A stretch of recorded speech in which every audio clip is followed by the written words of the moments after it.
Hey, Pashi is here, and this is a 5-minute guide to. Sorry, wait, not yet. Sorry, this is episode 12 of our Battle Brothers Winstreak series. And in this Winstreak series, I want to make a guide for the Sunken Library because we are fighting the Sunken Library. But the guide starts later, basically. So I will publish this episode, and then we'll publish the guide separately, where it's only basically the part where we fight the Sunken Library is in. For some reason, my Okay, let's get ready basically. 1 second.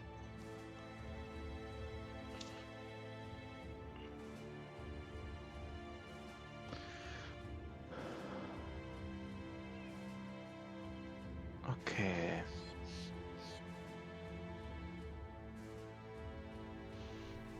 Okay, so we were here for the Sunken Library. Let's ensure.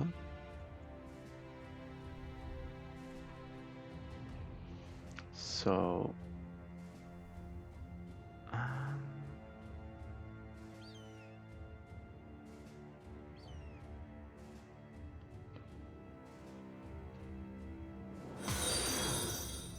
yo, a new follow already, Sir Sword.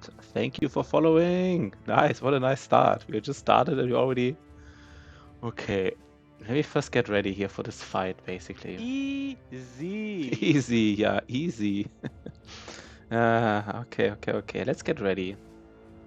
So we have to be a little bit aware that like our newbies cannot be there, except for our thrower, kinda. Except for our thrower. Yo, Millionaire, what up?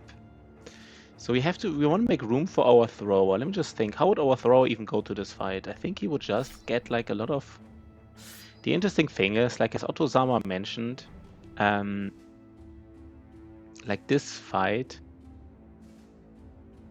He doesn't even have throwing mastery. In this fight in particular, these screaming skulls, you know, they just basically they don't care about Nimble. I don't know what that means exactly. Kind of means that we. 1 second. Who are we not taking to this fight, by the way? We cannot stun here. Maybe we leave out the stunner in this instance, right? We cannot stun. 1 second. Librarian, how's he? Let's take one look quick. We can net him, but we cannot stun him, right? Yo, Shoddy! What up, Shoddy? We can net him, but not stun him or disarm him. Maybe leave this guy out in this fight.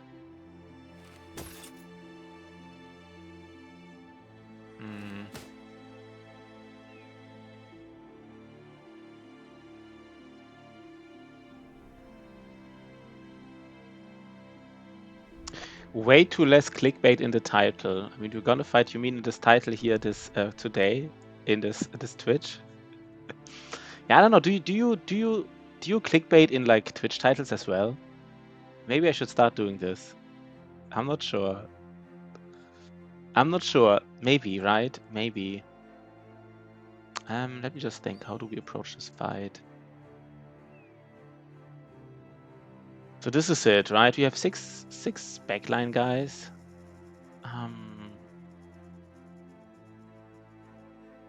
Our spear bro will truly be a spear bro, right? Just think about this. How does our spear bro look?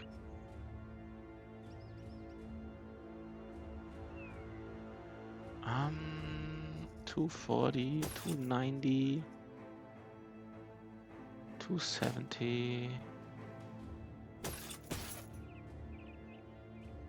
You know, our thrower doesn't even have fatigue like this. I don't know. Is our thrower maybe is? Did I build a thrower all this time and now he doesn't have enough fatigue to be used in this fight? Is that like what's happening here?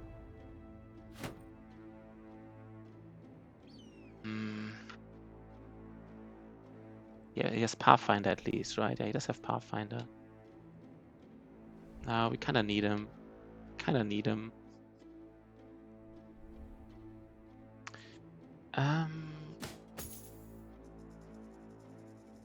And our other thrower. 40.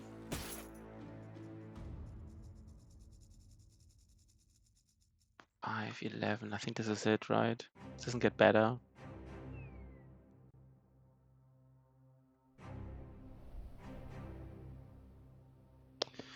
So our throwers. Everybody else kind of needs some access here. At least some, basically. At least some.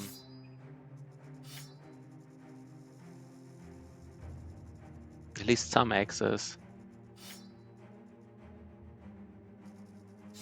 We will not use... Maybe our Berserker has enough fatigue to stun. Maybe he doesn't use access. Even our sensor uses some access. Everybody needs some access here.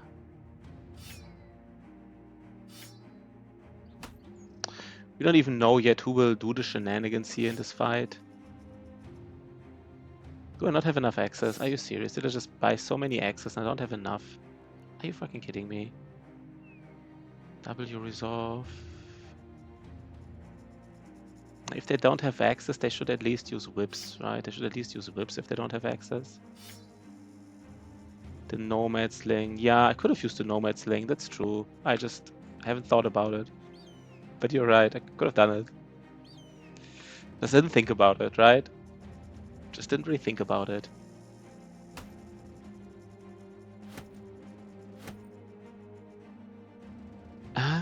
Something like this, I would say.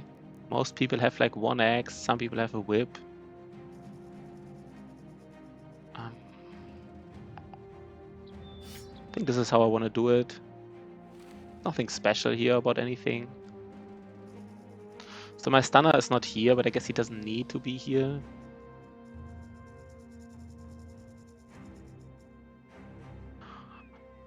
Yeah, I mean, keeping Nomad, this is like kind of like the only fight where you would need a Nomad Sling. Of course, I could have kept it, but I mean, I don't know.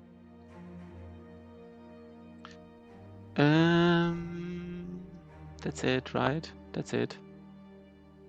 Dogs are not the worst here. Not necessarily like the best, but we can maybe use a dog here and there. So,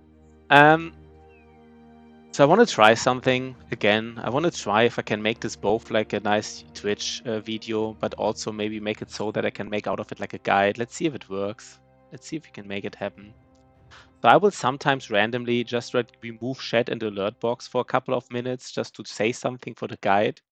And then I will put it in again. So I hope it's not too weird.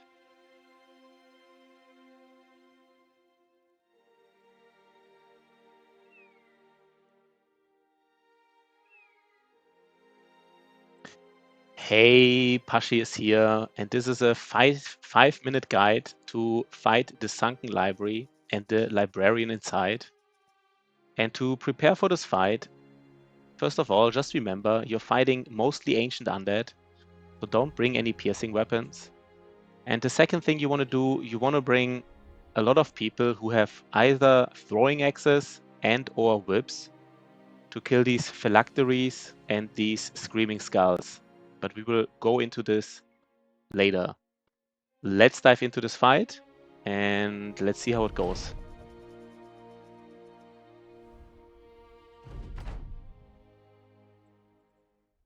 Okay, we're inside the fight. So I will cut out everything that's, sometimes I will just say something for the guide. It sounds maybe a little weird, but, that's fine.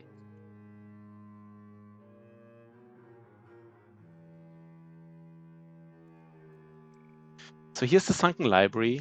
We're already seeing like lost treasure hunters. There are 3 lost treasure hunters, and the other enemies are basically ancient honor guards and the librarian. And we first want to focus on the lost treasure hunters because they're the highest damage dealing enemies. Then we kill the ancient honor guards and we ignore the librarian for now. Okay, 1 second though. I also got like this this war dog here. We have this war dog emoticon now, so I hope some people like it. Let's see how we approach this fight, by the way. So this is not part of the guide, right? Now it's us again.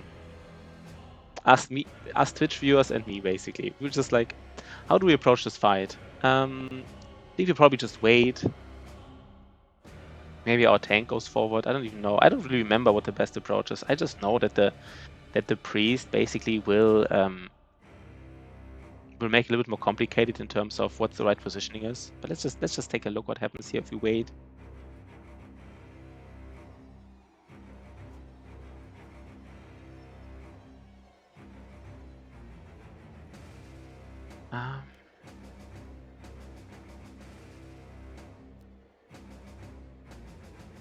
So we can stun these.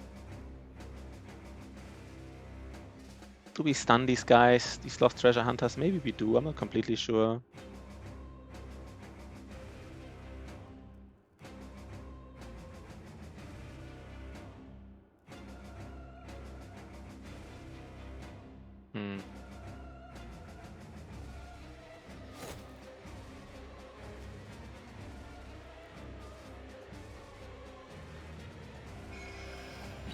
Okay.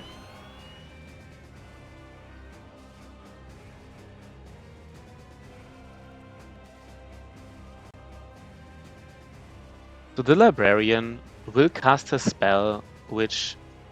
Second. How is the spell actually called? 1 second. What is the spell called?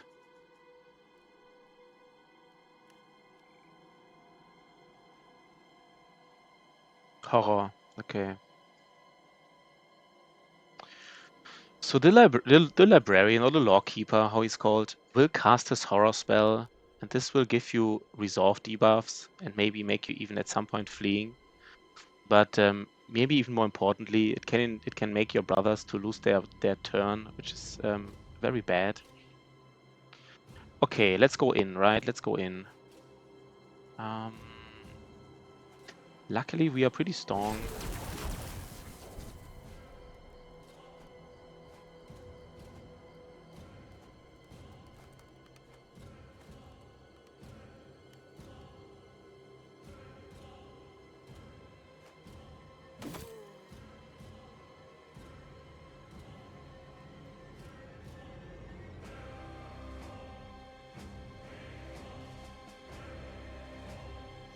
Let's try to kill him.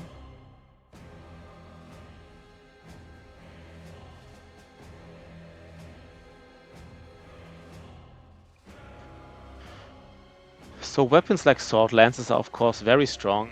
They're always very strong, but in this fight in particular, to just deal a lot of damage to all these enemies basically.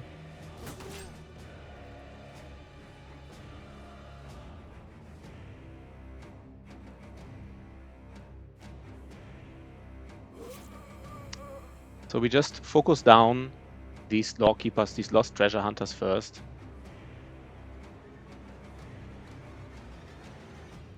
And here we just lost a turn on one of our brothers because of this horror spell from the lawkeeper. Okay. Our tank can just engage some of these enemies just with Indorm.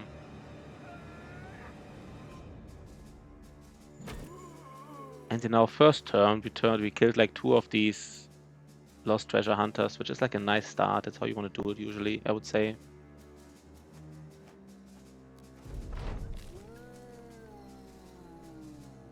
These lost treasure hunters, they rise once.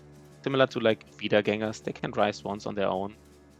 And in addition, we want to be aware of our fatigue on our banner. We probably have to cast Rally quite often. I think now it's already worth it because several of our brothers are already breaking. Okay.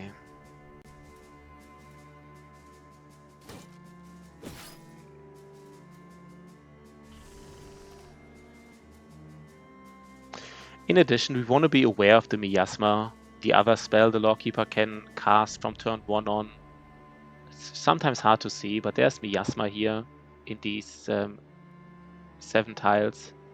We want to move out of it, not take unnecessary HP damage.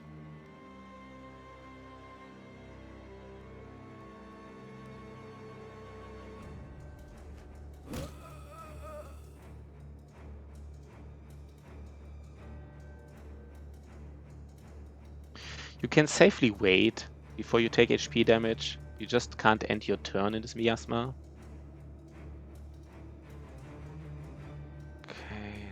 let's kill these guys.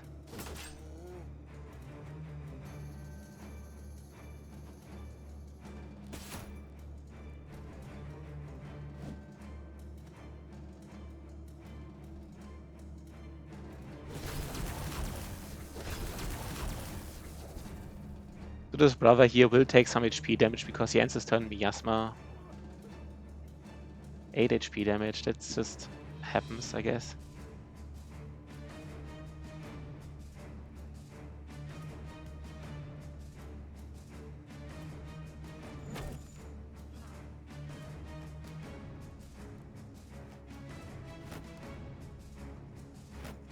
Okay.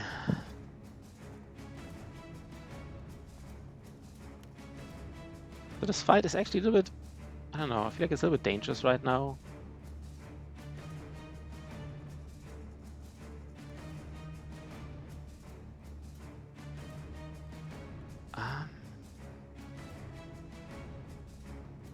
This sensor is of course also a very strong weapon in this fight. This weapon is a reach weapon that can, this legendary reach weapon. So the sensor is a very good weapon in this fight. The legendary reach flail, since it can AoE attack and ignore the shield bonus here from these ancient honor guards. Very solid in this fight.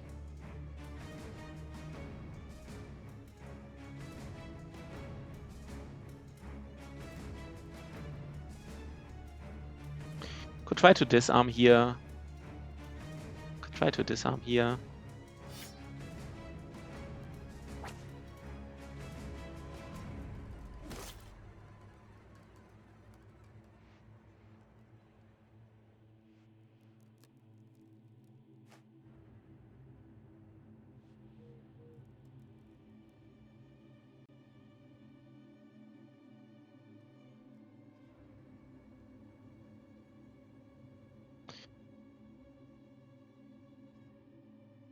For this fight, yeah, let's check how many enemies are there again.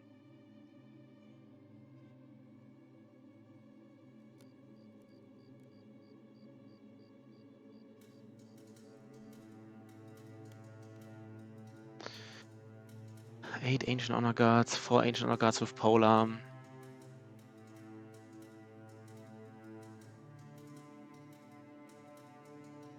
So this fight starts out with 3 lost treasure hunters, which we already killed, which are the most dangerous enemies. Then 8 ancient honor guards and 4 ancient honor guards with polearms. After the lost treasure hunters, you want to kill the ancient honor guards with polearms probably. And then last but not least, kill the ancient honor guards without polearms. And again, we just ignore the lawkeeper for now.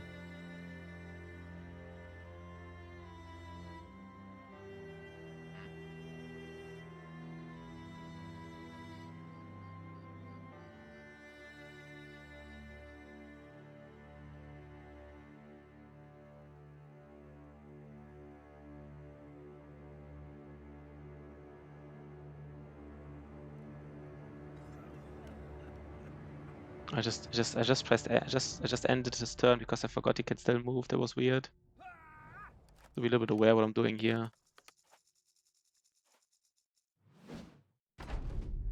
Guess these ancient honor guards with accessory with cleavers are probably more dangerous than the ancient honor guards with polearms. Okay.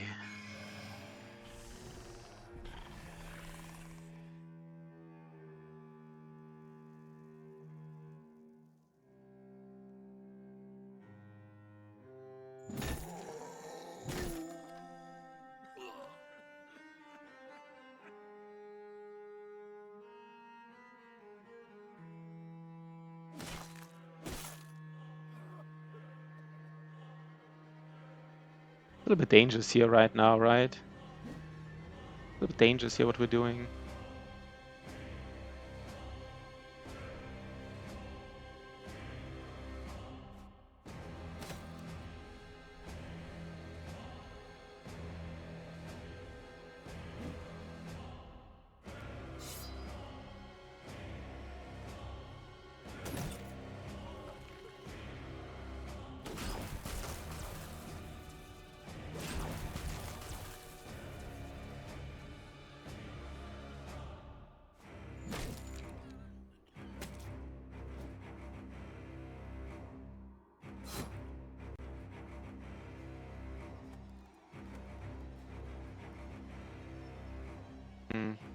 Don't really like this fight right now here. More dangerous than I thought. I don't know what I expected here.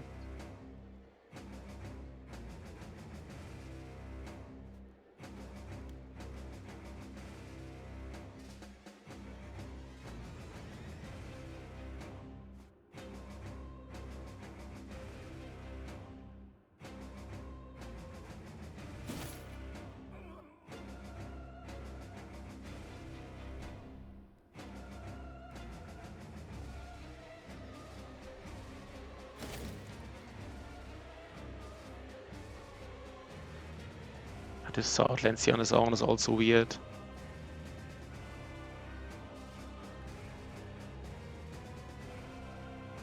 Sword Lancy just one-on-oneing this guy, this is weird.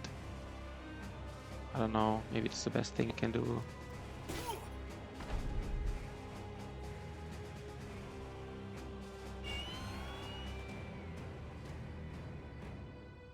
So this is already dangerous positions here in these fights. This can easily happen. Your brother's losing turns, being engaged with like several ancient honor guards.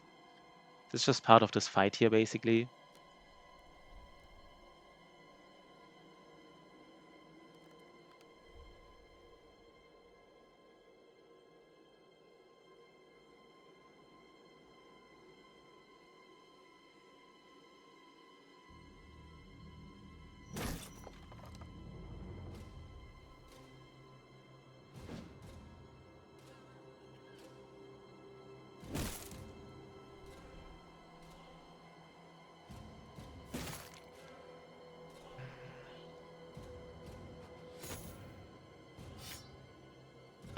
I think we need to...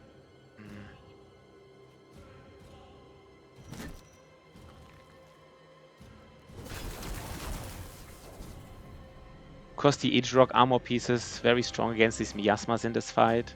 So the brothers who have an Rock armor piece can be a little bit more aggressive inside the miasma, because then they can regenerate the HP they lost from the miasma.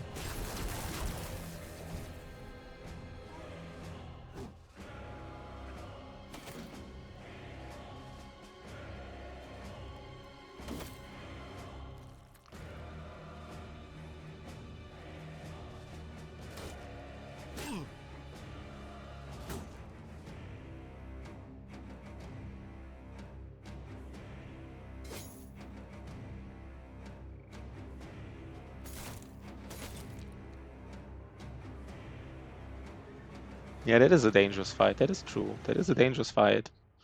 Like, nothing you can really do about it, I would say. It's just a dangerous fight.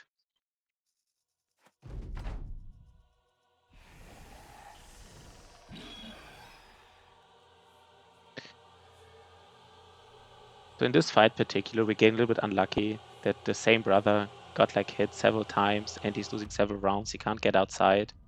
Just something to be aware of, that it can happen in this fight.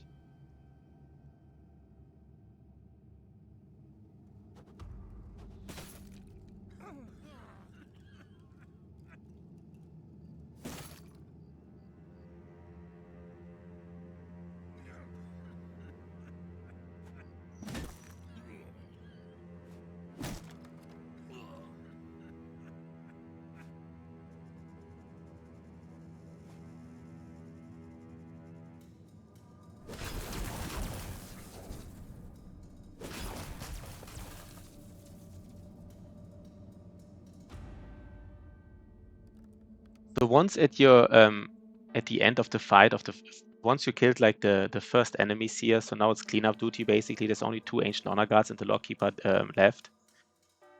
You want to be aware that you want to get in position to kill this phylactery soon. Let's completely clean up the enemies though first.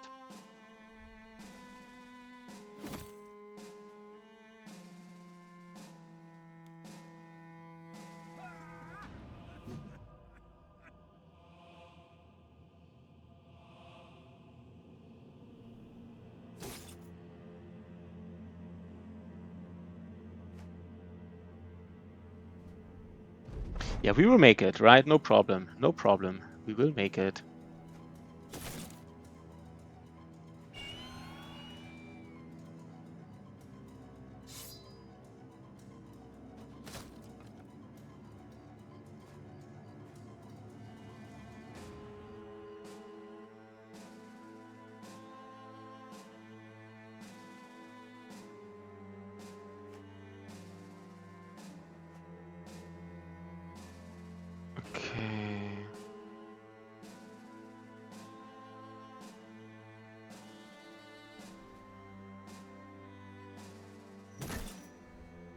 Okay. So now we killed all the Lost Treasure Hunters, all the Ancient Honor Guards. Basically, the only thing on the left map, the only thing left on this map is the Lawkeeper and his 10 phylacteries. Now you don't want to kill either of these. You don't want to kill the phylactery or the Lawkeeper yet. What we instead want to do is we want to basically run after this Lawkeeper. Don't net him, because if you net him, then he will just cast 2 spells a turn. We will run after him. This way, each turn, he will probably move away 2 hexes from us and cast 1 spell only.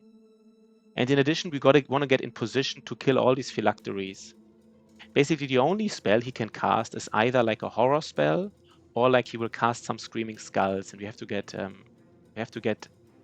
kill these Screaming Skulls if he casts them. But other than that, we just basically always walk up to him, so he walks away, and spends his action points walking away, and we want to get in position to kill all these phylacteries, but not kill him yet.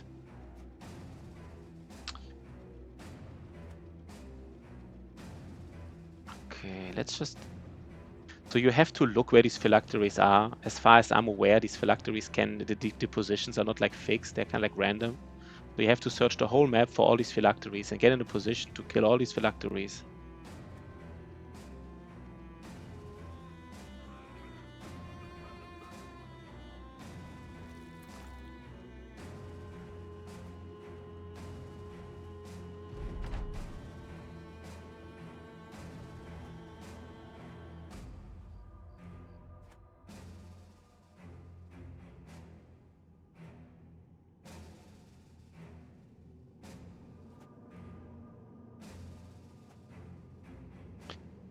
And now we start seeing these Screaming Skulls that he is casting. I think 4 at a time, I guess. And these Screaming Skulls, they do like... 1 second, let's actually take a look. I forgot about it. Bell Brothers. Screaming Skulls. Yeah, the enemy is just some Screaming Skulls, and the Librarian is here, right? Like the game counts these phylacteries, which are not really like enemies in like... No. So now we see these Screaming Skulls for the first time. I guess he just casted 4 at a time. Again, these 15 enemies, 10 of them are his phylacteries, 1 is himself, and 4 are the Screaming Skulls he just casted. Screaming Skulls have 6 action points, and they need 2 to explode, so they can walk 2 steps and then explode. And they do basically raw HP damage, and they ignore your nimble. So they deal damage, and if they do damage to you, if you don't have armor anymore and they do damage to your health, they ignore nimble. So we just want to be aware, we don't want to have any brother like 2 hexes away. We want to have at least 3 hexes away, and then kill them with axes or whips. That's one reason we brought these axes and whips with us, right? One reason is to kill these Screaming Skulls. Another reason we brought axes and whips is to kill these phylacteries, which we see later.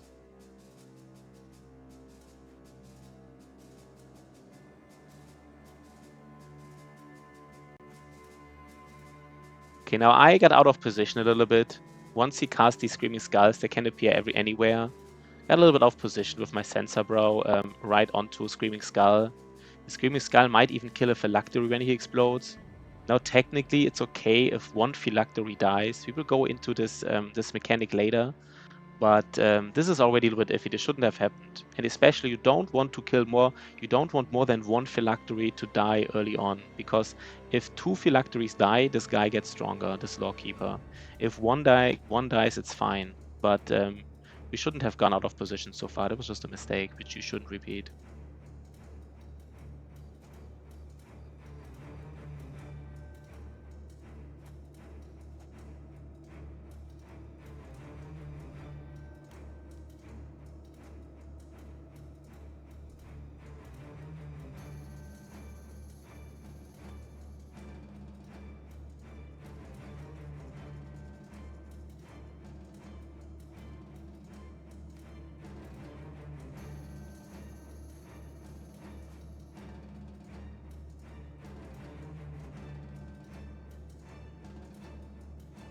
So here for the first time we've seen phylactery on a high ground, like a column high ground. This is why you really need axes here.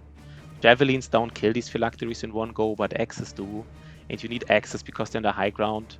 You can't reach them otherwise. That's where we brought access with a lot of our brothers.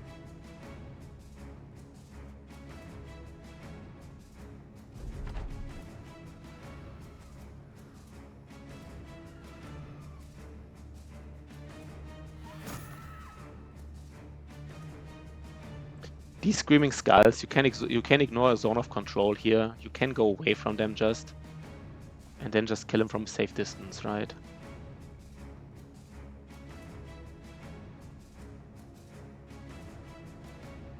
So dogs would be very questionable here. They easily die from these Screaming Skulls. They don't kill them fast enough. They would just engage them and then just next turn die. And second, I'm not completely sure, but I guess they would kill these phylacteries, which would be completely terrible. So didn't test it yet, but don't test it, right? I would guess these dogs would kill these phylacteries, and then you're in serious trouble.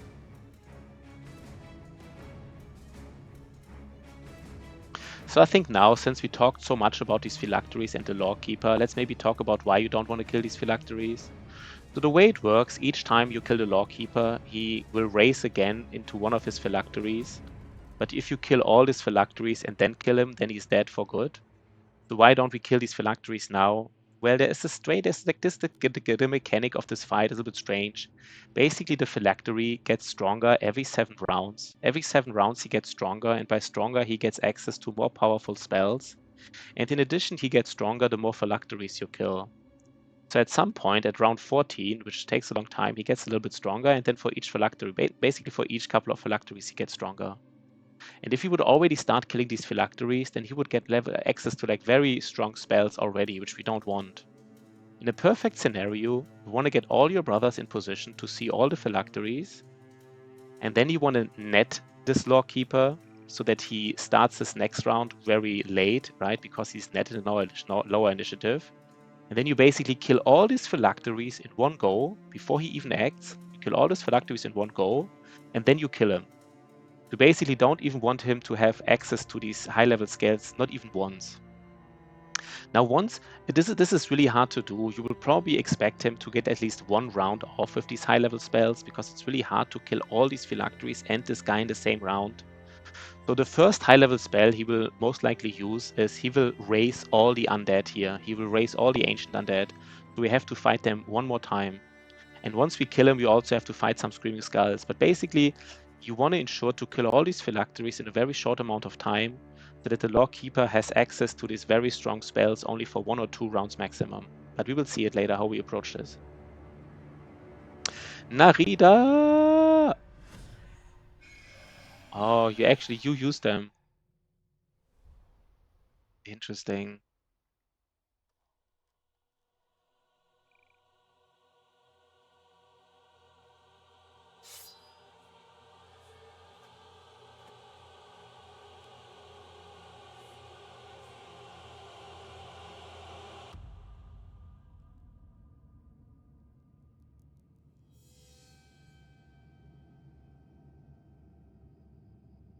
So for this fight, we have 2 hunters here, one high-level hunter, one low-level hunter, and especially these phylacteries on a high ground, we want to put our hunters in position because they have high range attack, they can hit these reliable. For like phylacteries on the low ground, we either just put like a melee brother in there, or maybe just one brother with access between these two, he can hit both of them maybe. If they're on the low ground, they're rather easy to hit, right?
Let's go.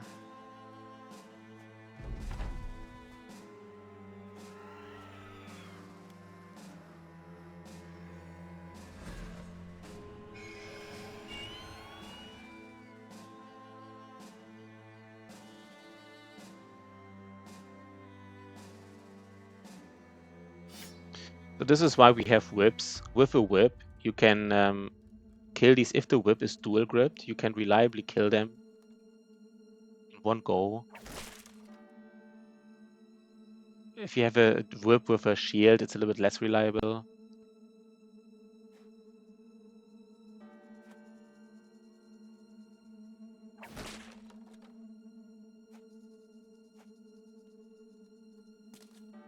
Let's take a look where these phylacteries are. We see 3, 4, 5. We only see 5 so far.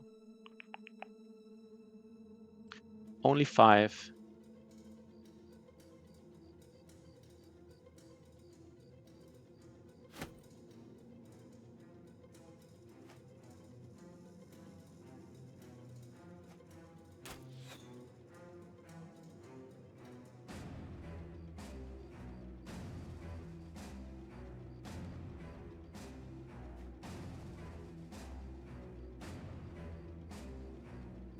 What's the chance to hit here? 95. I guess it's high enough. Shouldn't have done it, I guess. Shouldn't have done it. Interesting.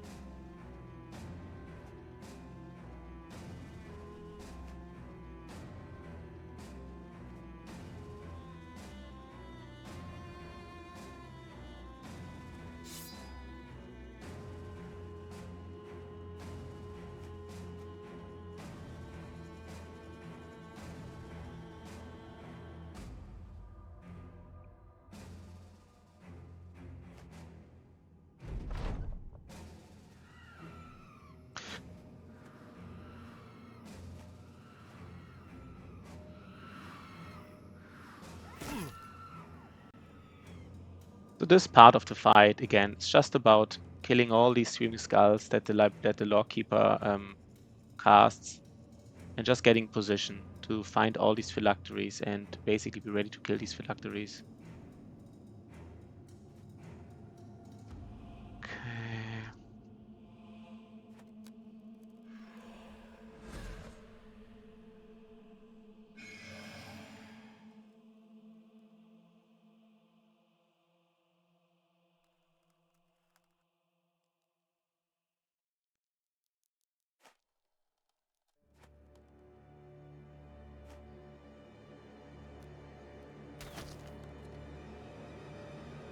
Yeah, the situation is we're fighting the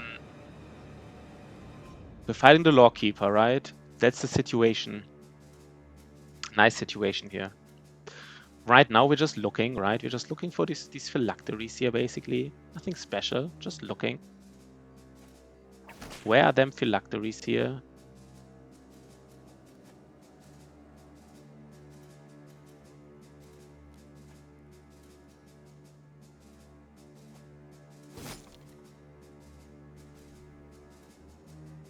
So Aeolus is not even part of this fight. I had to get one brother out of this fight because I wanted to use my new thrower here, right? He has higher range attack. So I took a deep look at all the brothers, who's like the worst. And was Aeolus. I'm sorry, man. Kinda sorry, right? Sorry.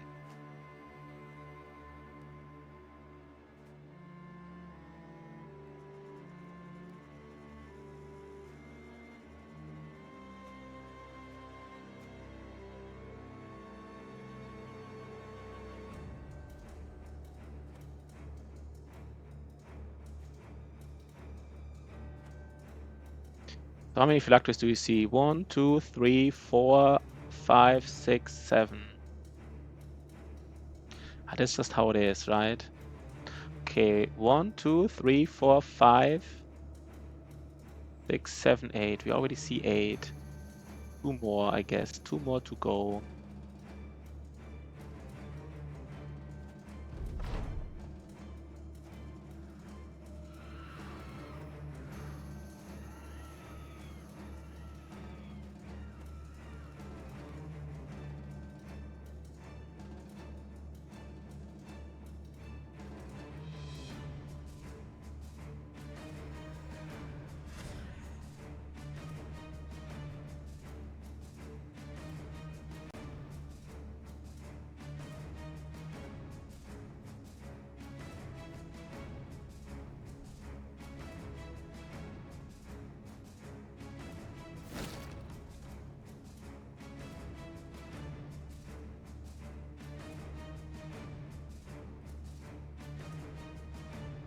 I guess our throwers need to be here, where like these high ground phylacteries are.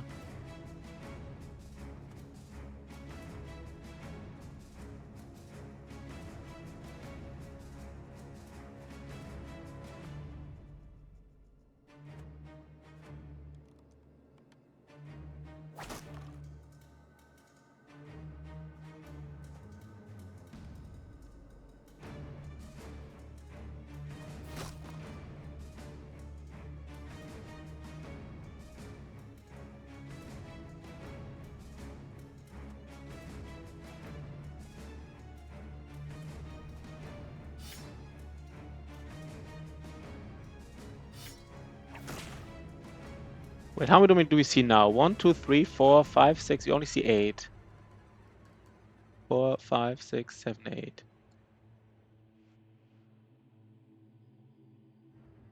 So I guess there's one in the north, I would guess.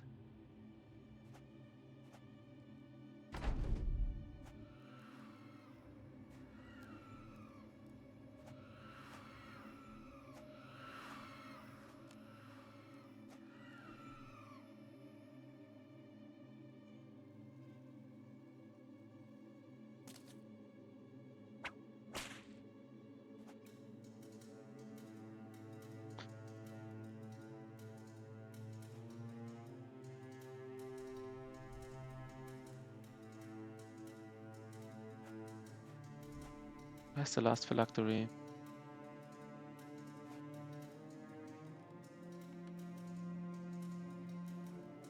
Maybe we have to kill these phylacteries here in the south.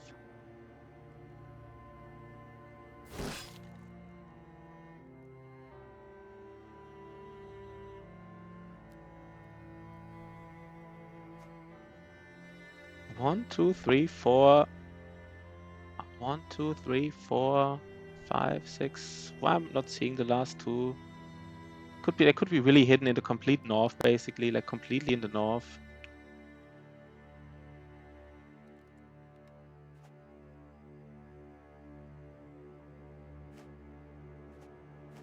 Or the south, of course. Basically everywhere, right? Basically everywhere.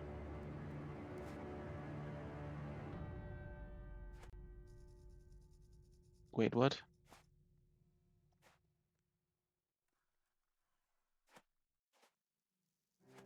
Okay, then they're not in the south. Where are they?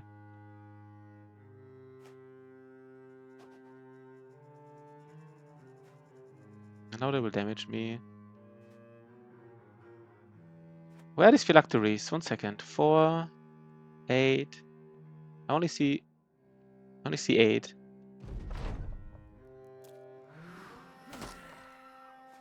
This is a little bit dangerous here. Oh,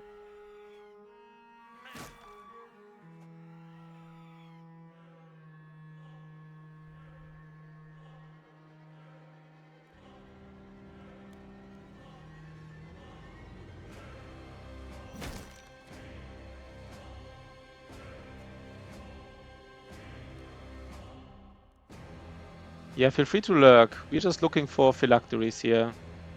There it is. So 1, 2, 3, 4, 5.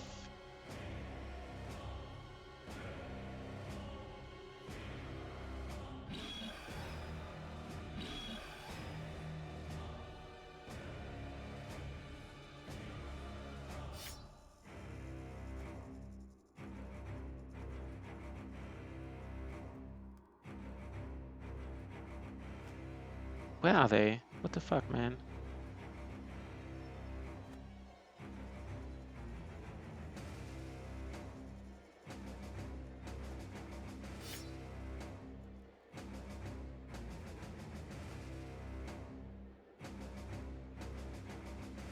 Yeah, better rolls, right? That's important.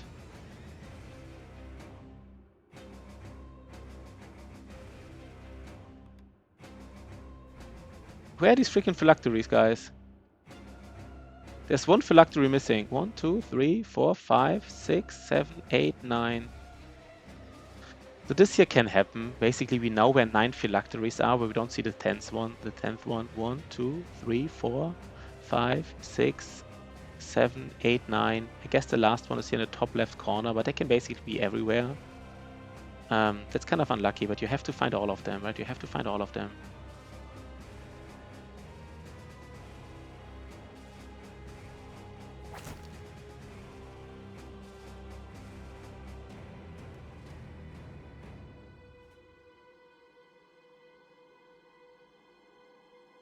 Okay, so now we finally found all 10 phylacteries. We see here in the left, in the west part of the map, we see 5 on the low ground. And then like in the right, in the east part of the map, we see 5 on the high ground. Now basically our brothers with high range attack should be on the right, on the east part, to be able to shoot these phylacteries on the high ground. While on the other hand, our other brothers should be here on the left part to kill these on the low ground. And we also need to engage the Lawkeeper to kill him very, very quickly. Now we at least we found these phylacteries. So now we need to bring all our brothers back to the Lawkeeper to kill him in one round. In addition, we have to be aware that we probably can't kill him in one round exactly. So he will raise all these undead. So we also need to get in position to kill all these undead one more time.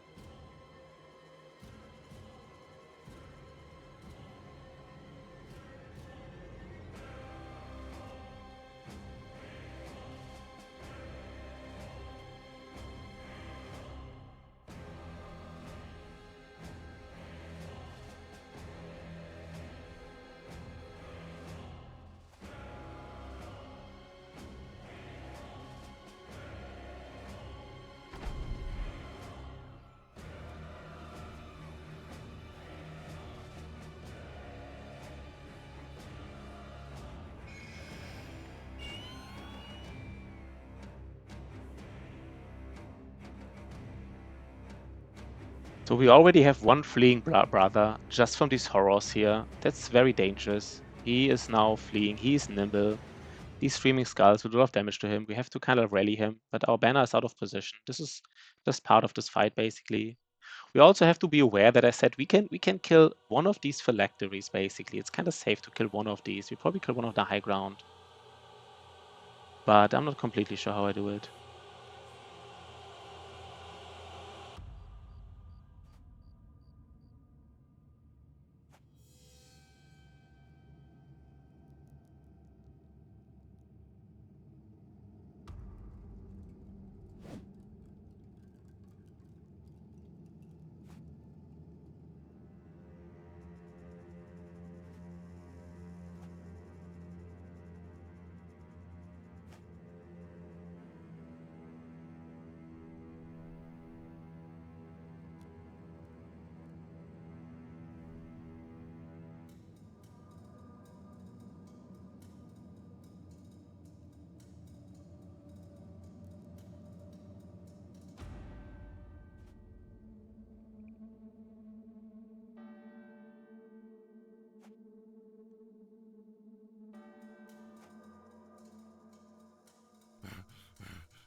So we killed one on the high ground, which was hard to reach, and now we will basically get in position to kill the other 9.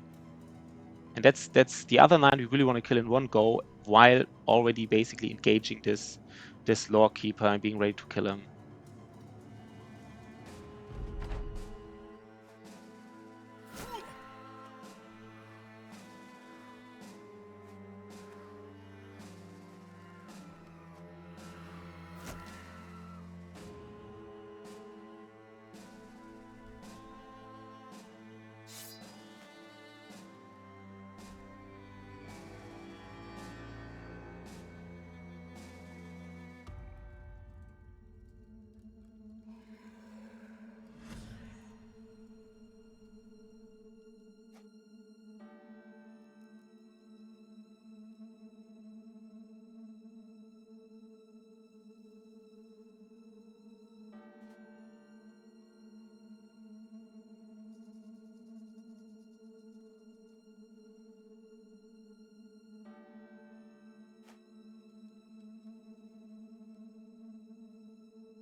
Okay, guys, this is actually getting a little bit iffy here. For some reason, I feel like I need more brothers. I don't know. I guess I'm being used to doing it with 16 brothers. It's really a difference, like only doing it with like 12. I don't know. How do you feel like?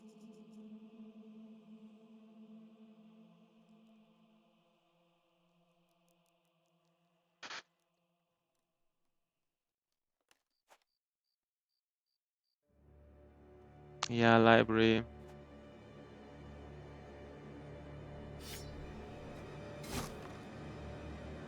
I don't know. I feel like I'm doing something wrong here. I think I just have to bite the apple and just engage this guy, I guess. My spear bro needs to be a little bit.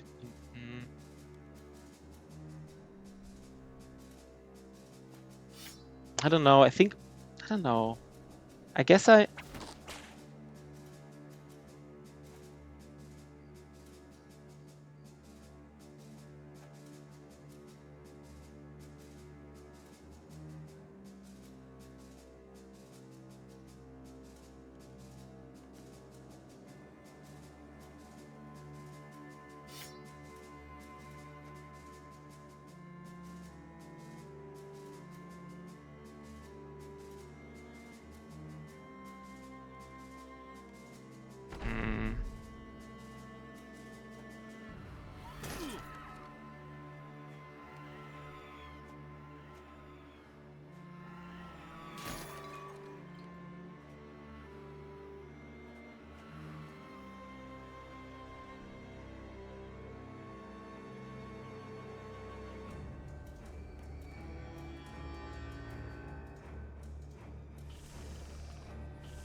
So I think it's time to do this here. I don't know. This doesn't get any better. I feel like maybe one more round. Maybe wait one more round.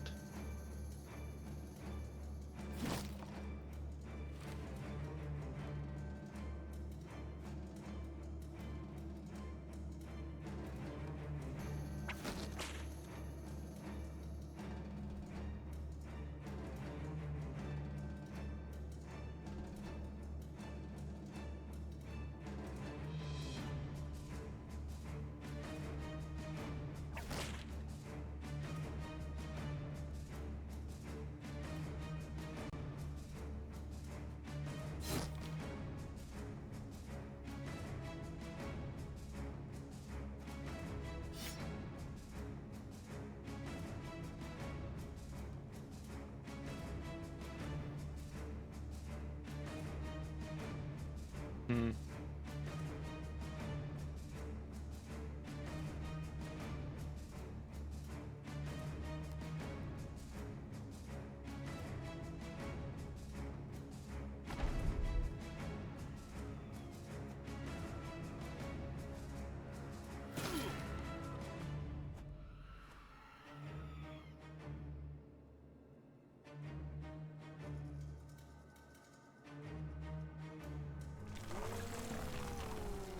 Okay, we fucked it up, right? We fucked it up.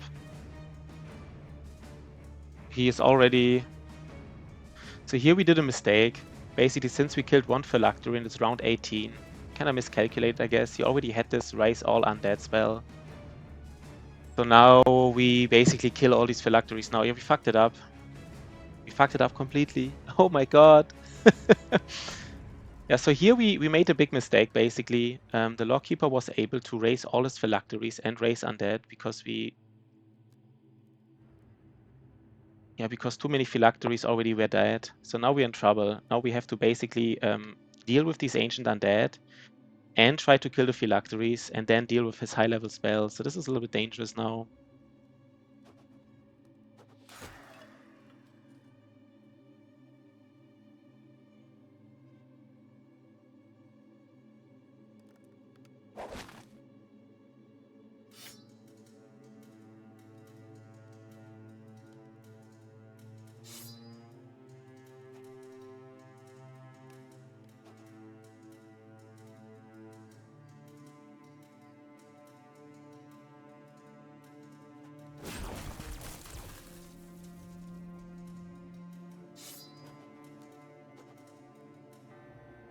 Our throws are also very bad.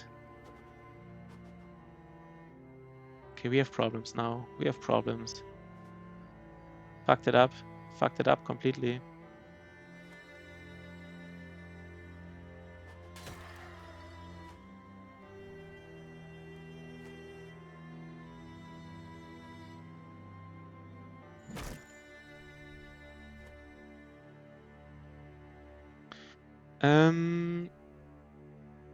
We have to kill these phylacteries though. We have to kill them.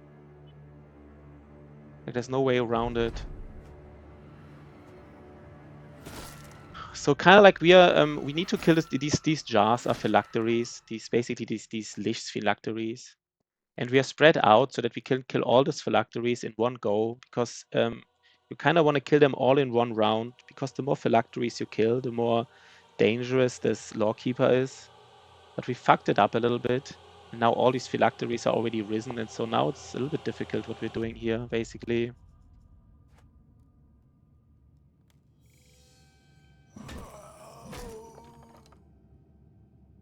And we now need to kill these phylacteries on these high grounds.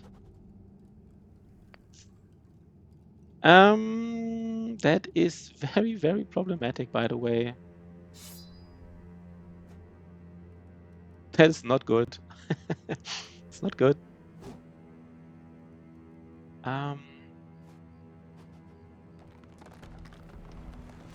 now we have a problem. He's very strong. We fucked it up, basically. We fucked it up. So we have to think a little bit how we approach this fight now. We really have to... Okay, these phylacteries on a low ground again. That's good, right? That's good. These phylacteries are on the low ground, but he might raise them again.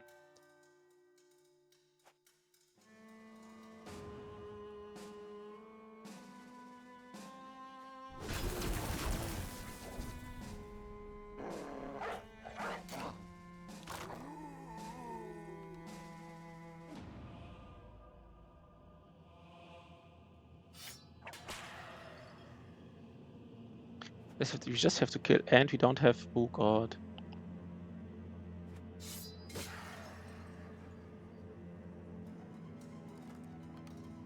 I think we soon kill them all, though.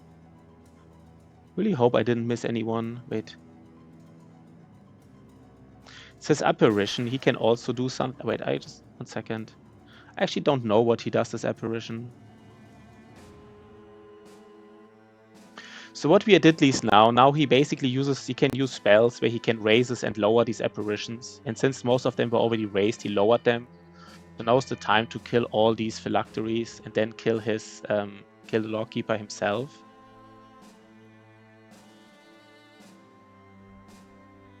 One second.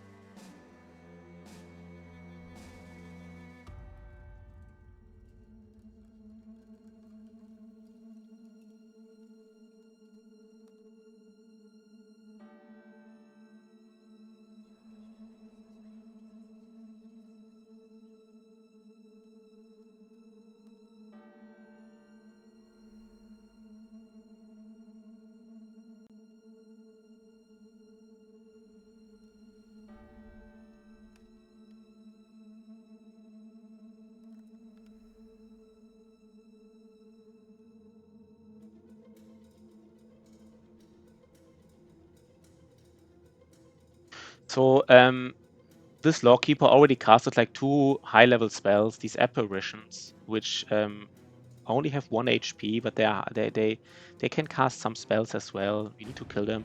And he cast like a spell that deals like lightning damage in a line. So we just have to deal with everything here now, basically. Everything at once.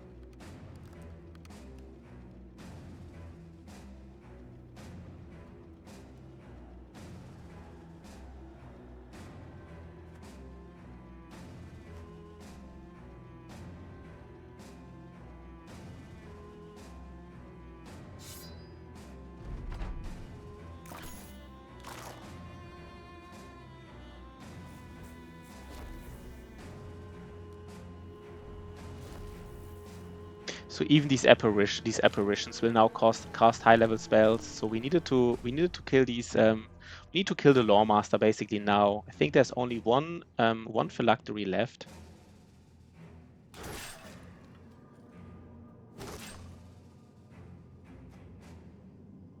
No, two. There's one more phylactery left. I think that's it. I hope I didn't. This is the thing. I hope I didn't miscalculate here. If I miscalculate and there's one phylactery left, and if we kill the Lawkeeper, he will just rise again. And it's like, we should have also tried to lower his armor before we you know, we don't want to kill him early on, but we do want to lower his armor. But I just thought we have more rounds before we have to do this. I just miscalculated a little bit here. Of course, you shouldn't do. Don't miscalculate, right?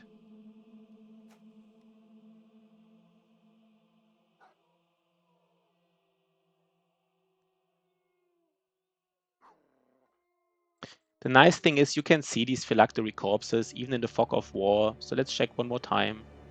1, 2, 3, 4, 5, 6, 7, 8, 9. What am I missing here?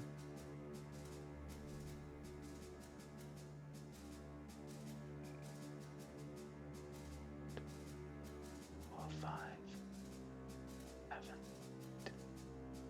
9. I think there was one here which I'm not seeing right now. So 1, 2, 3, 4, 5, 6, 7, 8, 9, and I think I'm missing something here. I think there was another one which I'm not seeing right now. Maybe it's still here. Maybe I didn't. They may don't have vision right now.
Okay, here's the last phylactery. So now we basically killed all phylacteries but one. We have to kill this one as well. We have to do it, right? So we killed all these 5 phylacteries here in the west, in the east. We killed 4 phylacteries in the east, and now we have to kill this one on a high ground.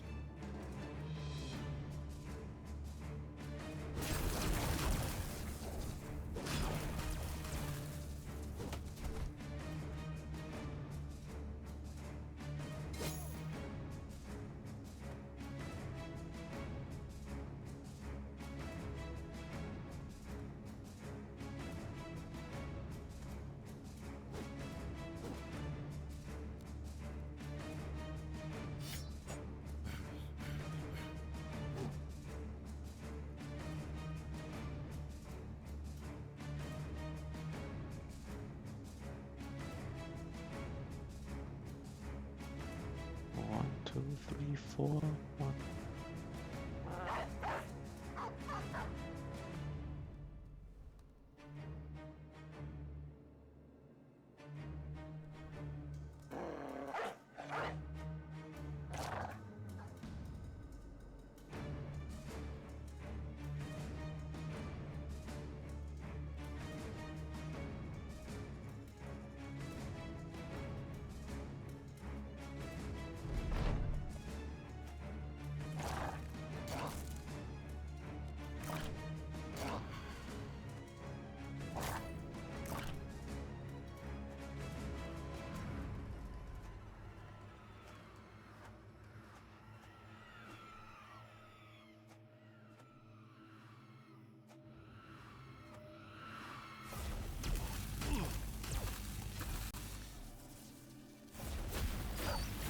Yeah, this is pure tension. This is a tough fight.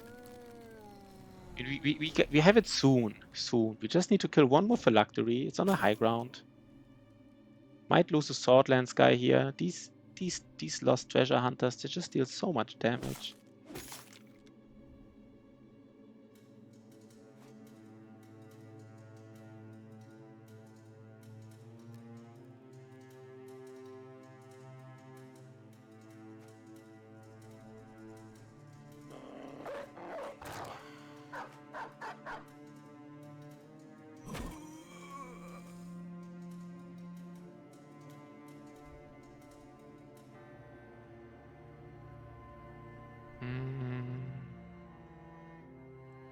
We might lose someone here.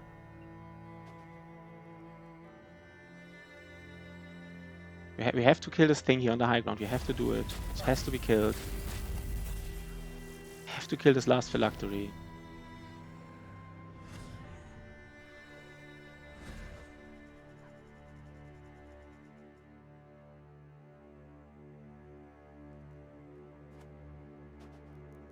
We have to kill it. We have to kill it. That's just all basically. We have to kill it. Oh god.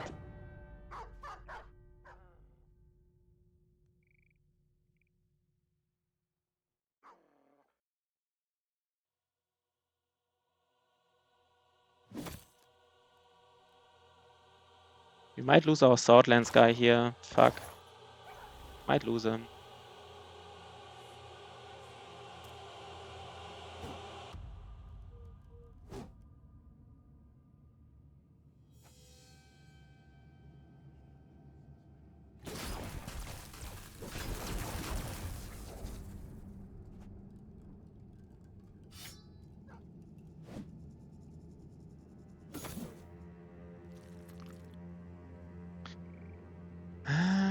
Yeah, we might lose him. There's nothing we can do here.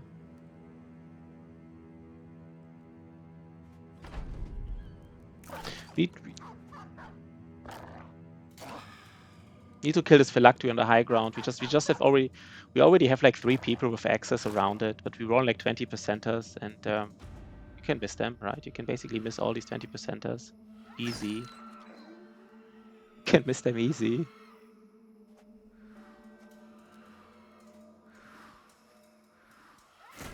Yo, Blastadissimo, what up?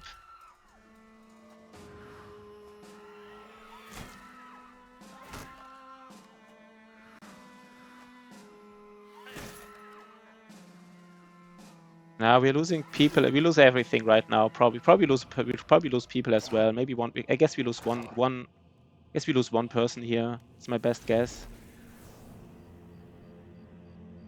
These fucking lost treasure hunters.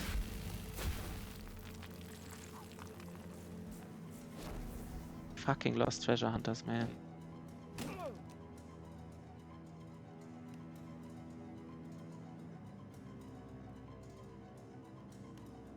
Did I attack it during nighttime? Are you kidding me? Did I attack it during nighttime? Okay,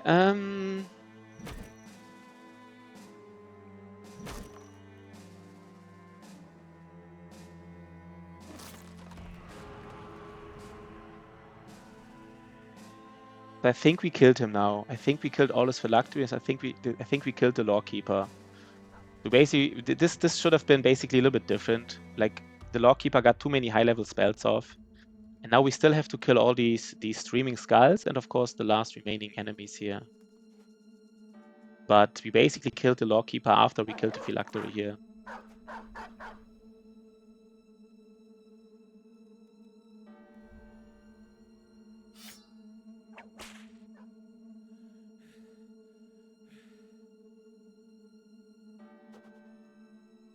God. Oh, God.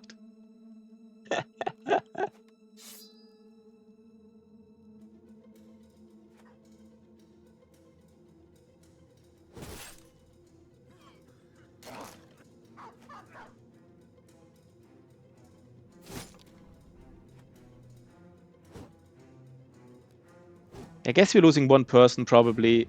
Not 100%, but very likely here, basically. Very likely.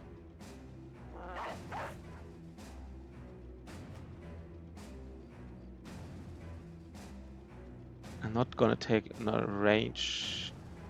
Red, what is red? Range attack? Yeah, maybe.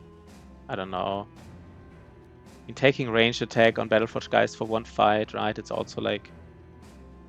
I don't know. I don't know if greedy is the right word. I don't know. Maybe.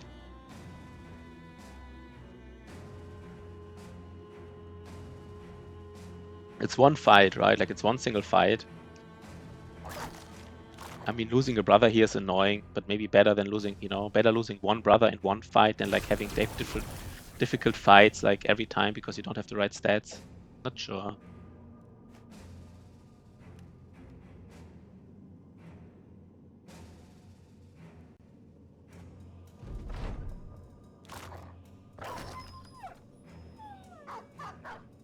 Yeah, I guess Basadissimo was making a joke, right? It's hard to say because it sounds like a troll what he said, but he said not gonna lie. Oh, I guess it was a joke. Oh, I don't know. Sometimes it's hard for me to see because Blastadissimo sometimes says things that are like, you know, sometimes he's a little bit, I don't know. He often criticizes me. Let's say this. He very often criticizes me, and that's fine, right? But like, so I don't know if like his some of his criticism might be a joke or not. If it's like, you know, very often. Yeah, we went. Oh, by the way, the spear bro is also in danger. We were not able to level up these guys. We have one level like 6 recruit. So if you lose a brother, it's gonna be a problem. Not like the super biggest problem, but it's gonna be a problem. That's for sure. That is for sure.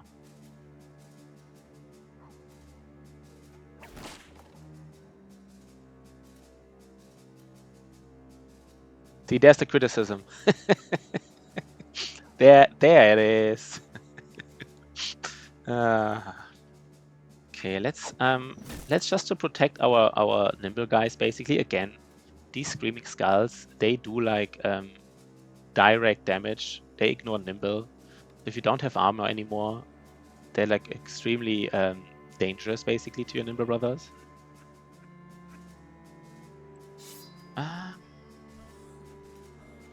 Why could I just not hit him? I guess I misclicked. Yeah, we have to go out of our way. Maybe we can do it here. Without losing a brother. Maybe. Just maybe.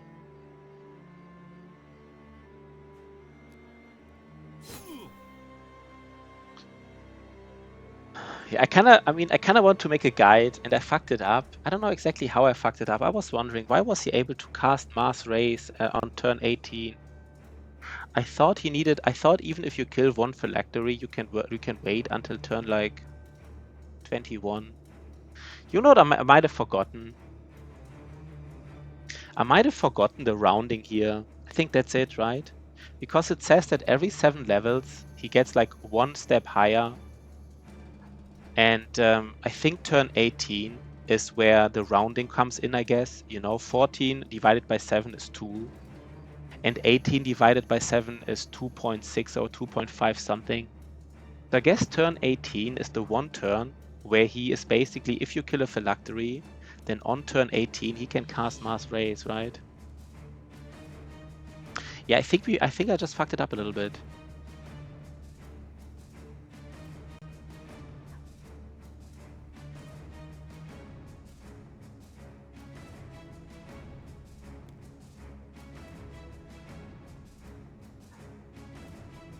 I think I didn't think about the rounding here.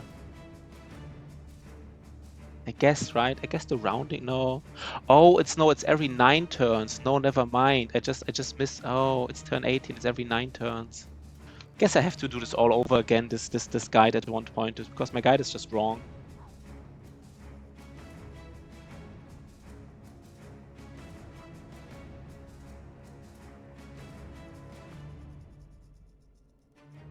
Yeah, this is not really a guide what I just did. This is just weird. I actually want to make a guide out of it, but this is just this. I just fucked it up, so that's weird. Let's just kill everybody here.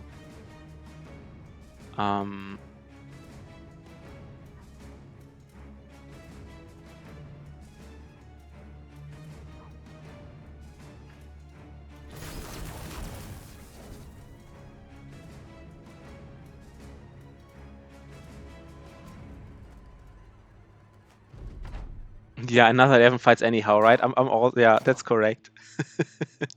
I'm kind of surprised how it's actually kind of tough to kill all these phylacteries because I only did Sunken Library once with Peasant Militia.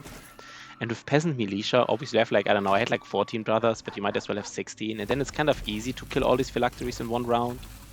But with 12 brothers, it's kind of not, right? It's kind of not easy.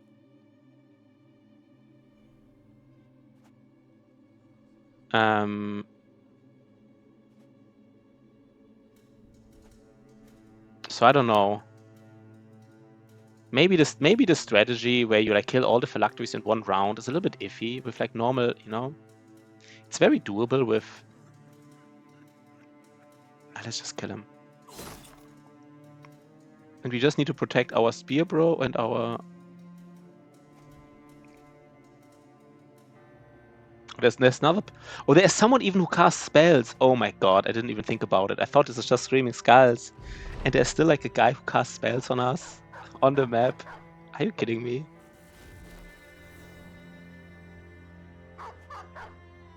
I was like, okay.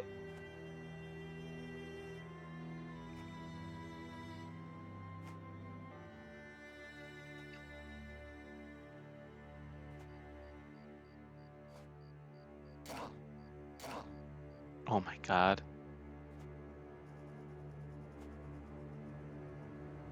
It's nice as our Swordland survived.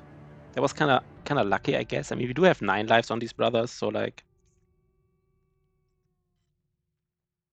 But of course, this was. I mean, could have easily died here, right? Like easy. I mean, so far we had a dicey Witchheart fight. We had a very dicey Kraken fight. And now we're having a dicey Sunken Library fight because I fucked it up with this. Thought you can wait till turn 21, but you can't.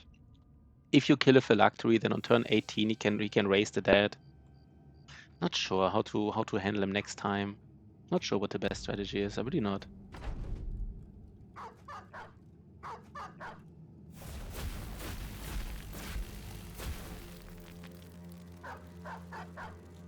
I don't even know what Withered does.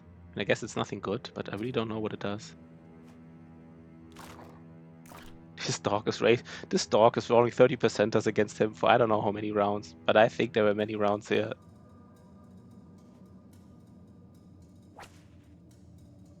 This guy is unkillable, which is fine, right? Which is fine. Do we just bring everybody here now? What does Wither do exactly? Oh, just minus damage and minus fatigue. Yeah, just a lot of things.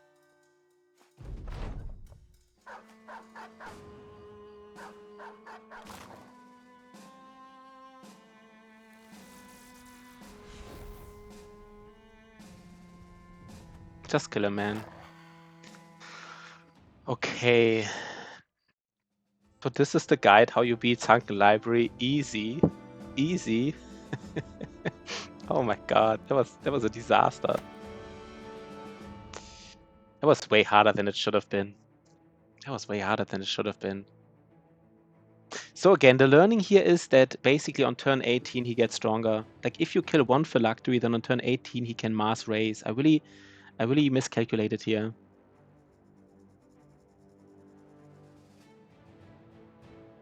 Got the level up, let's go, alright. Easy. Exactly, easy.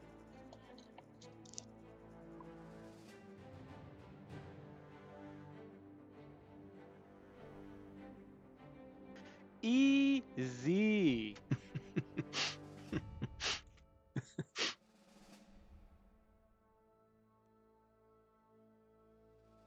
No, it's not. It's I think no, it is 7. It is divided by 7. Wait 1 second. Let f be the maximum of 9 minus.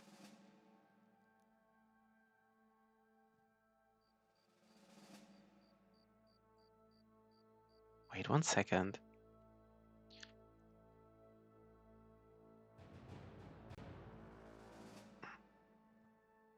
Lawkeeper's skill set is defined by f minus r divided by 7. F is the number of remaining phylacteries.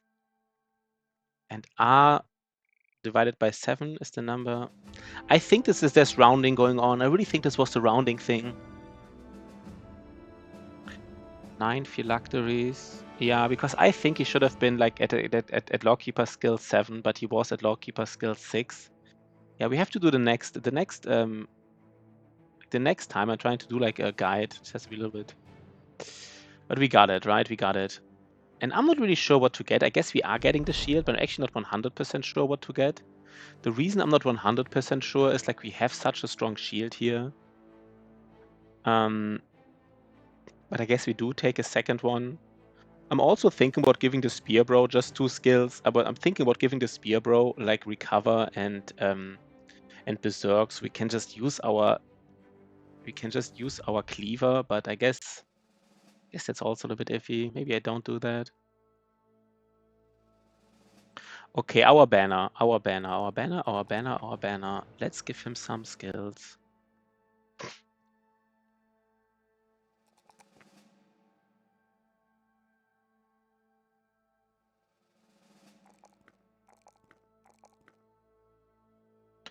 What does our banner need?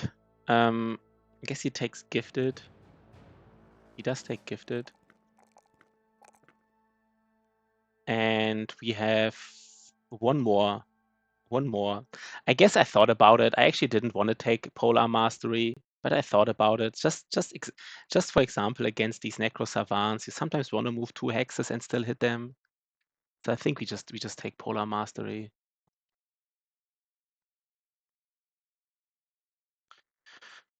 Okay, so we need to find a temple. Is there a temple? There's a temple in Dawnland, so that's good. That's good, right?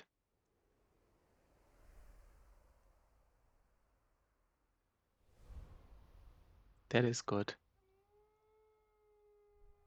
We want to buy dogs as well for these for Goblin City. So I guess we just go. Do we have to buy dogs here all the way at Fort Wacht, I guess?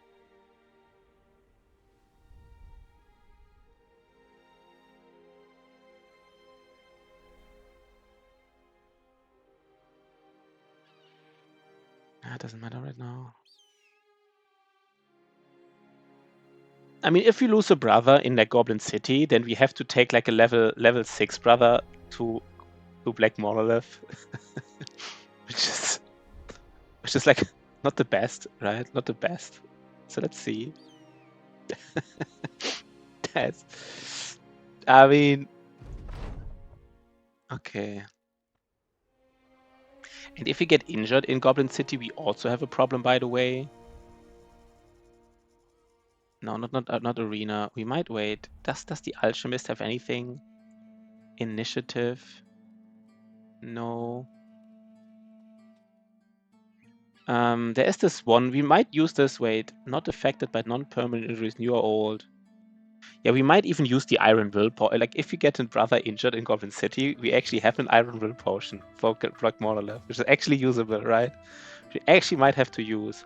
And by the way, we might not even get the event here from the Black Book in time. Like, sometimes you just wait for it, right? Like, last time it just took a couple of days, but it can take longer. Easy, right? It can take easily longer. So let's see.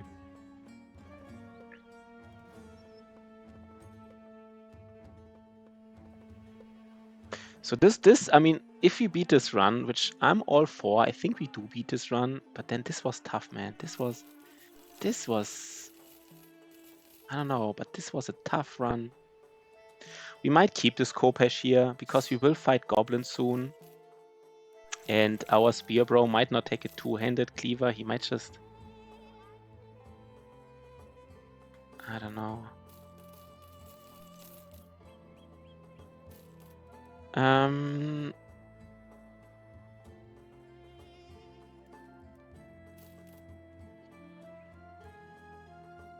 Yeah, we want to get dogs on every... We need to go to the temple, then we need to get dogs, and then we go to Goblin City.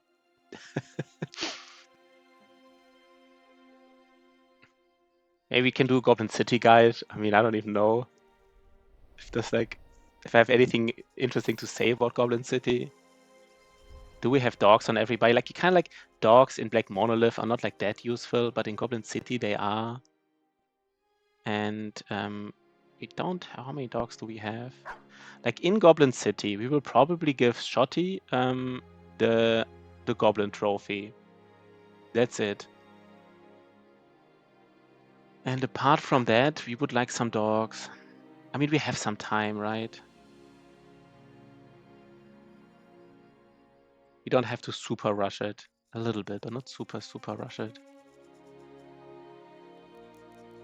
I mean, there's 150 day limit for this challenge. I mean, we are using it. I'm not sure if we would have been able to do it like way faster.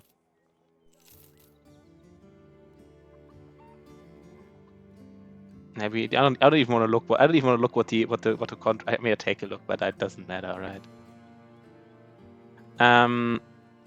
We would love to fight like some beasts before, of course. If we see beasts, we would go out of our way just to get the ambition done.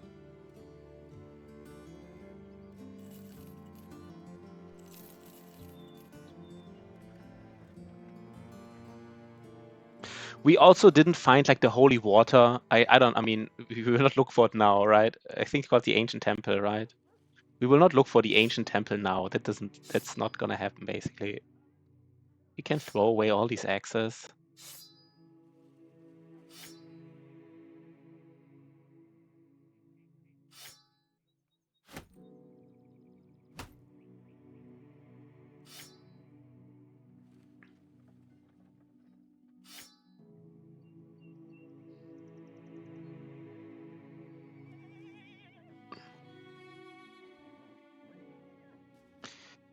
Maybe we just sell everything here. I don't even... 1 second. We just sell everything here. Maybe we can wait. Horn plate. What was it again? Armor attachment. If we fight beast one more time. Let's just not sell everything. We don't need to right now. Let's just wait 1 second.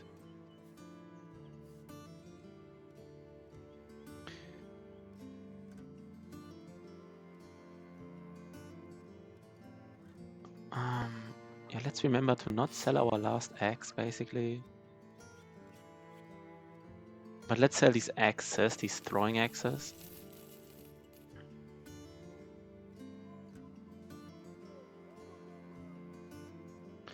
Poo. That was iffy.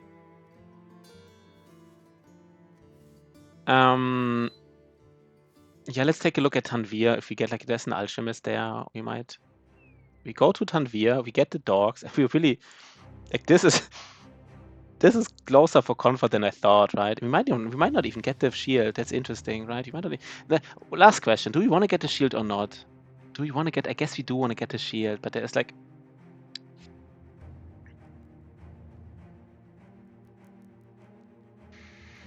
Maybe we just give the shield to Shotty, by the way. Maybe just give it to Shotty. I think our tank doesn't even need it because we will have the breakpoint for perma indom and perma shield wall, so he doesn't need the shield. But Shotty could use it nicely.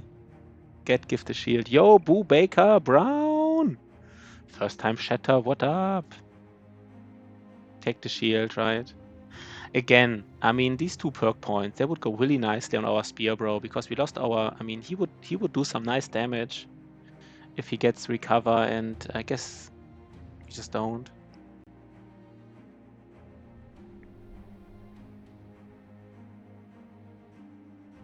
I hate not having recover on a cleaver. I hate it so much. Like cleaver without recover is just so painful.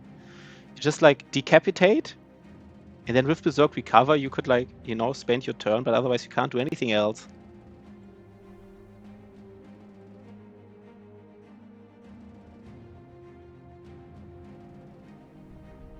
But I guess the shield is better, right? Guess we take the shield. Yo, Boo Baker. Oh, we are very well, right? He's asking how are we? We are very well, Boo Baker. Uns geht's gut.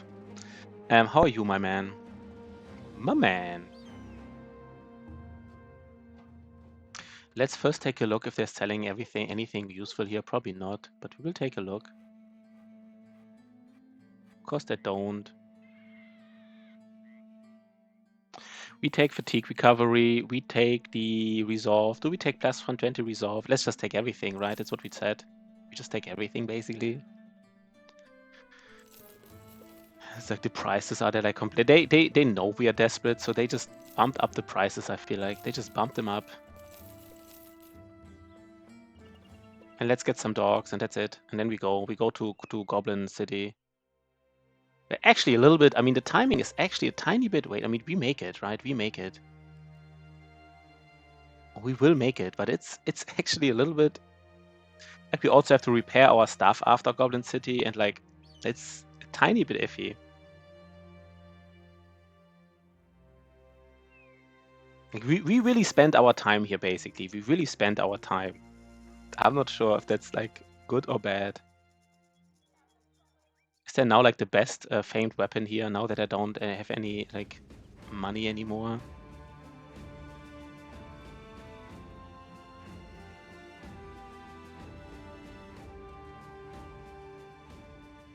I want to get these dogs. Do I have time for dogs? Yes, I have.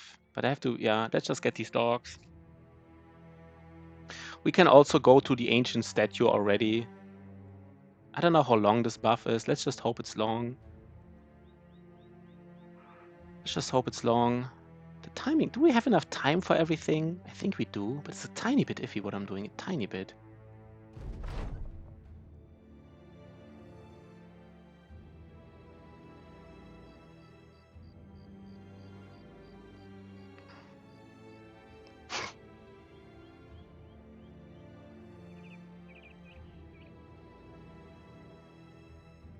I don't even go to these bandits. Like, I don't even, like... I guess we have to do some fights on the way, right? To get our spirit up. Oh god, I forgot about it. We have to get our spirit up. We have fights. Do we have enough time for everything? Wait. Do we have enough time to get dogs? 1 second. How many dogs do we have? Maybe we don't need to get dogs. How many dogs do we have? Like, we kind of only need these dogs in, like, Goblin City. It's kind of annoying to not have dogs on everybody, but maybe that's fine. I think I just go to Goblin City now. I don't know, 5 days. We have to maybe go out of way a little bit to do some fights. So let's just go to Goblin City. We have to do some fights on the way to get our spirit up. Why is this so long? We did the quest of Goblin City, that's I'm sure. I know this. We did the Goblin City quest and we were already here in the city. Guess I was already here, I should have done it, but now it's too late. I don't know.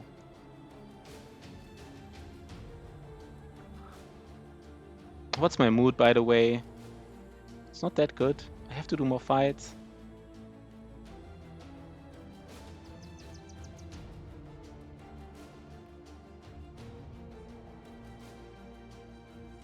Goblins pass through. How close are they?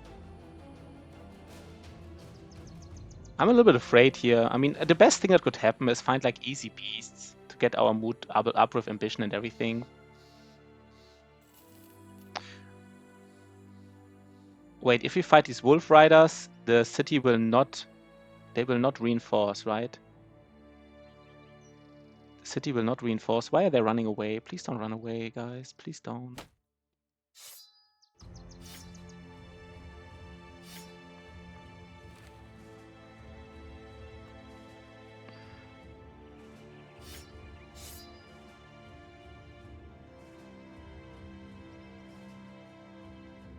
Do not even have a second bow anymore because I thought I don't need it. Did I sell my second bow? I guess it's not even wrong. I guess it's not even wrong.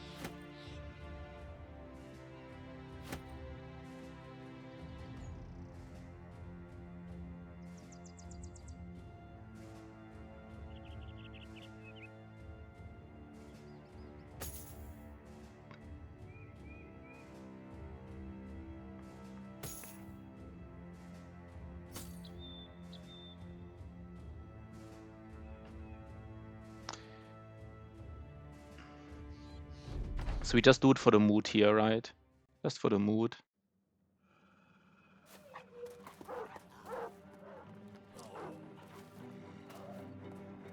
We can't get injured or anything. We don't have time, basically. We don't have time to repair. Any fast tips for first cultist run? Yeah, Mr. Sparty, I never did a cultist origin run in my whole life. Maybe just for a couple of days, right? Like, so I I don't have any tips at all. Nothing. Can't give you anything. Actually, I have to read some guides myself once I do this run. Like there's nothing I can tell you. I'm sorry.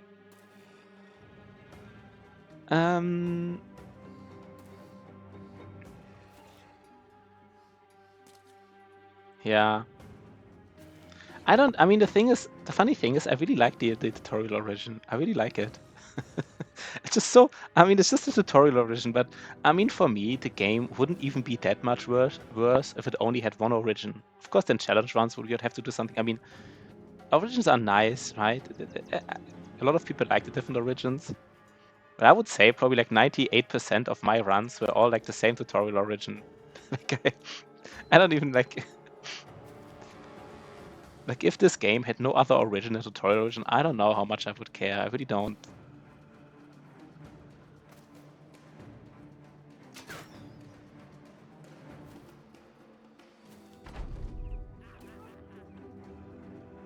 So just the usual tips apply, right? Be aggressive, get experience, get a lot of fights early, get a lot of brothers to nimble, high level, and then once you have like a nice team of nimble brothers, just get maybe better brothers and fight even more. Do you play? What did you do? Do you play? I played Battle Brothers offline a lot. Yeah. Just a lot of. I mean, I play a lot of computer games a lot. Basically, I have too much time. I said it before, right? I just have too much time in my life, so I play a lot of computer games. But yeah, I played a lot of Battle Brothers online, basically. Offline, I mean. I didn't really know that this is a thing to play like Battle Brothers, like stream Battle Brothers. I don't know. I'm not sure. I mean, of course it's a thing, but I was never really aware to like do it. It's weird what I did here, by the way, because now if I go like on this high ground here in the middle, then my reach weapons can't attack these goblins. So I did kind of like an oopsie here, which I shouldn't have done. I guess I still go with my tank here.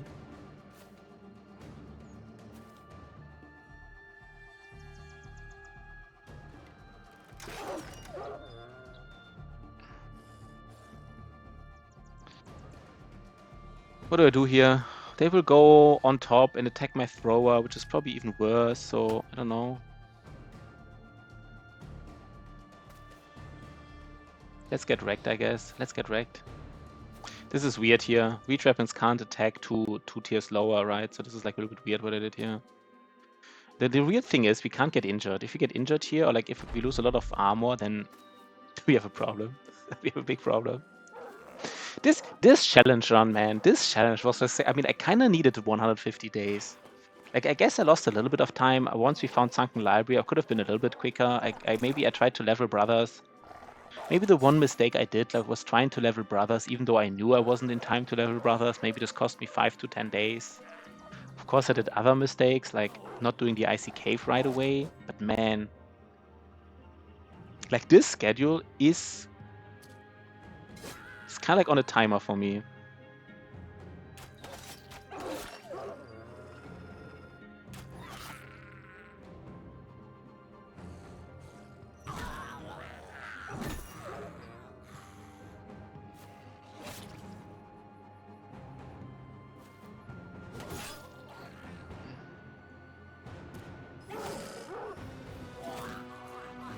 They should start to hate life right now, right? Like at some point, they should start to hate their life here. These gobos. These tiny gobos here. I forgot my reach weapons here in the backpack. Just straight up forgot it, right? Maybe it's not too bad. Yes, it is a little bit bad. So Shotty. Shotty gotta do it, man.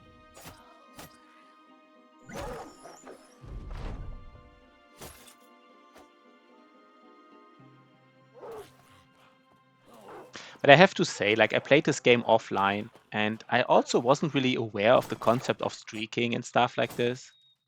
And I have to say, like, I really like this game, but at some point I didn't really have fun anymore. But the concept of like win streaking and streaming actually gave me like the fun back, because like I think especially like this win streaking is like kind of nice, because kind of like it forces you to really ensure that you like have a nice like risk reward calculation. Like, is the fight really worth it if you can like lose your run? Probably not. So having to play more careful and stuff, I actually really like it.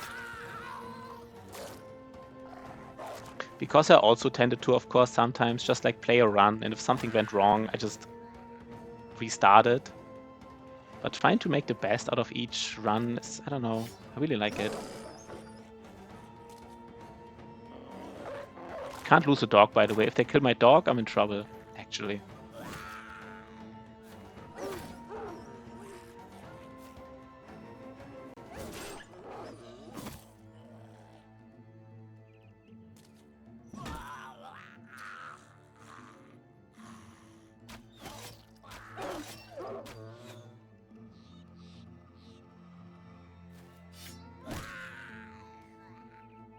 They should run away now. They should run away, I think. That's my understanding, at least.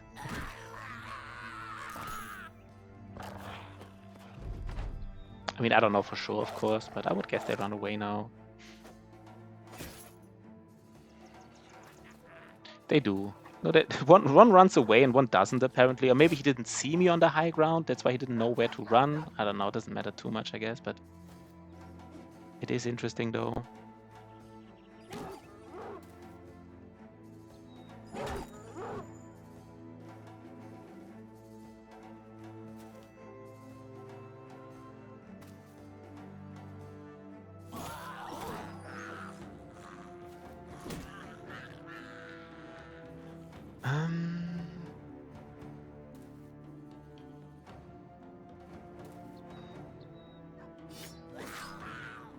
Yeah, let's end it here, right?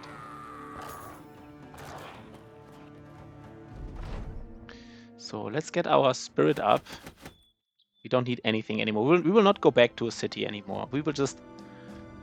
We beat this map here or we die, basically, right? We beat this map here or we die. This is the legend. This is the legendary location, right? I'm really be sure that I'm not doing anything weird here.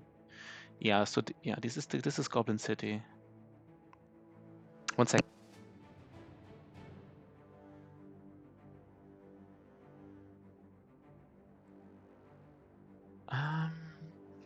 Need to be sure to have like backup things to repair it already if we need them. Actually, don't have that much backup stuff repaired. Okay, Goblin City. So we will fight Goblin City during nighttime, and we have like one potion, like one night potion. By the way, we actually fought like Sunken Library during nighttime. This was one of the problems, I guess, in this fight. I thought we fight him during dusk. It was like right on the edge to night, and I thought we would be fast enough, but we weren't. And there was one problem, by the way. There are beasts here. Hexen, okay, Hexen. Yeah, that was just weird. I should have just waited. I was just like I didn't see it basically. Like I think the switch from like daytime to nighttime happened just. Yeah, it was a little bit dicey, Ottozar was a little bit dicey. I mean, this run here is dicey on me. I mean, Kraken was dicey, Witchshot was dicey. I actually believe this Goblin City fight will also be a little bit dicey. Maybe even more dicey than Black Monolith. Actually, I thought about doing Black Monolith before, but I don't know. I don't know. Good to see you, Ottozama. So we either win or die here. We would love to fight like one Roven Beast, but not Hexen, right? I mean, if the Hexen would be right here and we see how strong they are. Yeah, just pray to the terrain roll, that's true. Just pray to Aunt Jesus. But you know what? What, we just roll good terrain.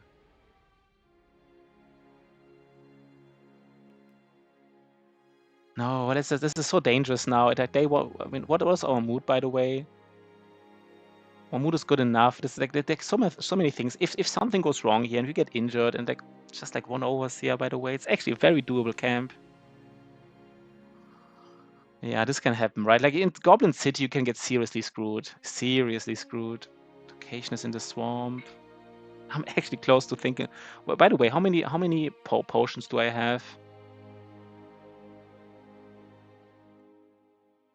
Only have one nighttime potion. Oh, also only have one strange mushrooms. This annoys me even more. I kind of want to give both strange mushrooms to my... Actually, I want to use 3 of them in Black Monolith. Both my sword lances and my sense, I want to give them one. That's a little bit iffy. We're also not getting this event here for some reason.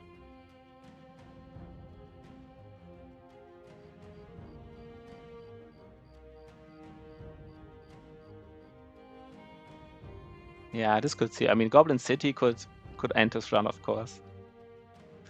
Do we fight this here? Some Goblin Ambushers, some Skirmishers, and Goblin Overseer. Guess we fight this, right? Guess we fight this. It's actually very, very doable. They will destroy some armor. Is this fine or not? 1 second. Maybe it's too weird, right? The armor alone is maybe too weird. Yeah, we don't, right? We don't. Maybe we have to wait another day anyhow. We have to repair for nighttime anyhow. Millionaire says no. He has a good point.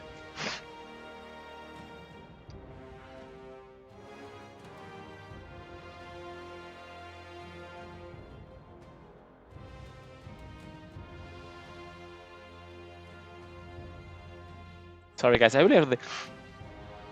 This is kind of like as easy as it gets, right? They just spawned a patrol. They don't even have a shaman. You know what? I want to fight it for the mood. We have some... I mean, we really have to fight Goblin City next night, though. Is there any chance that destroys so much armor? Maybe there is. No, maybe there is, right? You know what? The danger is really too high. I think it's very, very... Let's check one more time the mood here. The danger is... Guess you really don't. I really want to do it, but maybe it is too iffy. Oh god, I really want to do it. Maybe we kill one of the patrols here. Feel like a patrol here. We will kill this patrol just to get a little bit more mood. We do have the time here, right?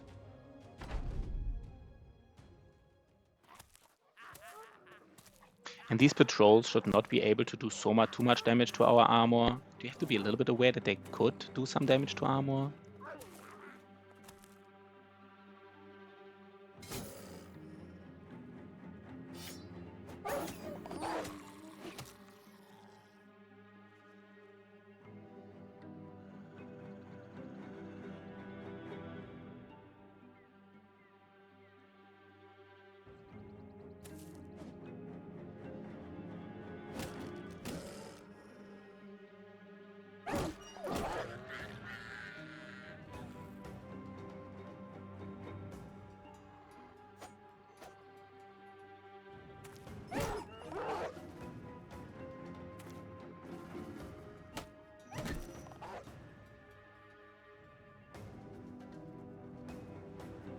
He can basically, you know, he can stand it.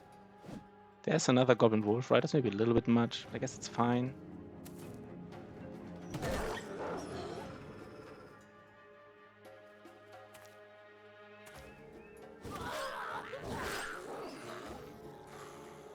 Yeah, I still didn't give... I guess I do... You know what? We find the famed hammer now.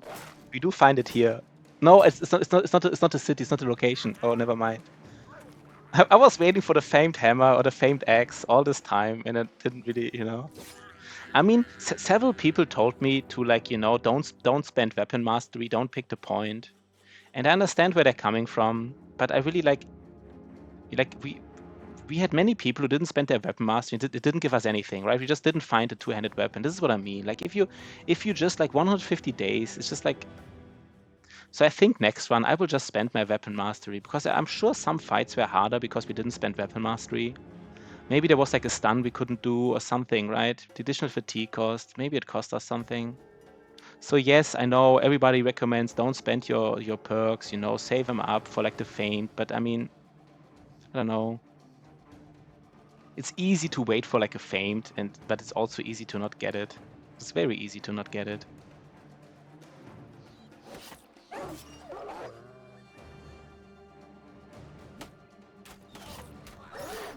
We got some famed armors and stuff. Yeah. Yeah, but this is not the argument, Blastadissimo. Of course we spend it now, but we already had so many fights where we had, like, you know, where we weren't as strong as we should have been.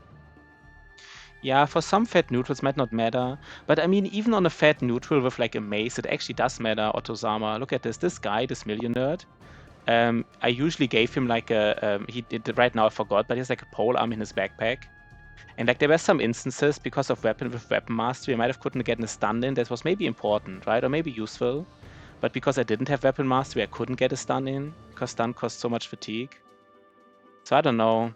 I think it's just very iffy to just, all these late game things, right? Like always these recommendations, like, yeah, do this for the late game. I think in such a run where you just really need to scale right now, I don't really like these tips, these late game tips. I think you just need to be way more like aggressive in the early game. So I basically disagree with most of these tips. I think next time I will just do my weapon mastery points, and then everybody will disagree and say how stupid this is. But you know what? Haters gonna hate, right? Haters gonna hate. That's fine. We will still not do it.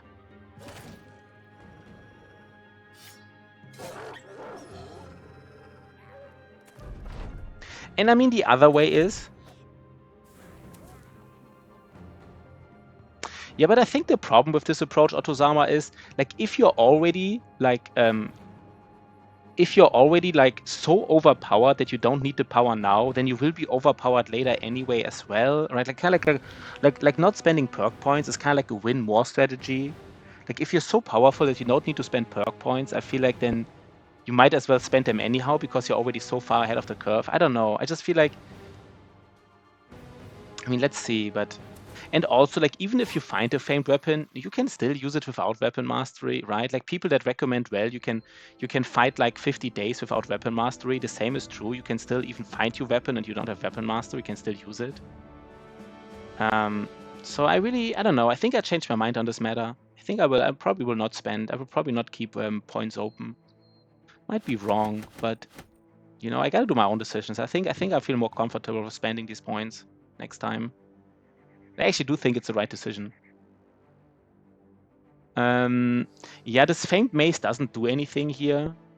So we have like a famed maze of Millionaire, but this maze does actually do something, has armor ignore.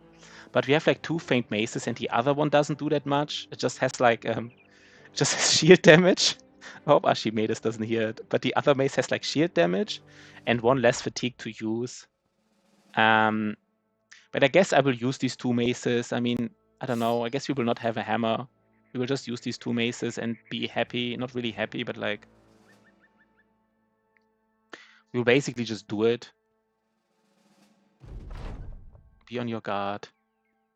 So we would love to do one more fight. Do we have time to look around a little bit? This is the Goblin City, right? Yeah. We want to fight during nighttime. Okay. Barbarian Kings of Famed Hammers. Yeah, I didn't fight that. I didn't find any chosen champions. We actually, I think in this run we only fought like a single champion, an Ancient Honor Guard champion, I think. And he got us a cleaver that we really didn't need. So we got a lot of good armor in this run, but we just... I don't know. The maces are not that bad. Yeah, I mean, I believe the Barbarian Cleavers are extremely strong, but I know that a lot of people don't agree with me here. Do we want to wait? Did we just got like a weird event and we still don't have the shield? The shield is actually quite useful against goblins. Shield is actually quite useful. I'm kind of annoyed that we didn't get the event. Guess that's another argument to do Sunken Library earlier. I kind of forgot about this aspect. I just said, let's do Sunken Library, let's get the shield, and let's do then Goblin City. But I actually forgot about the fact that you have to wait for an event, and you're not necessarily, you might not get this event. Yeah, mace and hammers are pretty bad. It's kind of sad. Like, even like a famed mace or a famed barbarian hammer is oftentimes worse than just a regular tier 3 hammer, right? Like, it's kind of sad.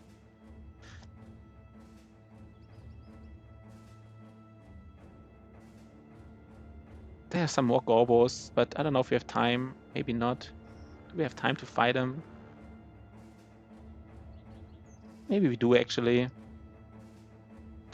Let's just say they will not injure us. How's our mood?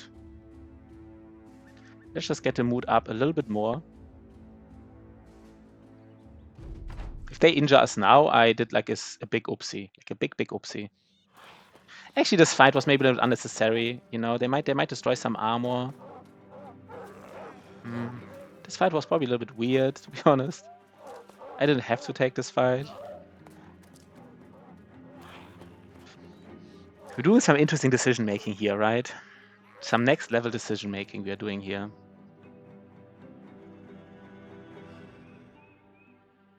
We do want to be on the high ground though. Actually already position I don't like.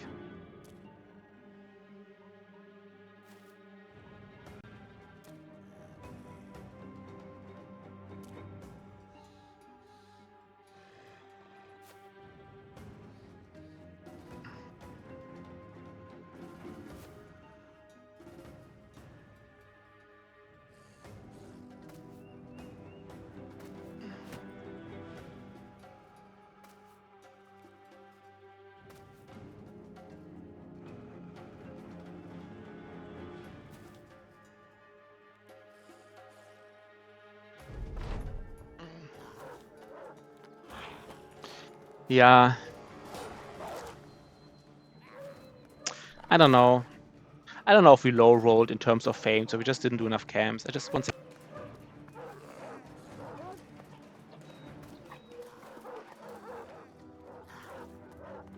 I guess we didn't really low roll. I guess we just didn't do that many camps.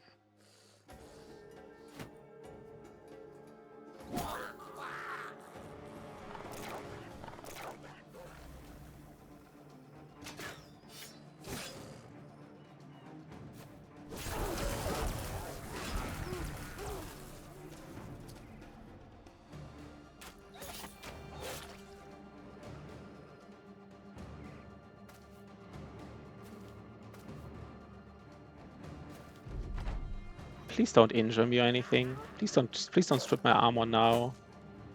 This fight was a little bit iffy. It's over, but I mean, you do want to. Yeah, I don't know if this fight is iffy. I mean, you do want to get this mood, right? Mood is important. Starting confident against Gorbos is very nice. Very nice is probably even an understatement. Oh god, we're fighting Goblin City. Fighting Goblin City, oh god.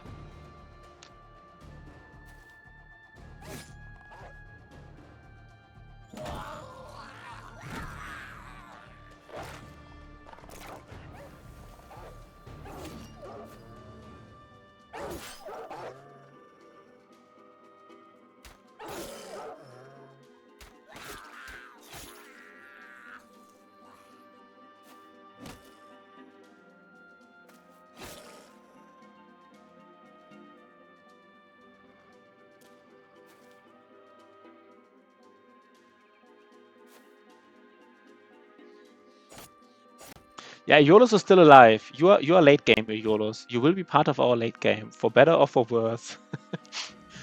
For better or for worse, you will be part of the late game, and I don't even know, right? Like, I don't even know if I like. Do we get a kill here?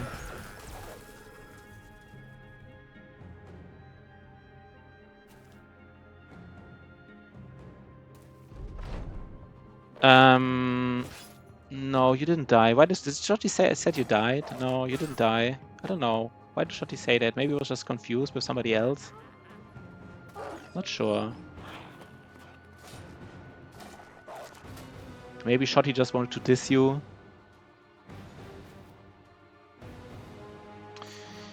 But he just wanted to, like, have some ops with you.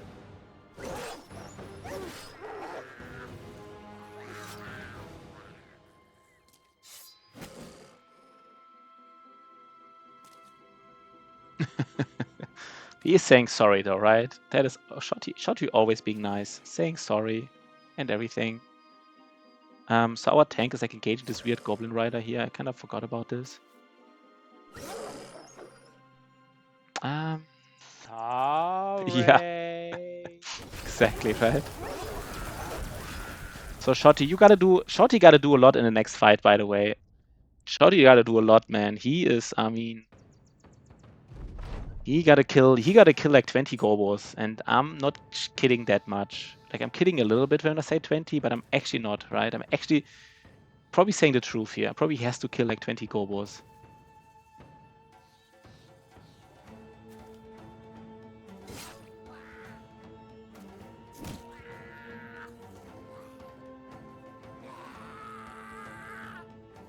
"20 of them Gobos."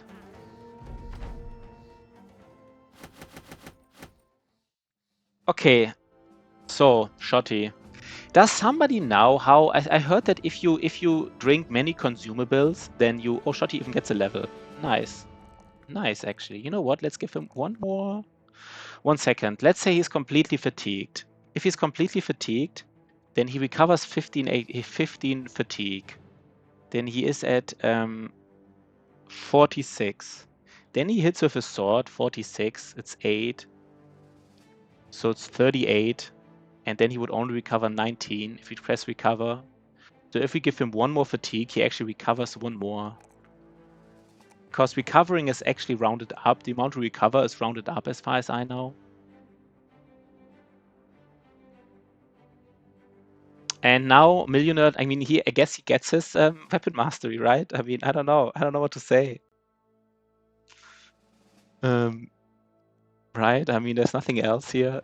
He gets his weapon mastery. And it's the maze. I mean, question is who gets which maze, by the way.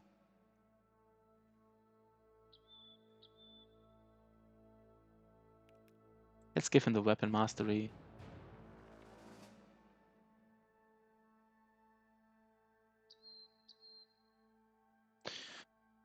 Okay.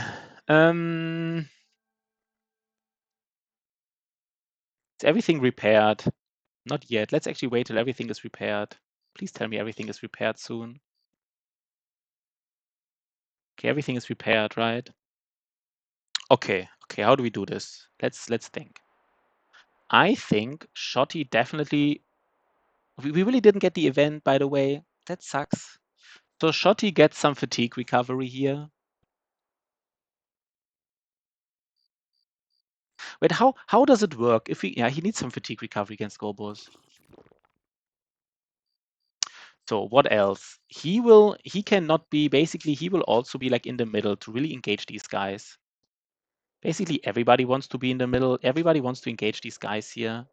Do we even give our sword? Wait, 1 second. We also give our range bro. We give him like the potion, not affected by nighttime. And we might even give our range guy also +4 fatigue recovery. Because he might be able to do some damage, I guess. I don't think a net is useful here. I just don't really see like a net doing anything.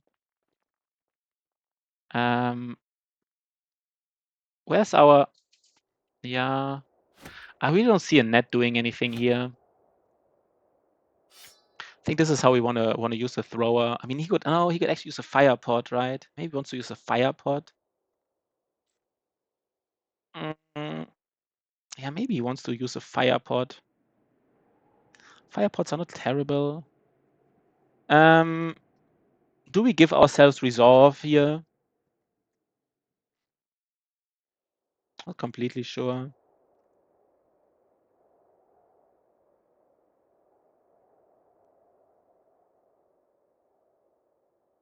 So they will shoot arrows from the top against us and from the front.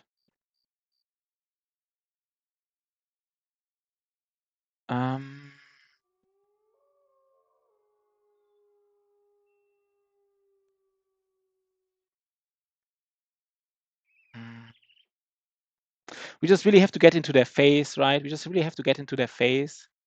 Just basically everybody's in the front. This is like weird. It's kind of weird, but I think we really have to get into their face.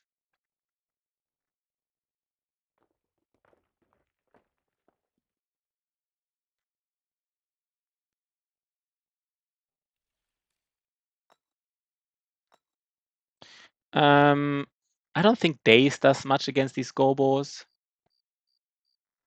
I don't know. I don't think Daze does much here.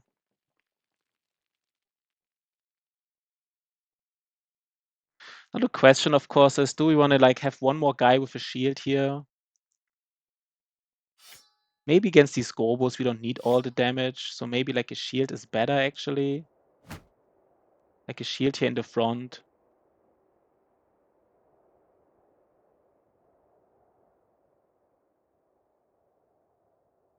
And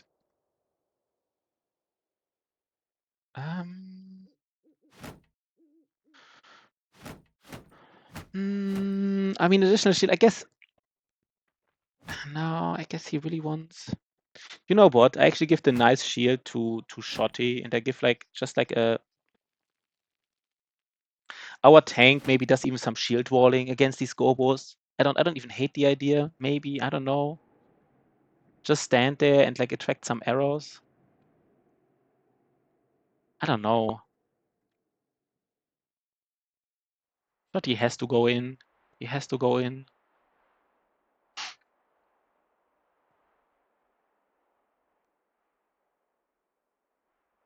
Resolve. I don't know. Can I give? I mean, I guess I could give resolve to my banner as well, right? I don't even know if that's so useful, but like, I guess I do, right?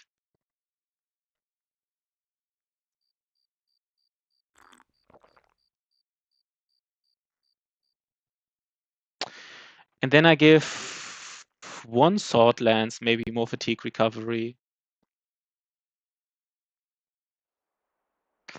Maybe give. Okay, this guy doesn't have a complete. Maybe one sword lance, more fatigue recovery. This is really useful here on these guys.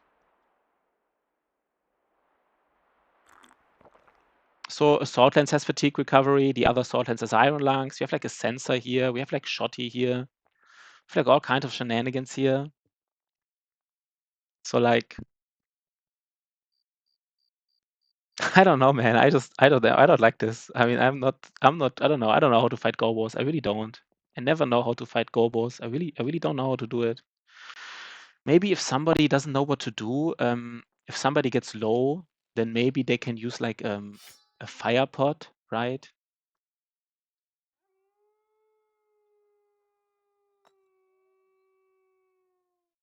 In this case, maybe our banner doesn't need like 3 fire pots, maybe a little bit much. That's maybe a little bit much. So where's the other fire pot? And Shotty just really needs to go through them. He might even disrespect zone of control here, right? Like he has 80, he has like 80 melee 90 melee defense. This means in practice he has 50 plus, he has 70 melee defense. Let's just say like a goblin ambusher or like a goblin, how is it called? Goblin skirmisher. So goblin skirmisher has 75. So that's he has exactly 70 melee defense, right? With underdog. So Goblin Skirmisher, who has 75, they still roll 5%ers. So he can even this. Shotty just has to do all the damage, every single one of it. That's it. He has to do every single damage in the game.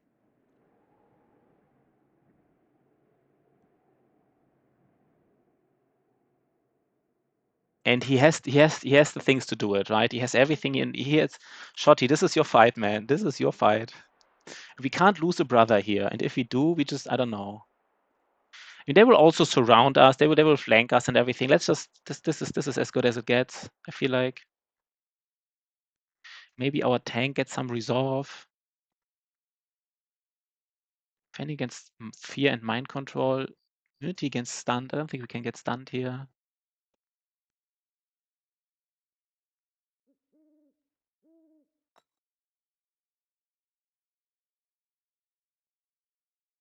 Do we want to give any more here? I don't think so, right? I don't think so. I think that's it. I'm sorry, guys. I really have to be like. We could even give this cleaver to our. No, he's a duelist. He doesn't need a cleaver.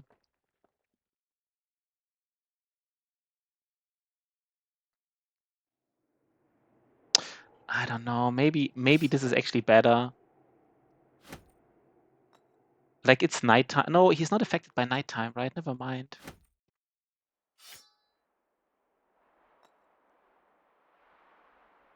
maybe one. If somebody comes up to him, he wants to use throwing weapons. They're just stronger.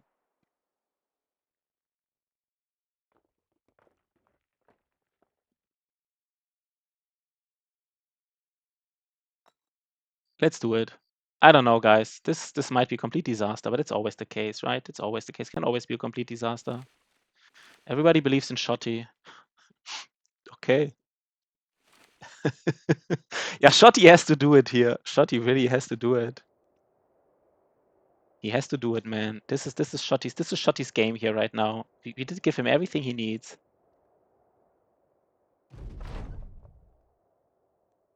Okay, let's get wrecked by terrain rolls. That's pretty good, right? I can see all the haters already. Like, I have it too easy, right? Like, easy. Yeah! Easy, right? Easy. Easy. Easy.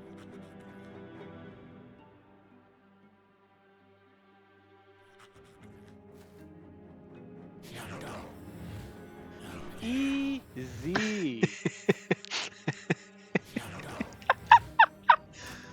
Yeah, easy, easy. Oh, guess he now gets weight. I thought they could. Oh, they can't even shoot at these guys. I want to go in because I thought that I don't want them. Nah, that was weird what I did. Want him to shoot here, of course. Okay, that was weird. I don't know why I went 2 steps in. That was just weird. Thought they would still.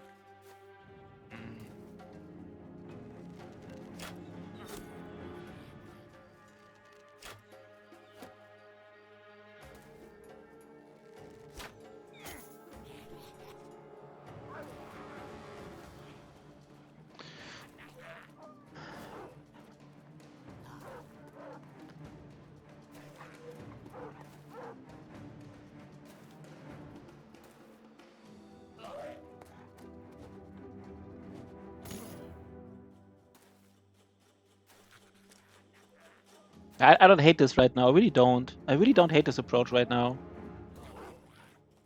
Don't hate it. This is. I don't know. I don't know what I expected, but this looks actually probably like as nice as it can get in a way.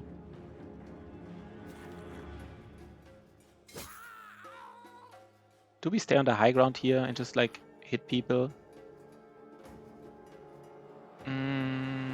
Our sensor can only kill one anyhow. Shotty might be able to kill both of them. Let's wait, actually. That was weird.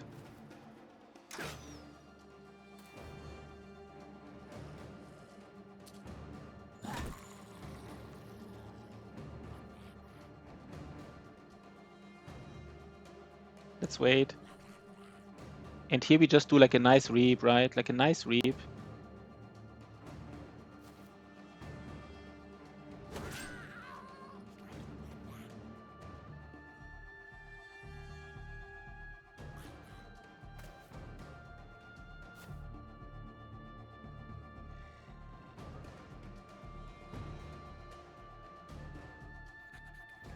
Wait, what? Can he? No, he is. No, wait, never mind. What do we do? Guess we try to get a kill here. I think we go in. And here we just like, I don't know, how do we block them? We just hope that he blocks some errors here or something. I don't know.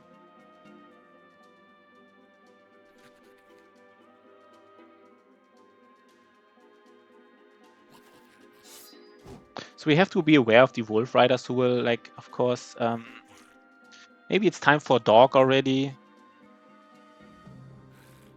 These Wolf Riders, they will go to our 1, 2, 3, 4. I mean, it takes some time at least.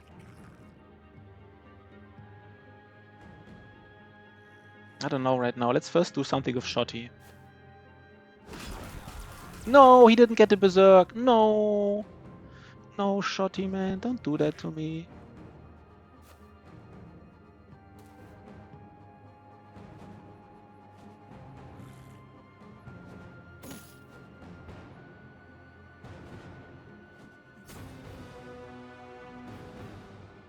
I think I really want them to hit, I don't know, wait 1 second. I mean, these nets are problematic, I guess. These nets are very problematic.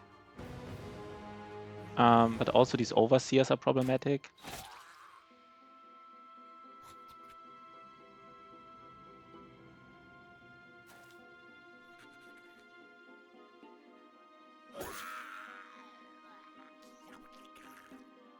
Let's just actually stun it. No, we can kill him, right?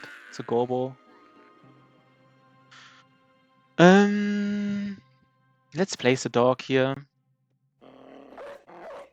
This is the only turn he can do it. By the way, I can't even throw my grenades right on these fat neutrals. But the first turn was fine. Just Shotty needs to deal more damage.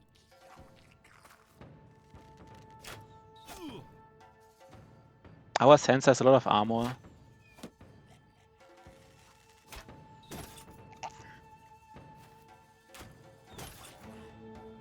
I don't know, I was hoping they shoot in here, but I guess this is not interesting enough. I guess they will shoot at the sensor.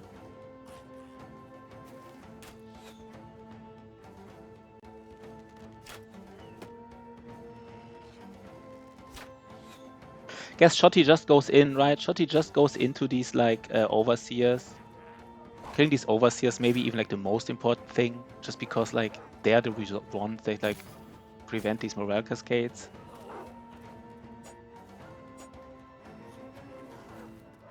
Yeah, here this.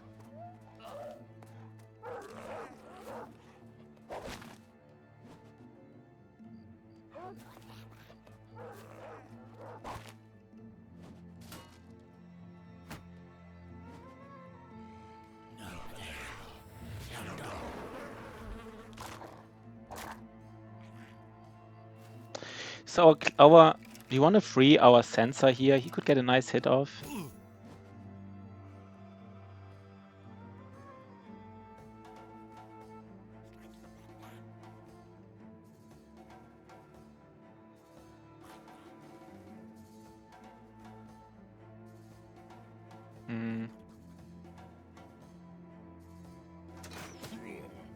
Okay, our tank got a headshot. Okay, our tank got headshotted. That's like the only thing our tank doesn't want to get hit by the way. It's the only thing in the whole wide game.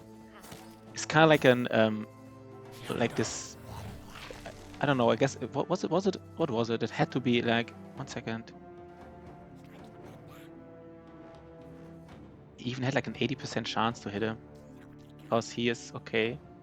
He's already injured. That's a disaster, right? That is straight up a disaster. Like, I'm not even joking. That's the only hit he... Okay, that was bad.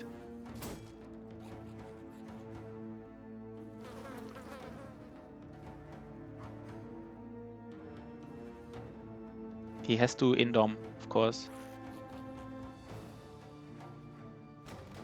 He has to indom. He has to indom. Yeah, swarm of insects in combination with net and everything. That's just bad.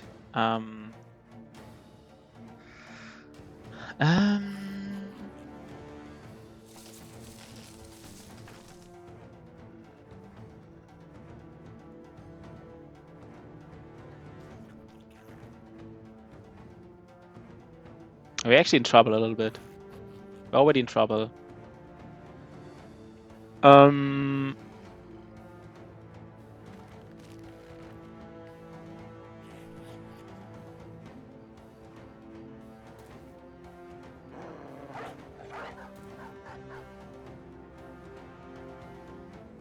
think we actually have to save our tank here.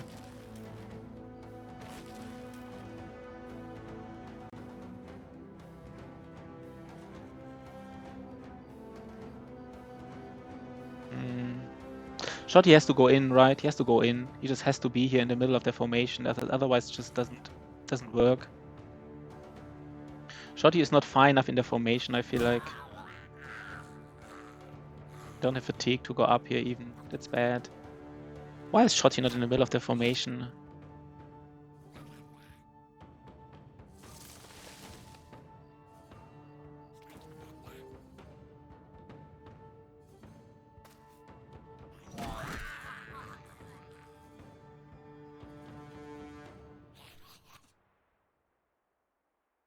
Shotty has to be in the middle of the formation. Just like does all the damage. Everything else just doesn't work. I feel like everything else just doesn't work.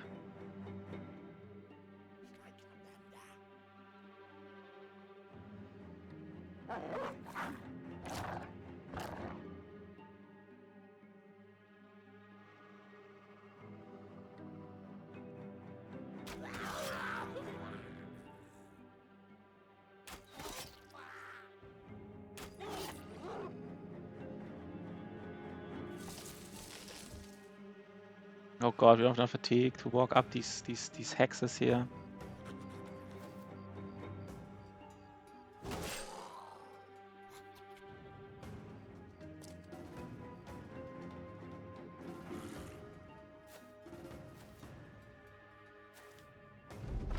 Now Shotty is not doing enough. He has to deal more damage here.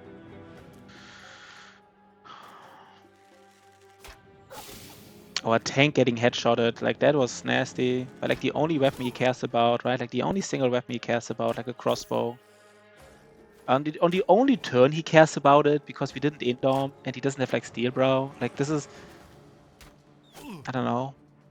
That was not good, I guess.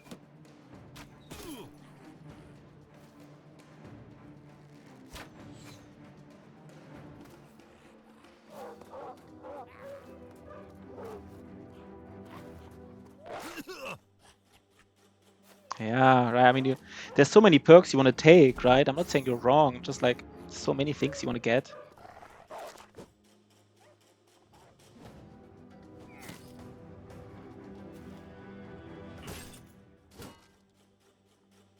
So Shotty needs to do all the damage now, like all the damage. He can't get routed. He just has to do all the damage.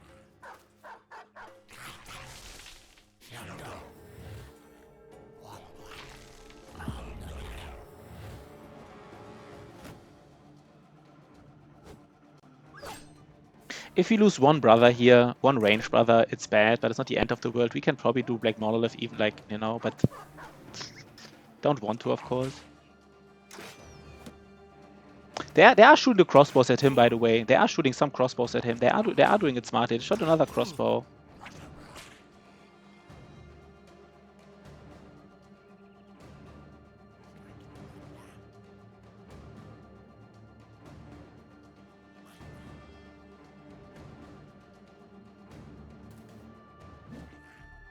This is not the attacks you can hit, you can miss, by the way. This is not the attacks you can miss.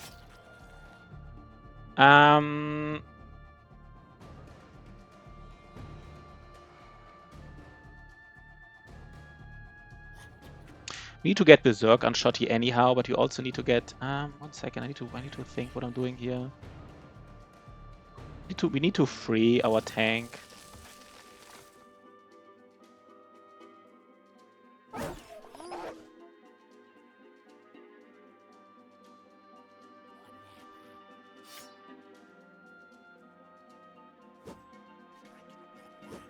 Okay, that's bad. That was bad.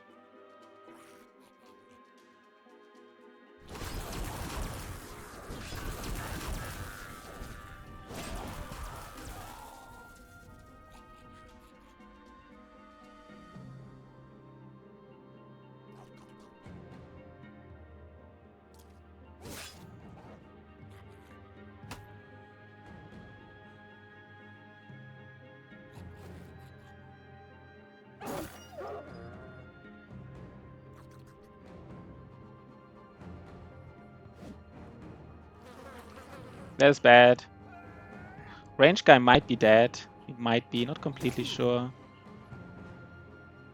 Not necessarily, but like... That was good.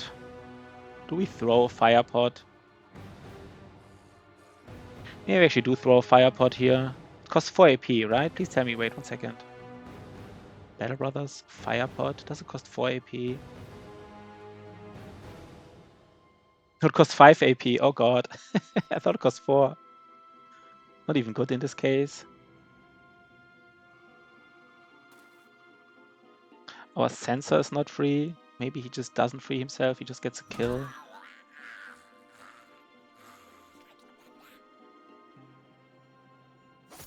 I forgot that there's a goblin here.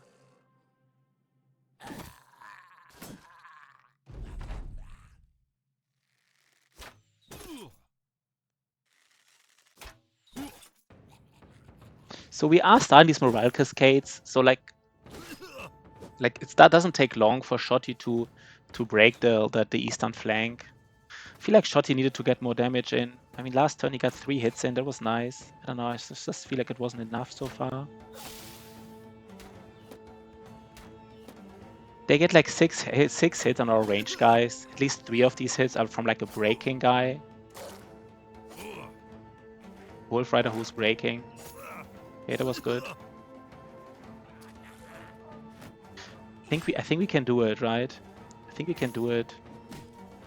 Our tank getting a headshot in basically like the first turn or like second turn. That was nasty.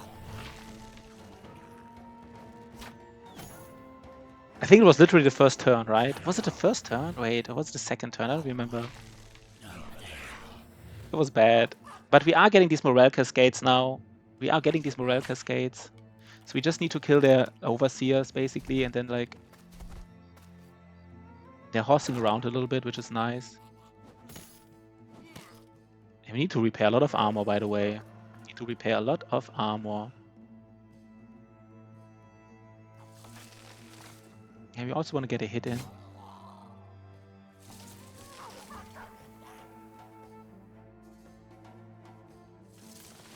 Are you fucking kidding me?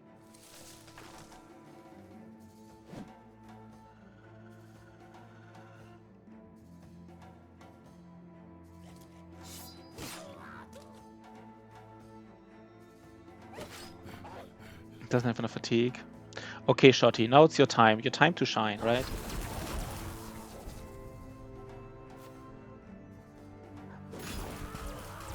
This is what you want to see here, right? Some nice morale cascades.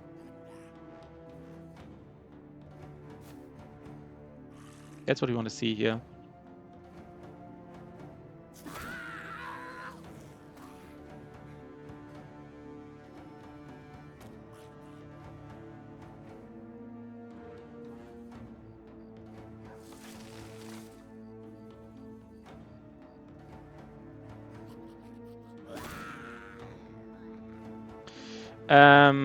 Okay, he doesn't have fatigue.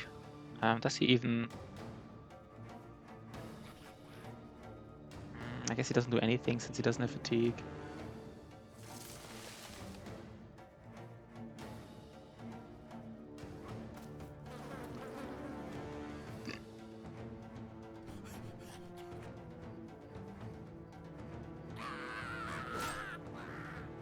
Oh god, Shotty, you gotta kill him. Okay, they're dying, they're dying, they're dying. So the eastern flank is kind of like, not dead, but like... So I think actually the most dangerous part of the battlefield might actually be where our tank is, because we can't lose our tank, right? We just can't lose him. It's just too weird. Easy. I don't know if that's easy. I don't know. I don't think Goblin City was easy. I really don't. I really don't.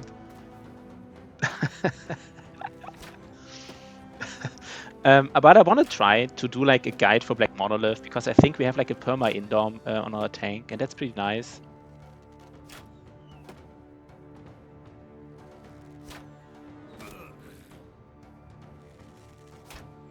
So I guess we need 1 or 2 days to repair, right? I hope 1 or 2 days is enough. I would say it's enough, I guess.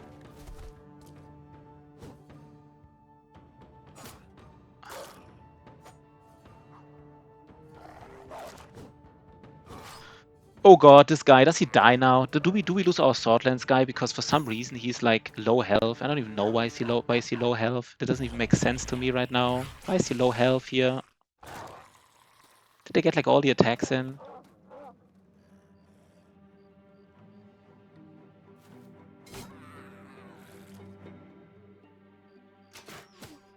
Yeah, they're hitting the tank. They're hitting it with crossbows. He doesn't like that, right? Like, if there's one thing a tank doesn't like, is to get hit by crossbows. Like, they really don't like it.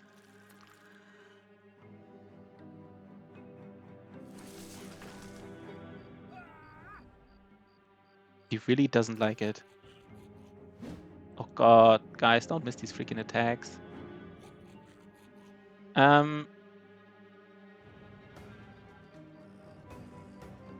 We just move into their formation. Like, just straight up.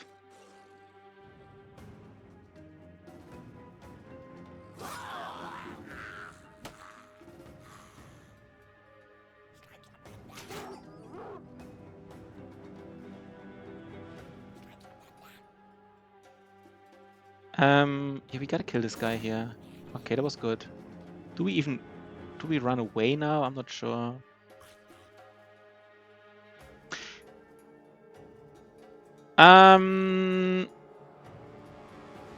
Let's hope Shotty kills some of these guys just from them like running away, right? That's possible, I guess.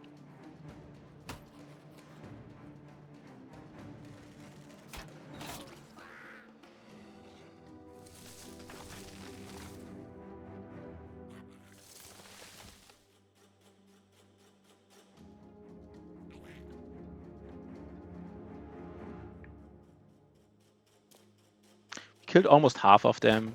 And we will kill some more this round. Oh god, this is nice. Yeah, our sensor here in their formation was a nice addition, basically. I think our Swordlands has to get... I mean, he's engaging this guy here, but no, I think he just stays here. And Shotty just... Let's just engage. I don't know, should Shotty be in the top? He kind of should be. Maybe Shotty and Sensor, like, they clean up this here, and then everybody else goes to the north. But I think we got it, right? There's one Overseer left who will crossbow my tank. But apart from this, I think we did do it.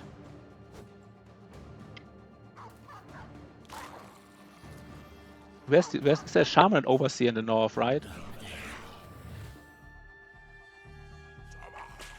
Where's this guy? I didn't see him. There's a guy here. Look at this. There's an Overseer there. I didn't really... I don't know.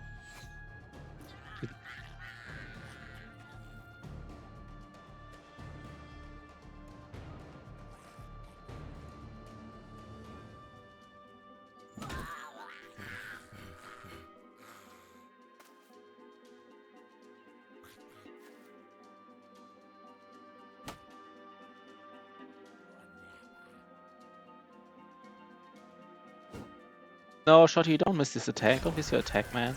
Don't miss it. Please don't.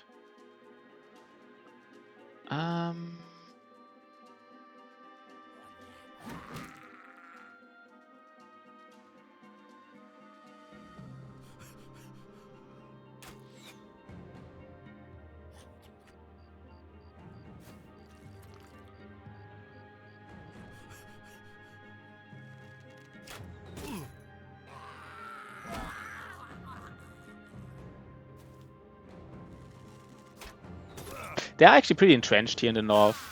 Oh god, and Shotty gets the puncture in. They're rolling 5%ers, that's for sure. See, the only weapon he cares about, like a puncture. Of course they get it in. 5%er. Oh man, these guys, man. These guys.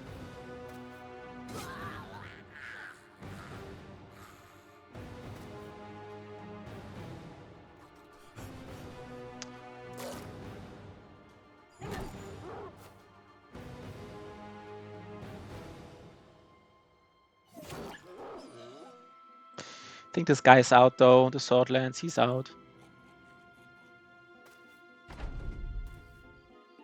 They're still a little bit entrenched here, so we have to, I mean, I don't know if we have to be careful. Maybe they even run away, by the way. Do they run away already? Not sure. Do they even run away from... They are running away. Oh, that is nice. We don't even want to follow them, by the way, because we don't want to get, like, any damage in. So our tank is out. He doesn't want to get, like, another hit to the head. Guess he could have just, like, shield walled and stuff. You know what this was? This wasn't easy. Why can't I hit these guys? This was not easy. This was Goblin. I think that's probably the only thing I will never do. He may not be. Shotty did a lot of work here, man. He did a lot of work. I mean, I think I needed to be even more aggressive with him, but he did a lot of work. Like, he basically took care, like, of morale cascading the whole Eastern Front. But he has the strongest equipment, right? I mean, that's like, he is pretty popular here. He actually is pretty popular here. It's over. Yeah, it's over. I don't even run down. It's over. It's over. It's over. It's over. It's over. Let's go. Okay, we even get some nets. Easy. Yeah, easy, right? Easy. Very, very easy.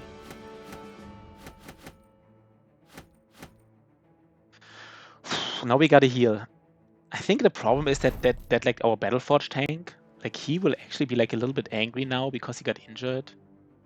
How long does it take? 3 to 5 days. Oh no. 1 to 4 days. So we will actually give Shotty. He just freaking got injured from like a single fucking puncture. Are you kidding me? Are you fucking kidding me?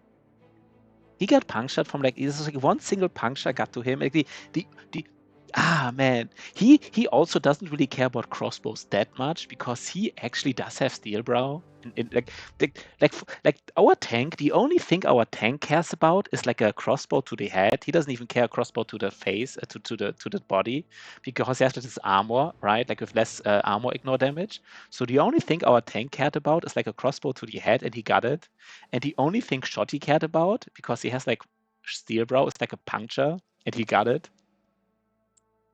But the nice thing is we have like this one thing which we can give him. Like ignore injuries. The only thing I'm a little bit interested about right now is, would he get like sick from drinking too many potions?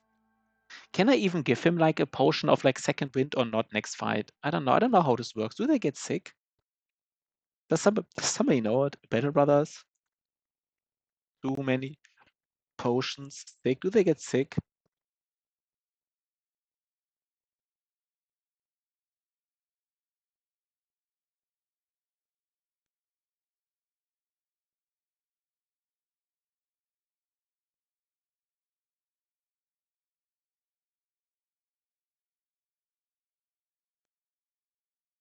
So I think it's okay, 50% chance to get sick every time you try to consume a potion beyond the first.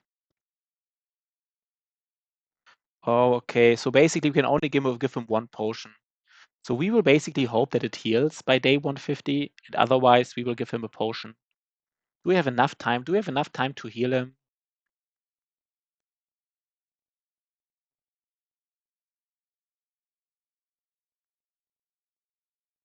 Yeah, I don't know. I'm a little bit afraid, of course. We would have to go back all the way to, yeah, I don't even know, no, Dawnland. That's probably too much.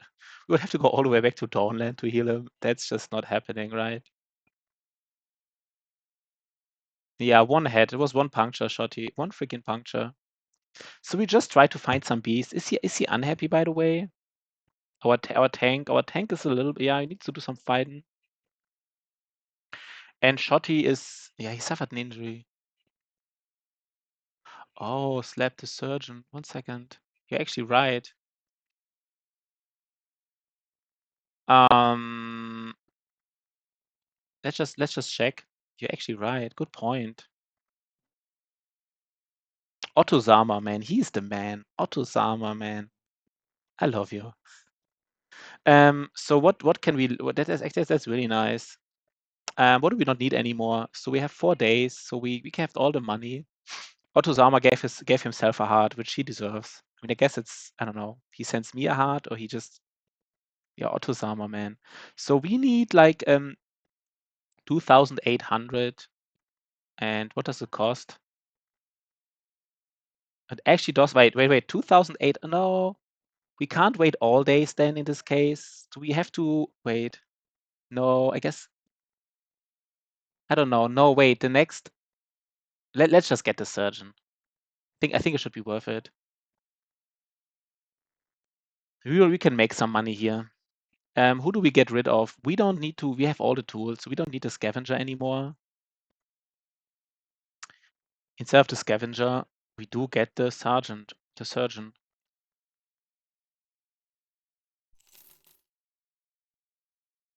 And we have exactly money for 4 days. We just need to get a little bit more. Like we just need to get like 50 more monies from somewhere, and then we have enough money.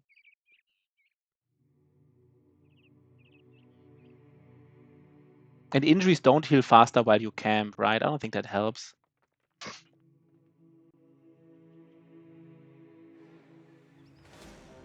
Yeah, we will do a small camp. I don't know, probably not now, but very soon. Our Swordlands got a level. In this fight particularly, the nice thing, by the way, is we actually want to get these. We actually do want to even get these things, right? We do want to get like some mushrooms, I guess. So our sword lances both got a level. Let's give them something here.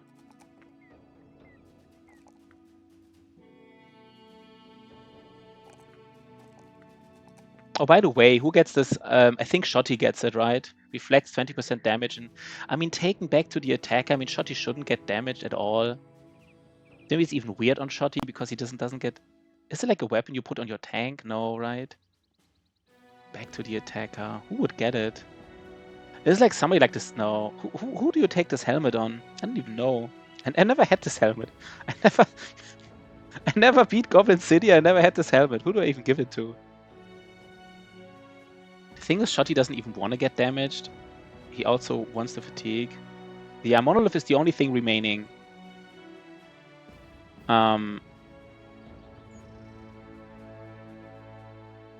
Maybe somebody like... I don't know, that's weird. Who would be in the front to take some damage? Maybe Millionaire. He actually has like the... Reflects 20% of the damage. The Legendary Bandage, yeah. Yeah, thanks, Basadissimo. I think we can make it. Who gets this? I mean, the thing is, I mean, does the tank still get it? This is like weird. The tank gets like, instead of maybe the tank gets it and then he also gets like the armor, the Ichirok armor. Is that like a thing? I guess our armor is not that strong anyhow. Oftentimes you have like a really strong armor, but here we don't. So maybe the tank can just get the Ichirok armor. It has a little bit less. And then if he gets hit to the head, at least he doesn't really care that much. Like headshots are the only thing that can reasonably injure or kill him, but with 400, like...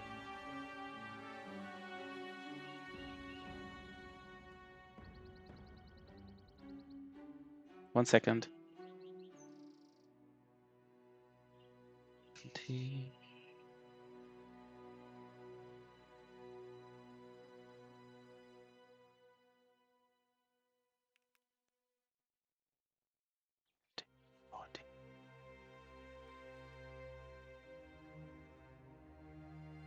Yeah, I think that's how we do it.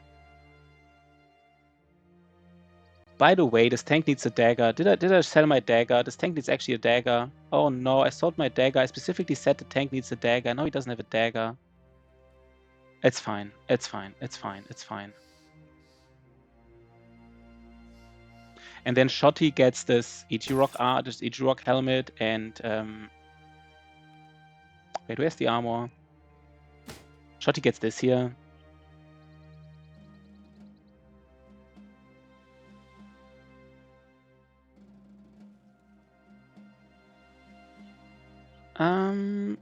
This is an easy fight. We will just still heal like a little bit.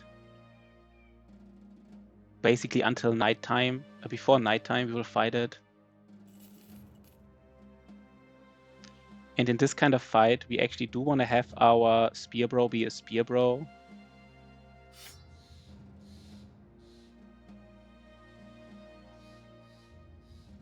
Did we just heal an injury, by the way?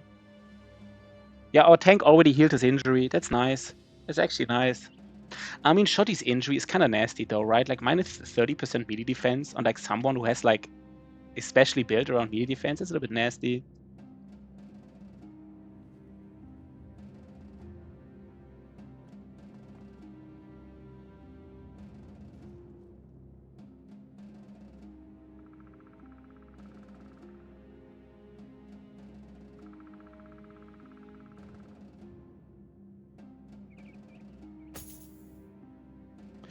We have a 313 helmet.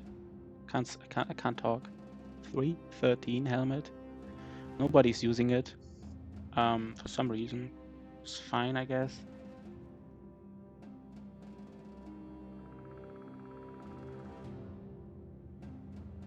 By the way, let's already ensure we don't... Yeah, but I would love to heal him and just still use the Iron Will Potion, right? I would love to use an Iron Will Potion on him an iron will potion on one sword lance. On the other sword lance, I would love to use a strange mushroom. I don't know. I want to use so many things. How bad is sick, by the way? If they get sick, they really get a debuff, right? So I can't have the chance of getting sick, right?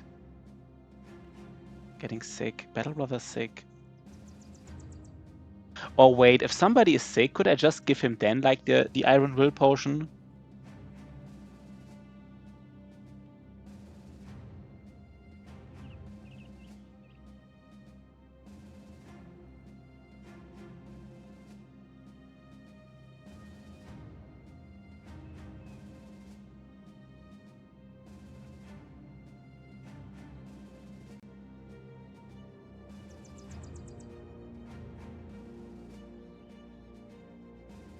Oh, interesting. Iron Will Potion doesn't negate the debuffs of the sick injury, just all other injuries.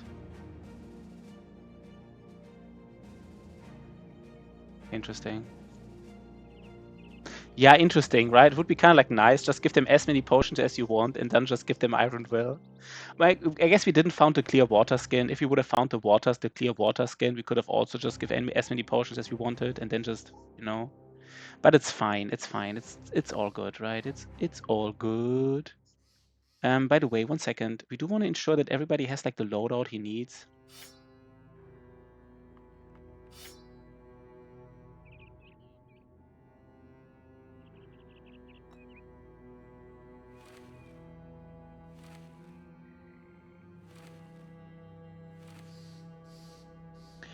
I don't want to forget it later. Maybe I have to wait a little bit. I guess let's just wait a little. Let's just do this fight here. I'm a little bit excited right now. I don't know why I'm so excited, but I am excited. This was a tough run. This was a tough run. It's not one yet, right? Like, Black Monolith is tough. Black Monolith is tough.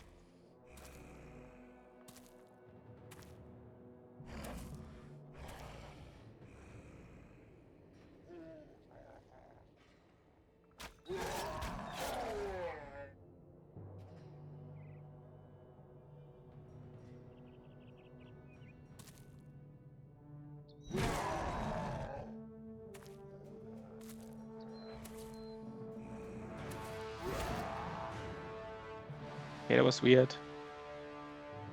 Should have done it differently, I guess.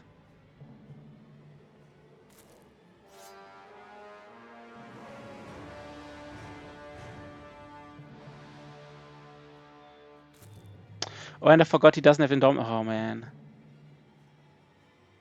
Decides you're not worthy. Sometimes Black... Yeah, sometimes Black Monolith... Yeah, that's true. Sometimes Black Monolith just says, you know what? You suck. Yeah, I don't know. I fucked this up here. This was weird what I just did here.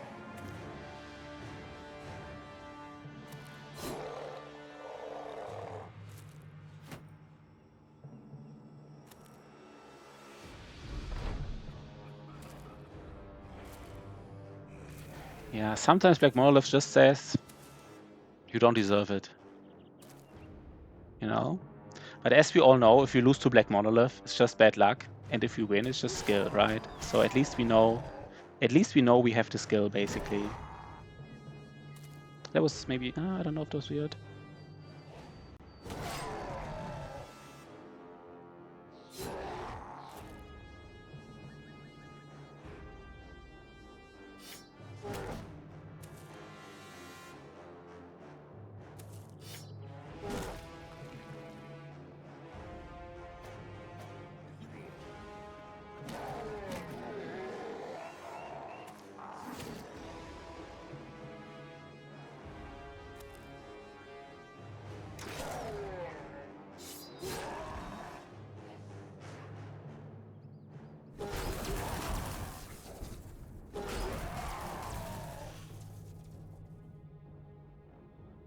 Ah, fuck. I fucked it up. Shotty might get literally like... No, I can't allow this, right? I can't allow Shotty to get hit in the head by a flail. It's better somebody else gets hit to the head.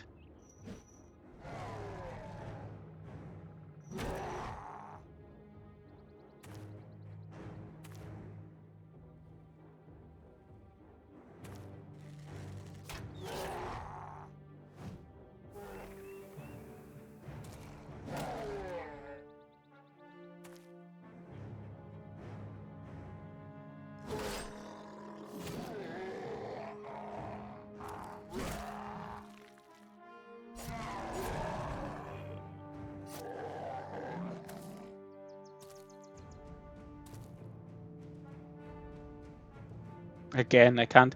Not shot here. You just can't get hit to the head here. Not from a flail. It's too weird. Too weird.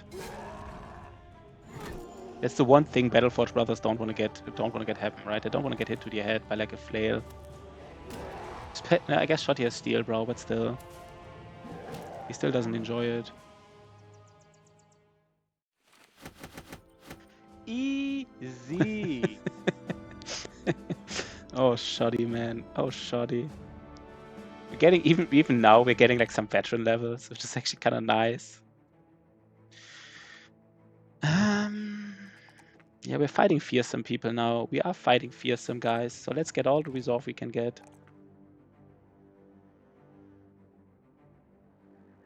Do we find like one more? Do we find one more? Yeah, I would love to find one more beast. Would be the perfect timing. Finishing this ambition, like one more beast, would be so nice.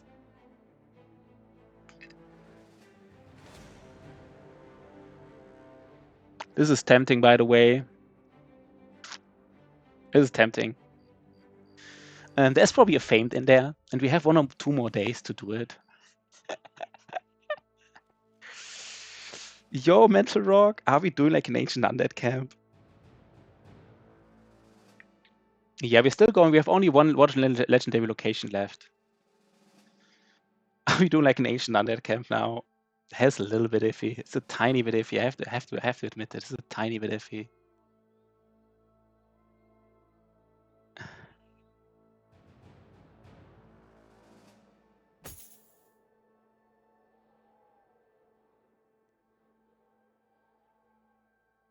Which one you got left? Only Black Monolith. It's the only one. Only Black Monolith is left, and we have basically, you know, we will probably do it literally on day 150. Probably literally on day 50.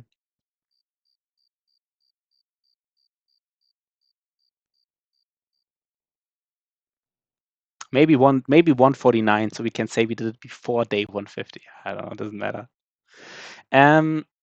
Let's actually have a small break here. I want to do some calculation for my Battleforge tank. I know we can do the calculation together later. Let's have a small break, and then we first do some calculation on Battleforge tank. I want to do it. I want to be sure that we have it right, by the way. But let's have a small break. See you in a couple of minutes. But Battleforge, good to have you back here, right? Good to see you, brother. I hope you against the storm runs are nice.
Okay, you know what? We do the calculation later.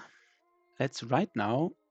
We just wait and we do this. This is the last camp we are doing basically. Even if we get an injury, which I don't think so, it has like it can heal like during the noon part. So this camp is not that hard. We will use like regular nets here for these necro savants. Maybe even a lot. We don't really care, right? We just use all the nets here.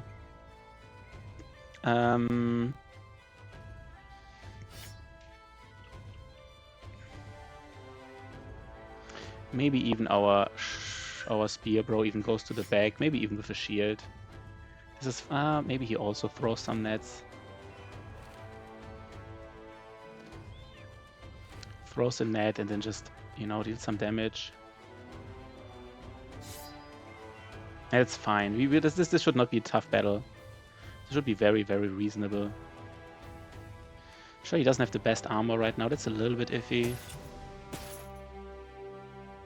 Yeah, but he doesn't get hit though, right? He doesn't get hit. So let's go. Let's do this battle.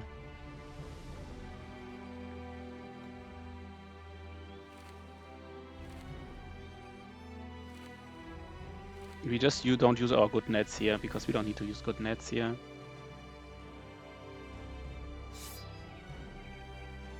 So let's go. We should probably get something here. Maybe here we get our famed axe that we're always looking for. Probably, right?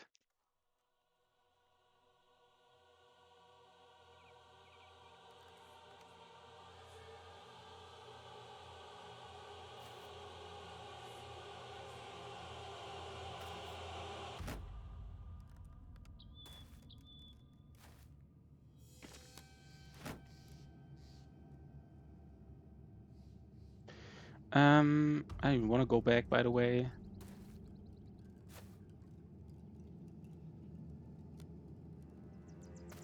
Let's just see what these Necro Savants are doing.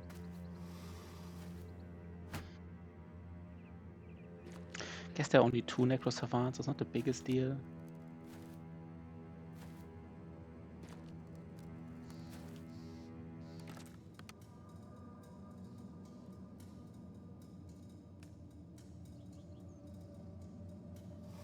Yeah, I would want to go 2 steps back.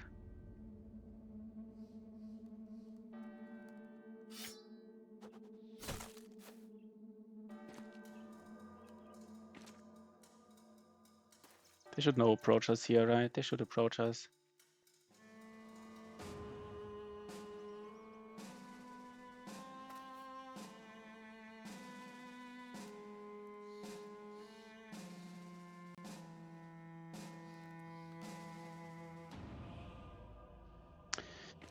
Okay. I guess we already indom here.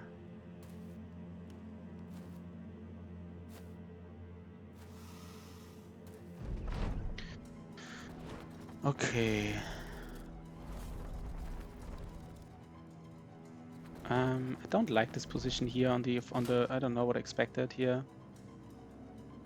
I guess it's fine. Let's just hope that they engage us, right? They should engage us. They really should. Like,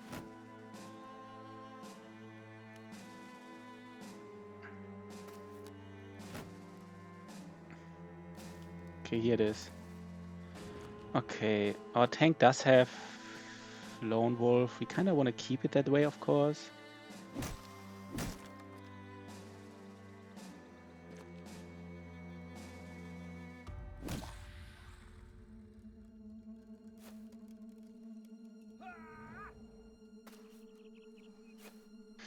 Let's get the famed. What are we looking for actually? I don't even know. Let's get the famed War Scythe here, right?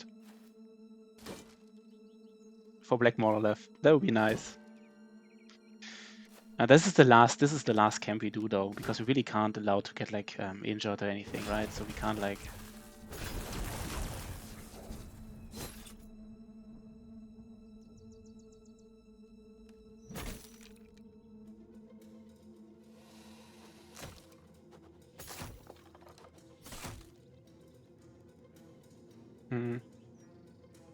Can we throw a net here? We can. I guess that's already a turn well spent.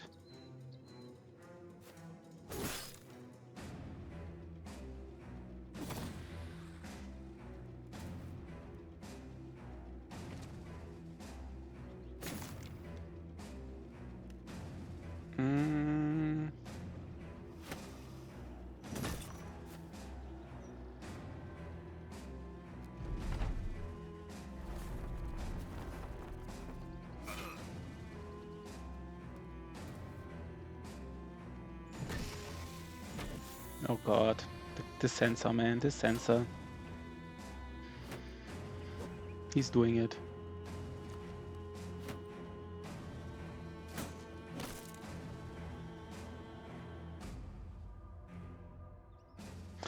Hmm.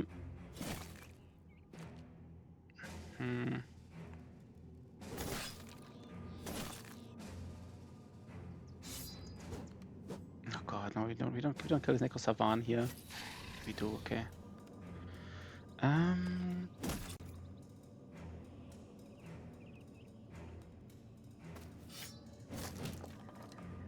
Okay. Nice little camp. Last camp. Maybe if there's like a very small camp, we would do it. It's basically the last camp we do in the stream, in this run.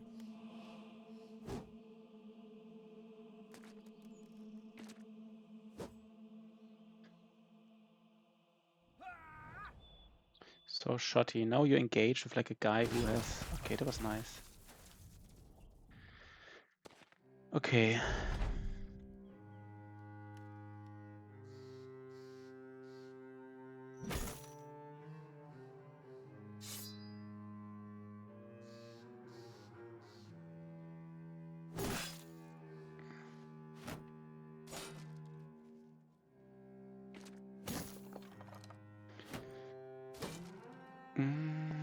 Let's wait.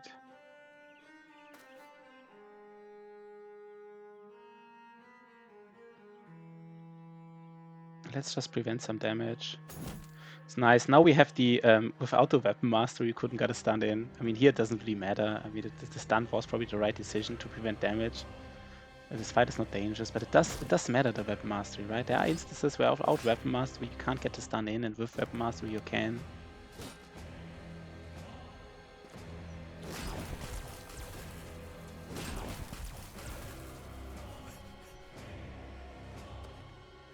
We're standing on Miasma right now. We don't have to do this. I guess this Nimble guy, I don't know, does he want to engage these brothers? Yeah, these, I don't know, maybe not.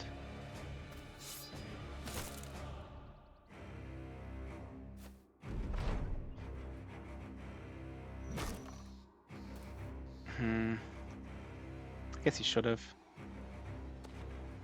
Let's just prevent all the damage here.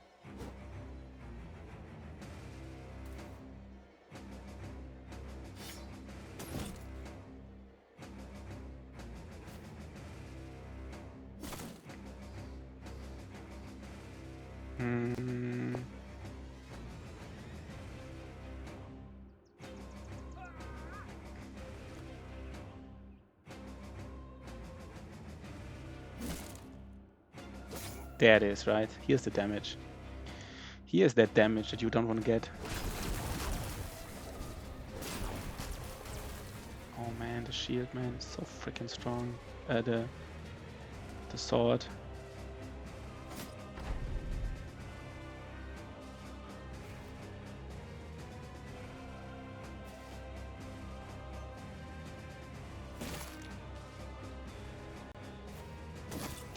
Okay, last roll for a feint.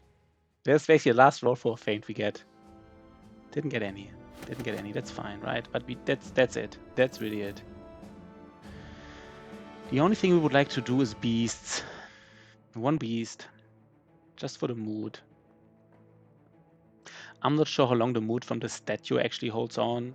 Impressed by when like if he loses his injury, then I would probably go for it because right, the mood from the statue. I don't know how long it holds. No beast here. Yeah, we are not. I don't even. It doesn't even matter what's in here. I'm not doing this. I have a plethora of orc warriors. Yeah, we're not doing that. It's probably doable in a way, right? Like we have all the tools, but like we might do this here. This might be a small camp. Let's first check. Are we ready? No, we still have an injury. It's just a little plethora, right? Exactly. We got like a level on our Battleforge tank that actually might matter, right? It's actually a nice level here. I like it. Actually nice to get like another. Let's do the calculation now, by the way, because it's the last time we could level up initiative. I wanna show you guys something basically.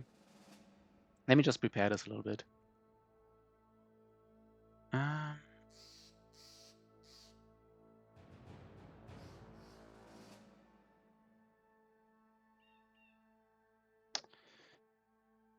let's go to a sheet. Let's do this calculation together, basically. And let's call this calculation display right. It's about basically, the calculation is about whether or not you can perma, indom, and shield wall in Black Monolith. And there are basically 3 enemies in Black Monolith. There are these like honor guards. Let's maybe make it bigger. Let's make it bigger. Like, let's do it like 18. There are honor guards, and we need 2 hexes here. Then there are honor guards with polearm, of course.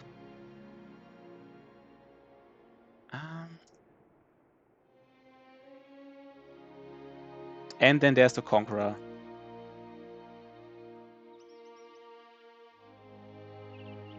Okay, 1 second. Let's do it nicely here.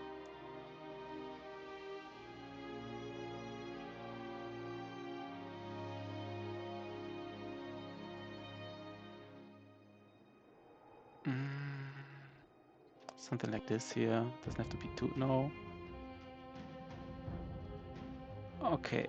And let's ensure that is okay.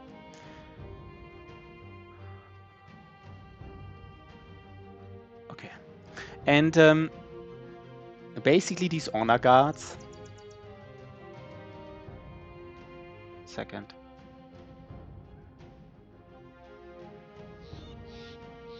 Sorry, guys. I fucked it up a little bit.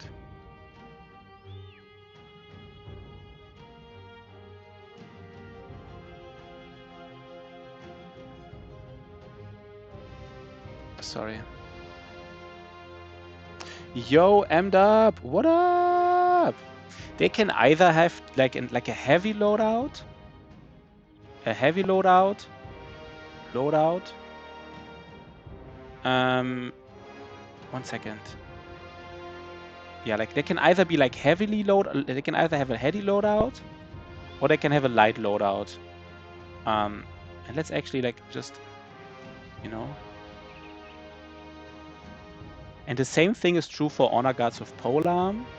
And the Conqueror always has the same loadout, right? Like that doesn't matter. And we just do it once here basically, but I want to do it once.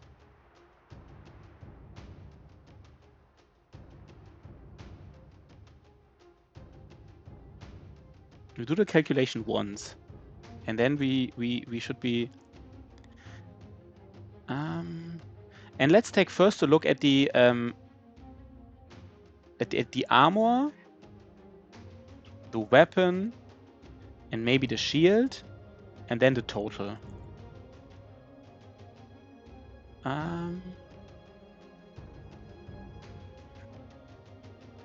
Okay, let's first take a look at ancient honor guards.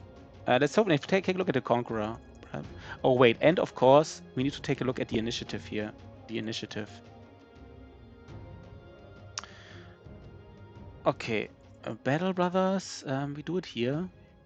Battle Brothers, Conqueror. Okay, so the Conqueror has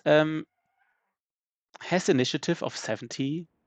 The Conqueror has initiative of 70. And his loadout is always the Emperor's armor. I don't know, ancient laurels. I don't know. I guess they don't lower his initiative. He always has an armor, which has like 30 fatigue, and a crypt cleaver, which has like a 16.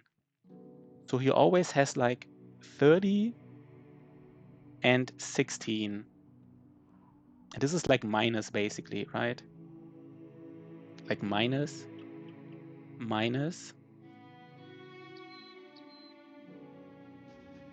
And so his total initiative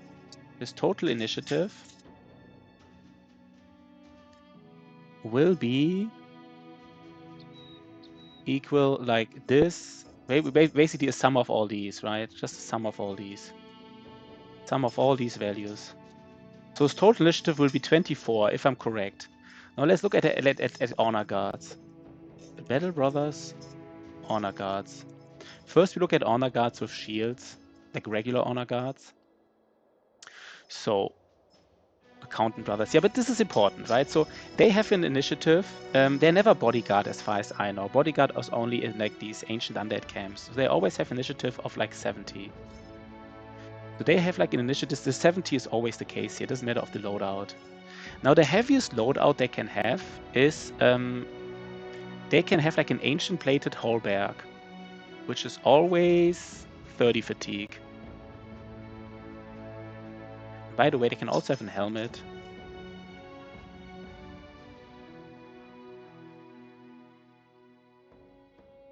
So this is like minus 30 fatigue.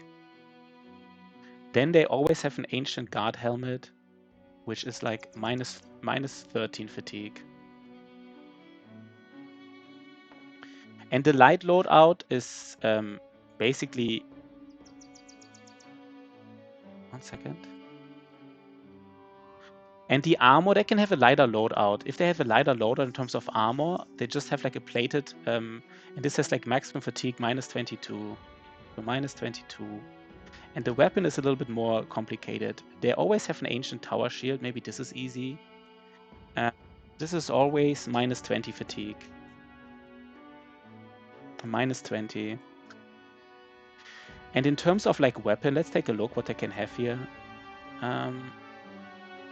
I guess the problem is we kind of have to look at weapon and shield together, because if they have a Khopesh, maybe shield and weapon can be looked at independently. You have to look at it together.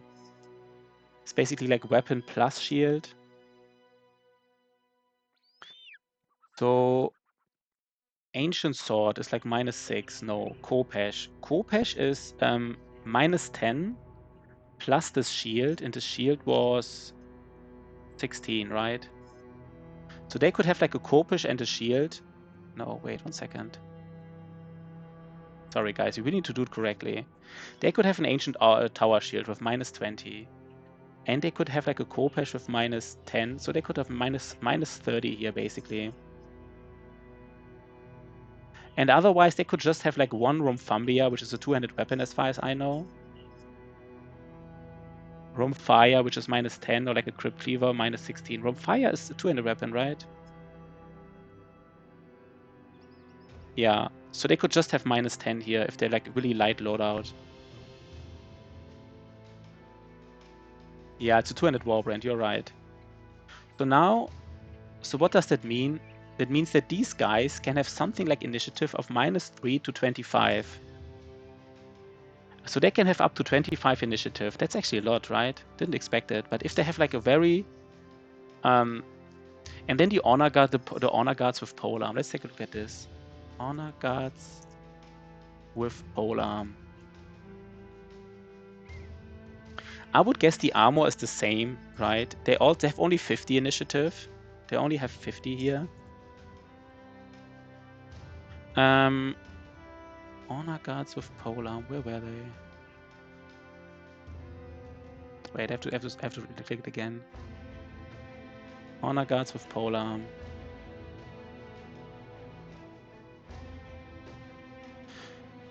So I would say like the I guess the helmet is the same here, right? And the armor is the same. So they also have like either like a heavy loadout minus 30, or maybe just minus 22. The helmet is always minus 13. And then they have a weapon plus shield, which is either an ancient pike or a war scythe. And both of these have like, no, it's minus 14 or minus 16. So the light loadout is minus 14, and the heavy loadout is minus 16. So and this means here that basically all these enemies have like an initiative of minus 9 to plus 25. This is my calculation. Now I actually found someone online who said they can have an initiative of up to 30 or 32. So maybe there's an error in my calculation. I'm not completely sure. But the lowest I can think of is if this here. Maybe I did an error here, right? But the highest initiative is 29, the lowest is the highest is plus 25, and the lowest is minus 9. That means, let's go back to our game. That means if you have a tank that is able to manipulate his initiative in such a way that after Indorm and after Shield Wall, his initiative is lower than -9. Lower than -9. Let's take a look here if we can do it. So basically, his initiative needs to be lower than -9. We just need to do Black Monolith. So if we give him like this 20 initiative here, if we give him +20 initiative, then he will have 70 initiative. But if he's completely fatigued out, he has -13. With -13 fatigue, he is super slow. He is slower than all the enemies. So they would all go before him. And then we just need to make sure that once we recover, that we are actually having higher initiative than 25. So that means like if we have like 70 initiative here, 70 initiative, and we only fatigued like 40 because we recovered and we got some fatigue here back from the 15 fatigue we got back and from recover. We're actually only like 70 initiative minus maybe like like 35 fatigued, and then our tank has let's actually calculate in the sheet. Sounds but I think, and this is how you perma Indorm in this, if my calculations are correct. I never did it, so let's just hope that's correct. 1 second. I guess it's a little bit boring for some people, but it is important. Just skull score, yeah, just yeah, that is true, right? Hmm.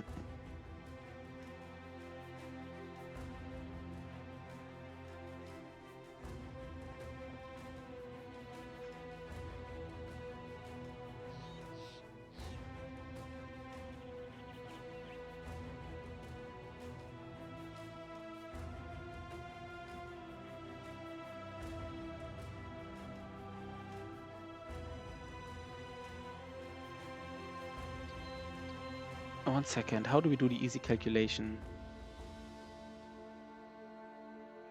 Maybe just do it like in a simple.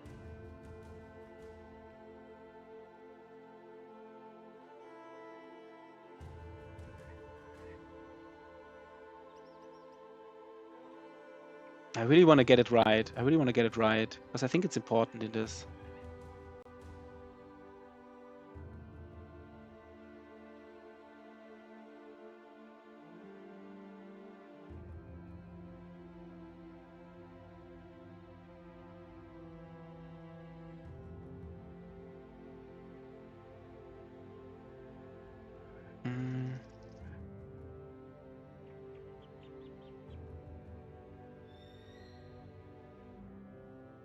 I'm sorry, guys, but I really want to get it right. Maybe I should have done it somewhere else before, but I do want to get it right.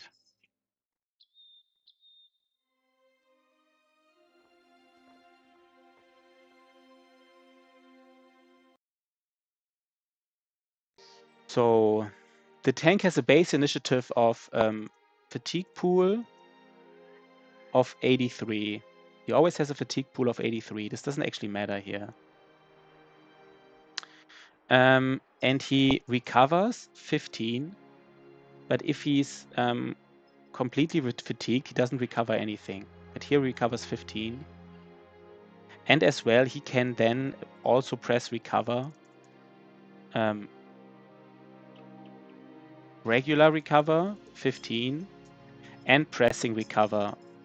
And pressing recover, once he's fatigued, he doesn't get any fatigue back, basically. But if he presses recover, obviously, wait, initiative.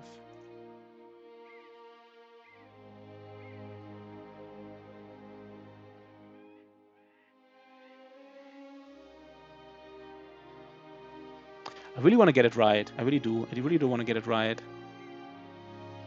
If he recovers basically the fatigue pool minus what he already recovered, and then half of it divided by 2. And I think it's rounded, by the way. Rounded up, but let's say it's rounded down. And so his total initiative will basically be his base initiative minus the completely fatigued pool, plus what he recovered regular, and plus what he recovers from the skill. And so this is the end result here. So basically, after we cover, we are faster. We are faster than all the enemies, so we go first. And then we go first, and the next turn we go first before everyone else, and then we press recover, we press shield wall and indorm, and then these enemies hit us, and we're really, really slow. Our initiative is really slow, and then they basically double turn us while we are shield walled and indormed. And then once they double turned us, we recover again. And that's how we perma indorm. That's my understanding. Sorry, guys. That was boring, right?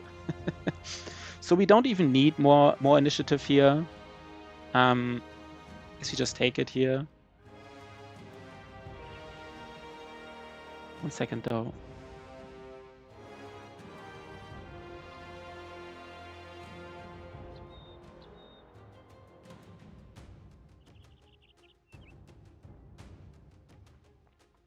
And we even have some cushion here. So we can just give him basically more fatigue pool and everything. That's fine.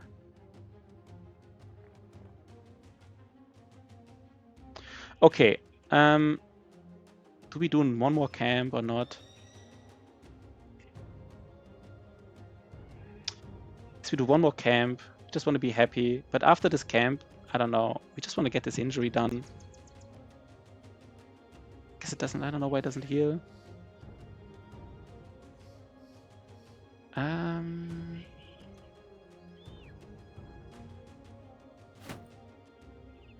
Max Soul Swordlands. Yeah, I see it too. I think it's happening now, right? Now's the time. The time of the Max Roll Swordlands. I see it happening too.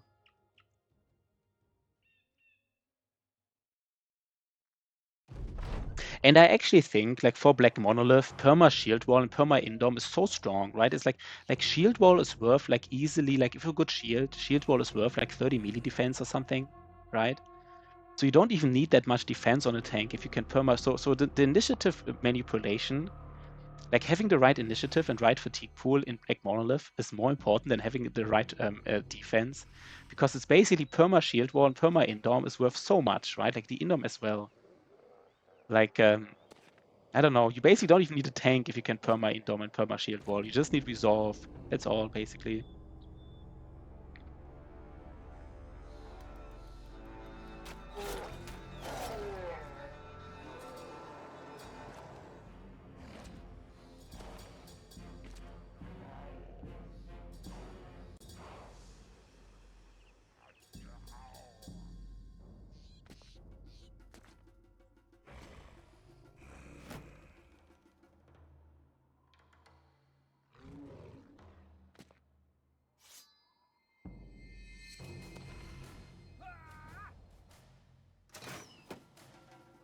Okay.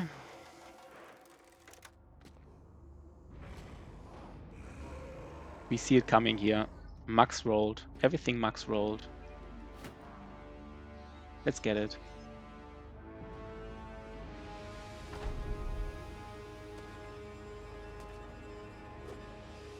But I guess it has to be the last fight. I mean, if you get injured here, I really don't like the fact that, I mean, this one puncture, right? That is so, I don't know.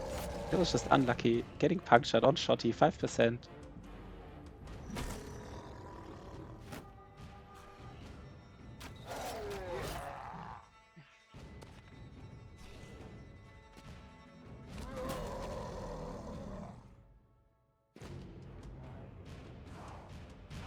Let's kill this.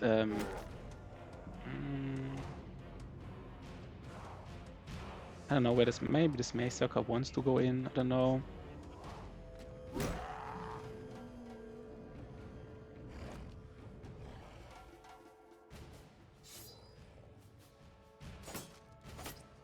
I mean, it was a little bit weird.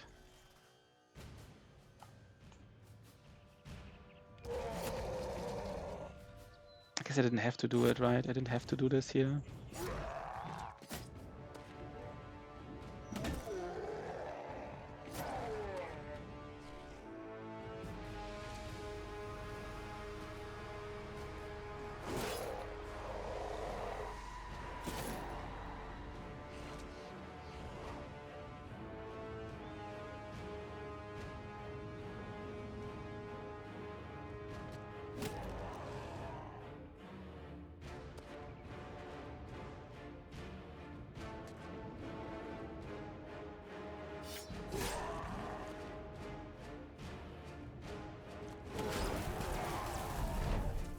Okay, let's get wrecked here in the south. I guess they're not dual wielded, so it's not the biggest deal.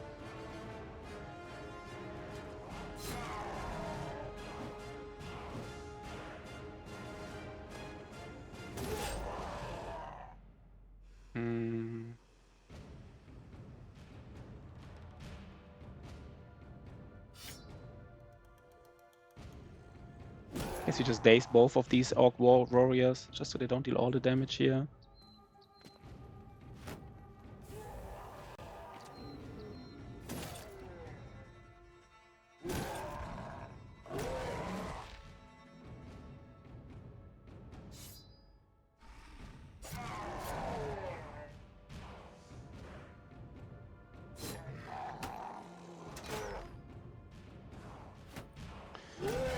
Okay, Shotty, it's your time to shine again.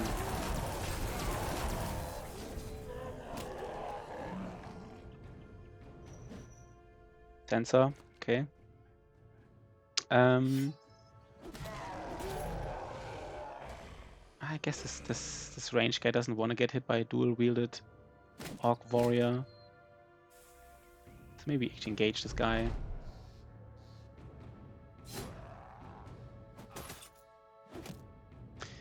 Okay, so we should have really good mood, by the way, right? I just expect we have really good mood.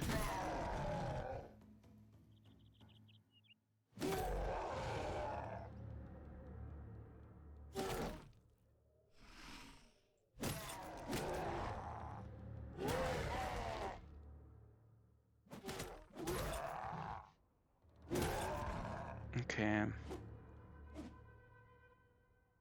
Yeah, we are ready for Black Monolith, right? We see it happening here. We are ready. We are strong. Let's first switch weapons to get the resolve trigger in here.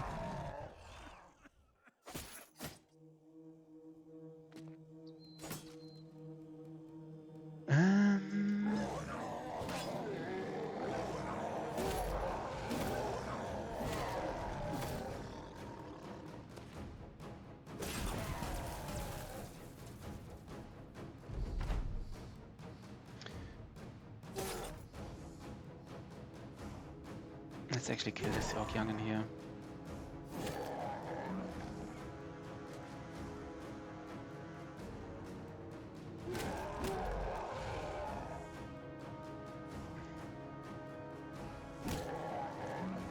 There's no way we get wiped. In Black Monolith, you mean? Yeah, let's just say there's no way to get wiped in Black Monolith, right? Let's just say there's no way. Let's just say there's no way. No way in hell. We actually got something here. We actually got, I mean, I don't know. It's a Badish, right? Did roll armor ignore. It's actually like not even that, probably usable. It's probably like, but we actually finally did get our famed weapon. We did get our famed weapon. I mean, I don't know. I don't think it's that usable, to be honest. I mean, armor ignore, I guess it's very strong. Let me just think about this. I mean, we can't even use the split attack. This is really bad. 1 second. It is a lot of armor pen, right?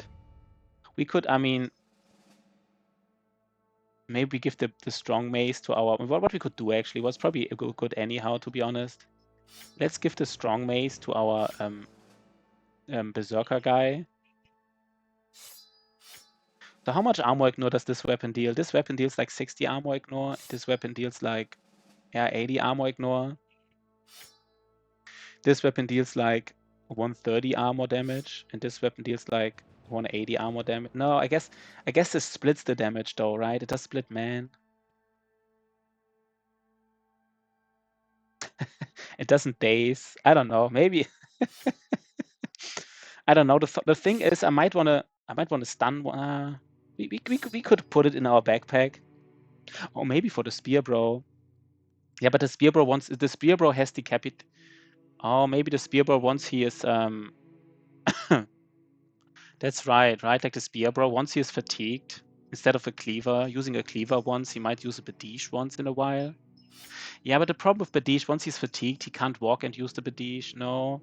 I mean, my spear guy has cleaver mastery, so I'd rather have him use the cleaver. He doesn't have quick hands. I want to use this weapon on somebody with quick hands, so I don't know, I just give it to him. So we finally found and we really don't have anyone with weapon with X mastery. Yeah, no, you couldn't know that. I would love to fight a beast, of course, but I don't think that's happening, right? I don't think that's happening.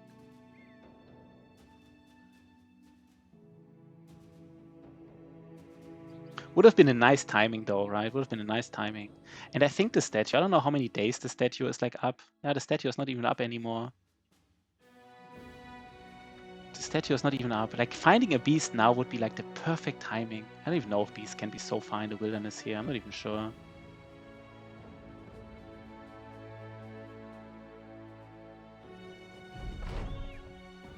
And we didn't get the shield, by the way. We actually didn't get the shield. There's a beast. There's Schratz. No, not Schratz.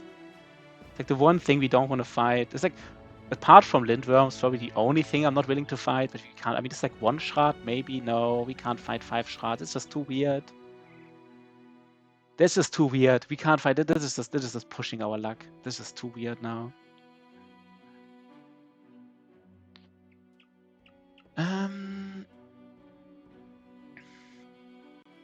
So we just do it on day. Put that new Badish to work. Yeah, I mean, it's actually true, right? It's actually true.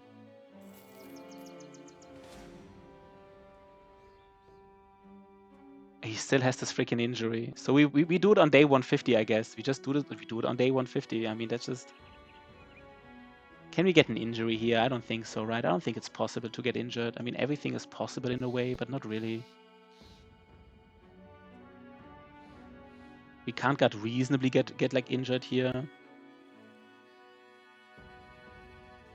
But what we want to do, by the way, is since Shotty is immune to getting routed, he just goes in here.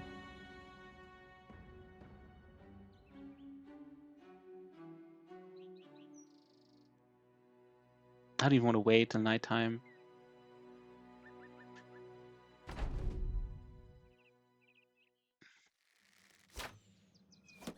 So we need all 150 days. And we don't need it. We could have done Black Monolith now, but like this injury really annoys me.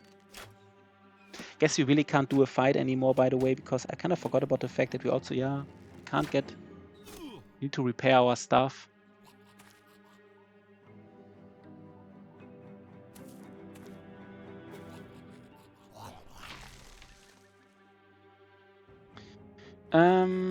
Do we hit someone here?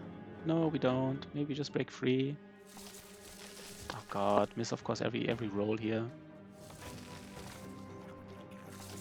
We are still injured. One of our brothers is still injured, and it's Shotty. It's like basically the most. I mean, apart from our battle, like the second most important brother. Like the most important is our Battleforge tank, of course, in this fight.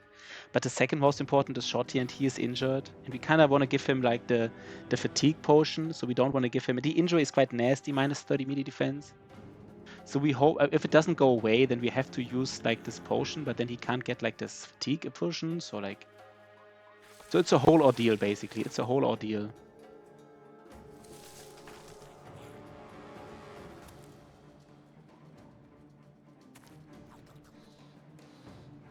It's a whole ordeal.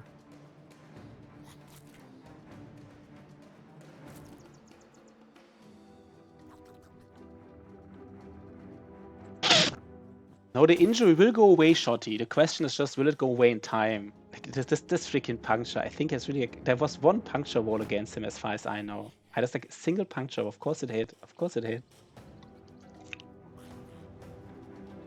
Of course it does, right? Of course it does. The one puncture roll.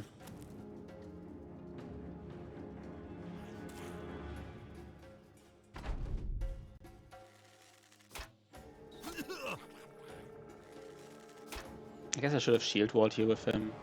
But I needed all my action points for like breaking free.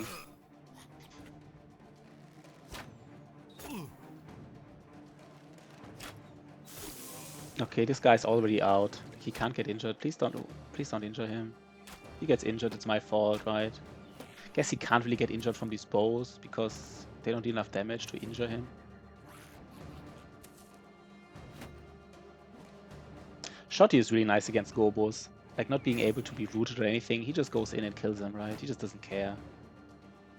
Might even ignore Zogme. He might even disrespect this Gobo. I guess he doesn't because he has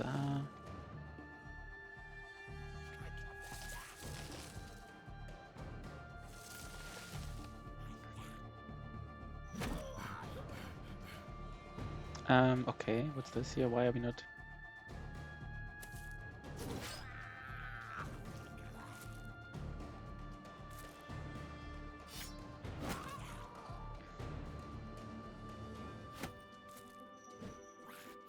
Not hitting our attacks, by the way. I don't know why. We're just not hitting them for some reason.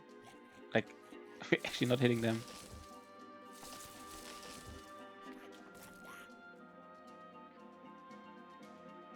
Don't have enough fatigue to use like the split attack, so we just don't.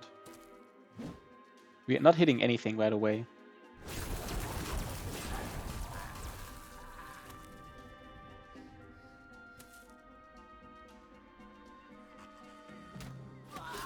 Okay, we're hitting something. Okay, fair enough. Fair enough, we're hitting something here.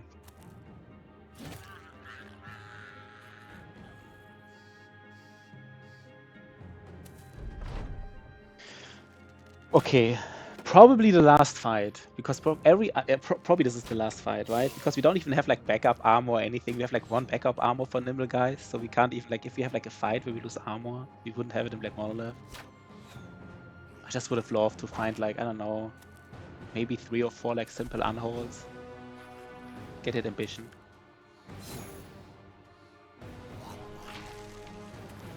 This is already risky. Maybe you're right. Maybe this is risky. But I mean, not getting our mood up. I mean, not having the right mood is it less risky? Maybe you're right. Maybe you're actually right. I think it's especially risky for our Battleforge guys, I guess. Yeah, maybe you're right. I think you're actually right. Maybe this is too risky, right?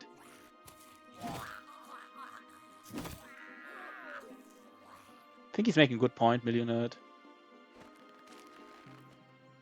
Yeah, maybe this is already too risky, right? Like one puncture and then we're getting injured again. Kind of agree now. I mean, the thing is, I saw like Otto Soma's fight against Black Monolith and like parts of it at least. And I don't know, I thought he had a solid team. It's hard to say, right? But then, I mean, some people mentioned that maybe the point that his mood was not that high was maybe an issue. I don't know how his highest mood was. Maybe his mood was fine. He just low rolled like the confidence rolls. I don't know.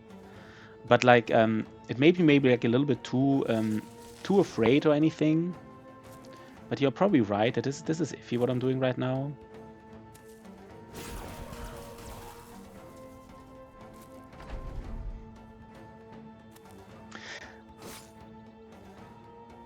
Oh, you didn't pay attention to food. Yeah, okay, so you didn't pay attention to food. Yeah, okay, not having food that's something that could happen to me, right? Not having food, that's nice. Actually, I like that. That's such an honest way to not have the right mood, right? Just for getting food. Yeah, okay, then maybe I'm pushing my luck here a little bit. Maybe this is not necessary. Especially, I mean, I think as long as I don't put like Battleforge brothers against these guys, I don't think it's dangerous, to be honest. I don't think they can injure me or do anything nasty here. The only thing they could do is against like a Battleforge brother, like the ambushers and stuff. Yeah, these resolve checks, I know they were unlucky on your tank. They were unlucky on your tank. So I guess like, but I guess also like maybe even the other things didn't really matter, right? I guess it was all about that tank though, right? Was it all about that tank? I guess that was the thing that really ruined the fight, right? Like your tank like low rolling these resolve things. Should have rolled better, Otozama. Yeah, let's just say it's over. We just want to get the mood. Yeah, Necro Savants is easy to mess up. I think what a lot of people do is they don't spend enough resources on these Necro Savants. Because you see like 30 Ancient Undead coming at you, or like 40, and then you think you have to, but you really have to get rid of these Necro Savants, right? You have to basically all resources on Necro Savants, basically. Because they will really ruin your, they will completely mess you up. If they like roll, like if you don't kill them early, they will Yeah, but Otozama, I still remember how I lost my run 3 against Kraken. I still, all the shenanigans. So I guess now we really just wait. By the way, I didn't look at money. So tomorrow is also like the last day in terms of money. It's kind of like a nice timing, to be honest. So let's hope the injury goes by tomorrow. Yeah, the worst moments stay the longest. Yeah, 1 day left. We have 1 day, Stone Saul, and we only have to do Goblin City, Black Monolith, and EG Rock. I'm just kidding. We only have Black Monolith left. So we're hoping that the injury goes away. We spent all our money. Basically, this team, all resources are spent on this fight now. So let's get rid of the injury, right? Let's get rid of this fucking injury. Like, oh, it will heal by tomorrow. So it's guaranteed to heal, right? I think it's guaranteed to heal. I think Otozama's tip with the surgeon paid off because it's guaranteed to heal now. Nice. I think it's guaranteed to heal by the mid roll. I don't even wait. This is dangerous camping here. Maybe there's like some Alps coming. I don't know. Right now maybe I don't even camp, right?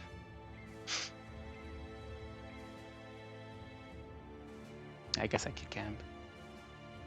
The Black Monolith cannot spawn anybody, so this injury has to disappear by the noon trigger. It has to disappear.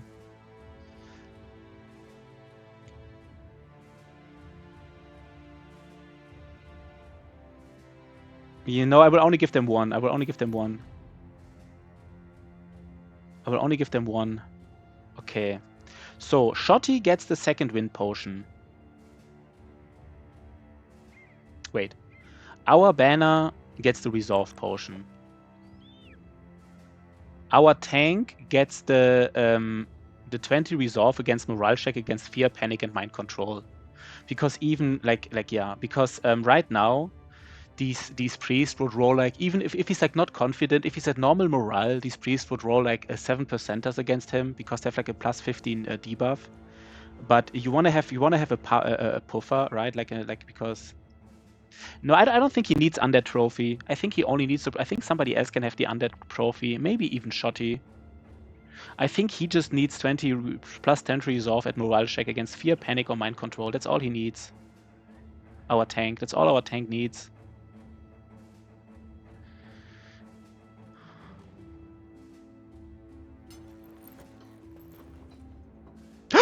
Wait, it destroys the. Wait. Oh, I thought it's. Wait, I thought it's a. Oh, it's an armor attachment. I didn't know this. It's an attachment. Oh, it overrides the padding. That's interesting. Oh, I guess in this case he does actually need it. I didn't. Okay, we want the padding. No, we don't want the padding because he indoms. Yeah, we want the. We don't. He doesn't need the padding because he indoms all the time. He will perma indom. He will perma indom. I guess it's actually fine. I don't even hate it. Shotty wants this.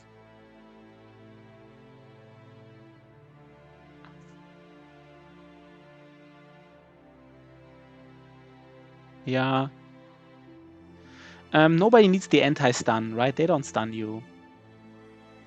So, Shotty also wants to get a second wind potion.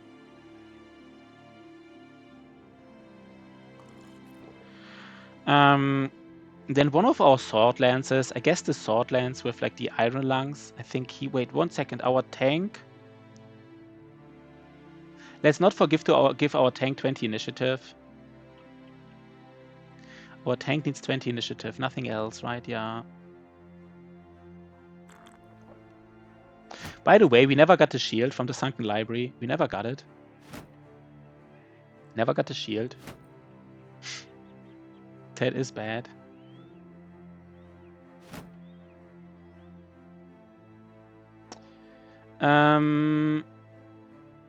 Okay, who needs something here?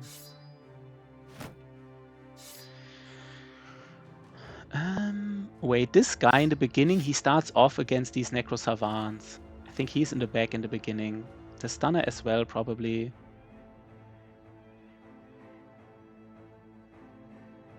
No, we don't have holy water. We never found it. Maybe I didn't look enough, but we never found it.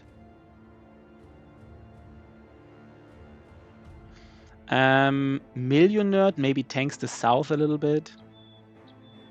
Shotty tanks the north, Millionaire the south, and everybody else is basically here in the backline dealing with this Necro Savants.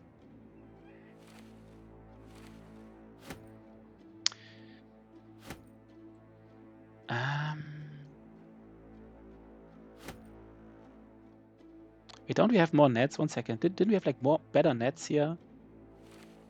I thought we have more reinforced nets, by the way. Oh. Oh, we have reinforced nets. Never mind. Let's use all the reinforced nets, basically, right? Let's use all the reinforced nets. Our stunner also uses reinforced nets.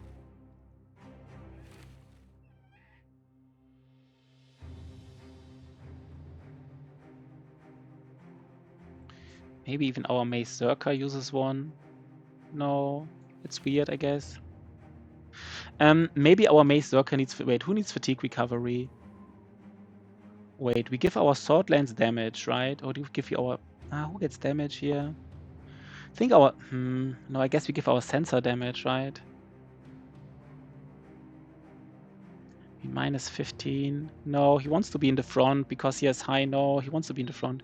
Let's give our sword lance additional damage. And let's give our other sword lance more fatigue recovery. Or maybe this... No, maybe this goes on the sensor fatigue recovery. And we really never got the freaking... We never got the book. We never got the Sunken Library thing, right? This is like 8 days or something. We didn't get the event. We just didn't get it. Now in this fight particularly, we might actually give a little bit more armor on our ranged guy, for example. Basically on everybody, to be honest. But I guess it's fine.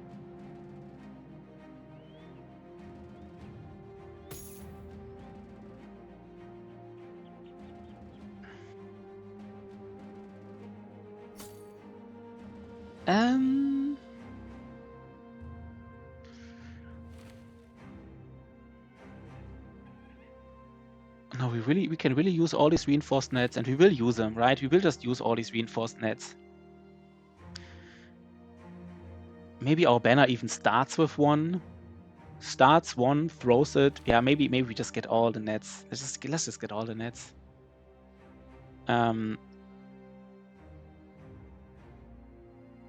This is it, right? This is the best I can come up with. Do we have anything more to use? 20 initiative. We have one more mushroom. Do we give ours? No, our sensor can't get the mushroom. Do we give anybody this mushroom? Do we give our other swordlands also mushroom? Maybe we do. Maybe we give our other swordlands. Oh, he doesn't have anything. We use like mushroom. Oh, here. Let's give these other swordlands also mushroom. I think that's fine.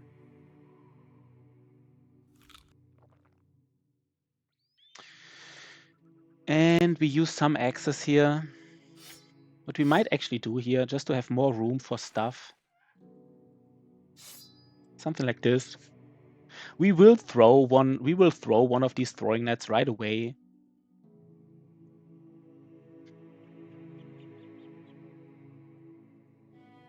And Millionaire can tank, Shotty can tank. Like Millionaire tanks the south, Shotty tanks the north. And then we just deal with everything else here. We just kill it. That's it, guys, right? We're not really ready, but I mean, that's how we do it. I don't have a better idea. Please tell me I'm doing it correctly. Please tell me I'm doing it correctly, guys.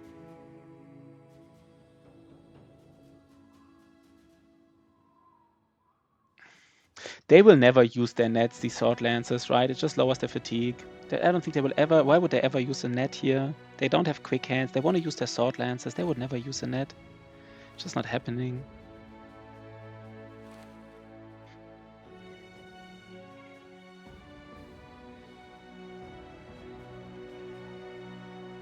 Our Mace Berserker can stun. He can, yeah, this is...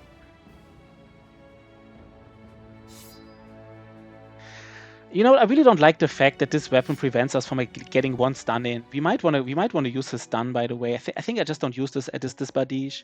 I might want to get a stun in here. You know, I might want to go back and stun someone. Crossbow, just use it. Yeah.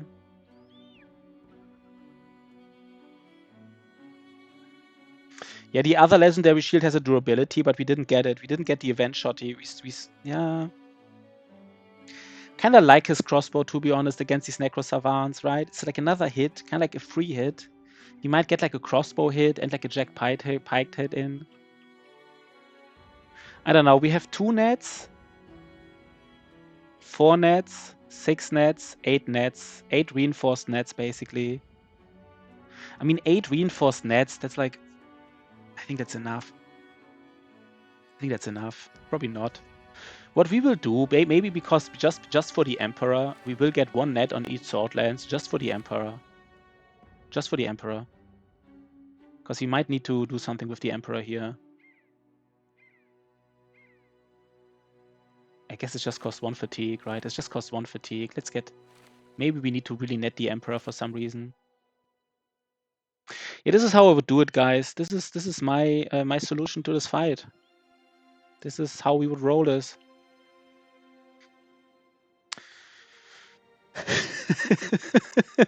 Okay, right? Without further ado, and we really didn't get this freaking...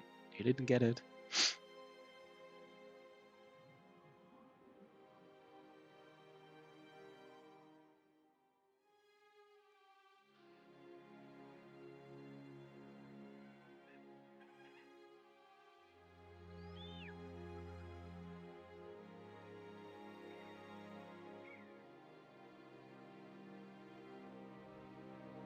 Yeah, let's go. Let's go. Let's go. I don't know what to do. I think that's as good as it gets for me. That's as good as it gets for me. We don't need to grant immunity to stun. We don't need rooted. We just need like some resolve on our tank. We just need yeah, double resolve against mind control for Shotty.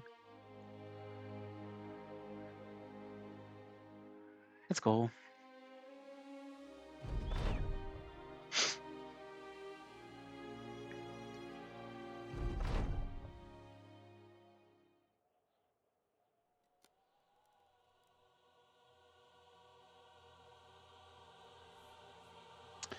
Guess our tank wants to go here. Guess. Maybe do go 2 steps back, right? I think our tank does want to go here, to be honest. 1, 2, 3, 4. I think he wants to go here. Then we go 2 steps back.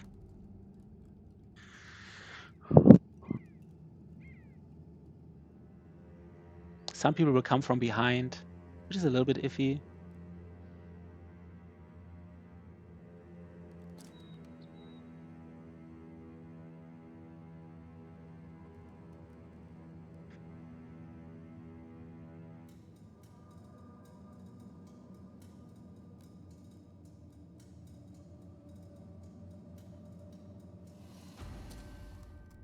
Guess I should have already moved back because maybe Necro Savants are coming right now already.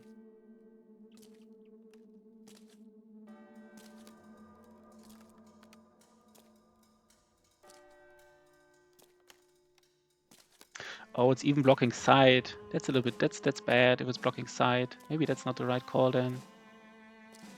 It's even blocking side. Maybe my tank needs to go up then in this case.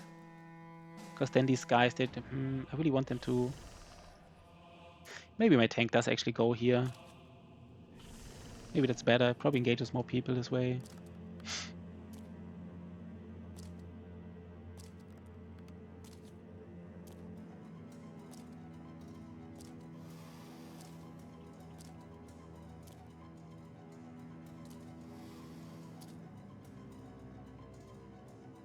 Do we even go? No, do we give 3 steps back or 2?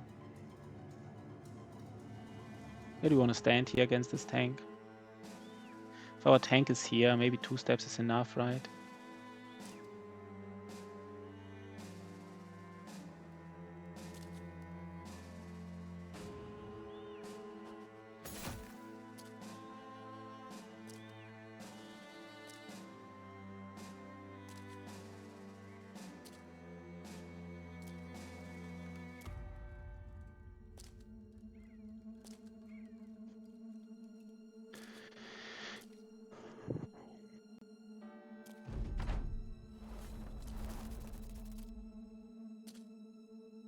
Okay, interesting.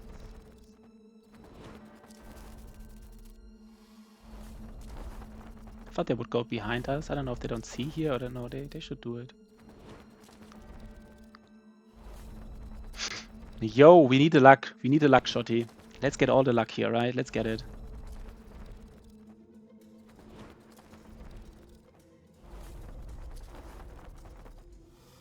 That's bad. I don't like this here. Could also shield wall and go up, but it's also weird.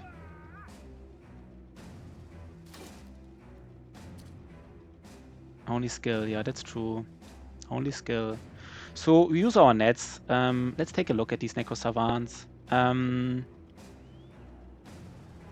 Might be, we want to net everybody, right? We just want to net everybody, basically. Just to get the kill. It's just so important to get the kills here. Just net everybody, like straight up. Like sometimes you want to be greedy, but it's just too dangerous to be greedy here. It's just too dangerous. You just need to net them all, basically.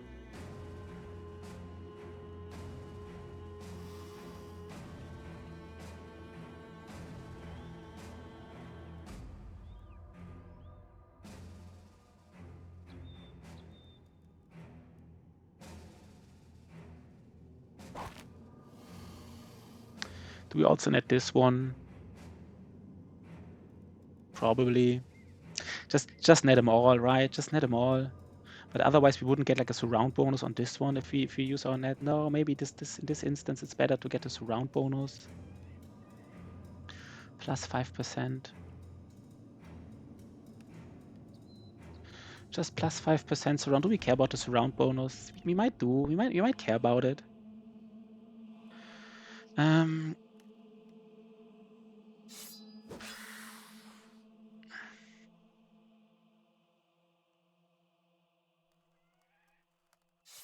No. Oh, I already fucked it up. I already pressed the wrong button.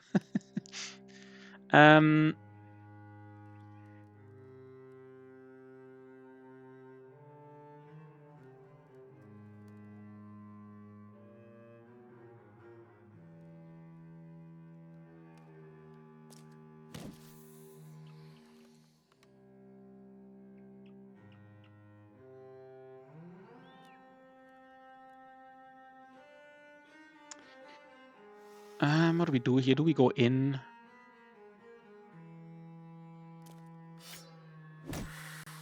Nine life not triggered. Look at this. Look at this motherfucker. How much damage do we do here? 50 damage. How much? Wait 1 second. Battle Brothers, Necro Savant. Do they have Nimble or anything? They have like 224. So this is not enough, I guess. This is not enough. Might be with a pike. Might be with a pike, but it's maybe also weird.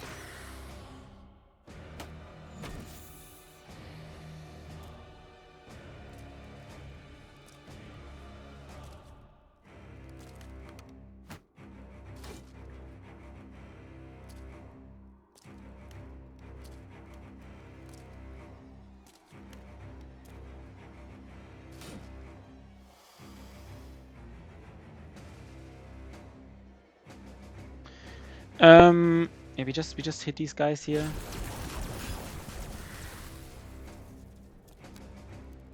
Yeah, I think we can do it.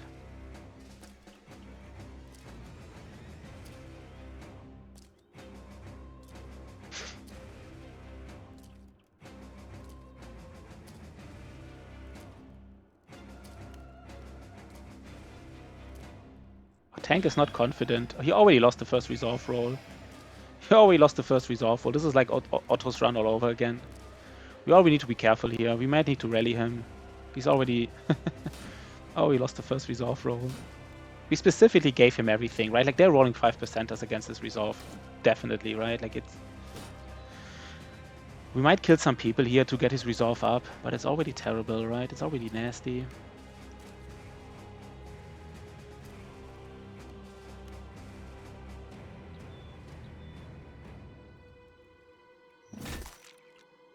That is dangerous now.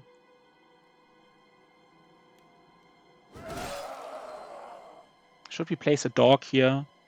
And now dogs are like iffy because the Neko Savants might kill him, but I want to place a dog here. Just kill this Neko Savant, please. Oh god, fucking dog. Don't do this to me, man. Don't do me like this.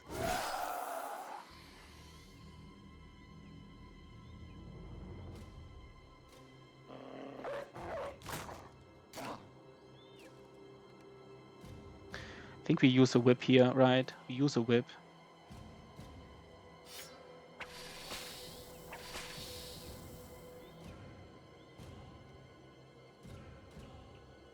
Do we disarm this Necro Savan?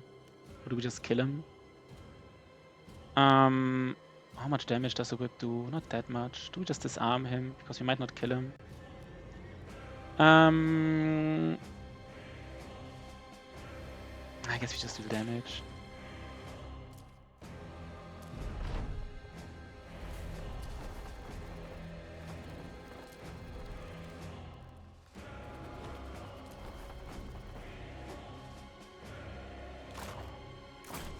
So there's 4 Necro Savants left. These are of course the most important enemies here. He got out of this net. First time. He's already approaching the dog. He's already approaching the fucking dog. Why is he doing this to me? Don't do this, man. 1, 2, 3, 4. Our banner would have to stand here, which is super dangerous. We might get his resolve up just by killing people.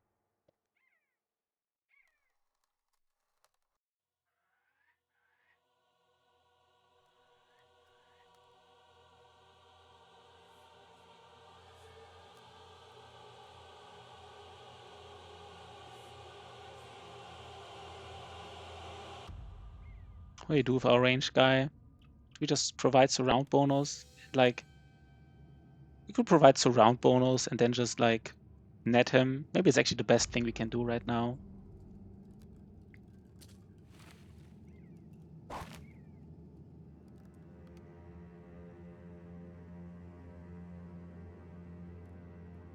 We could even daze these Necro Savants if we really want to. I don't know how useful that is. Is it overkill at some point? I don't know. Maybe wait for a second. I don't know.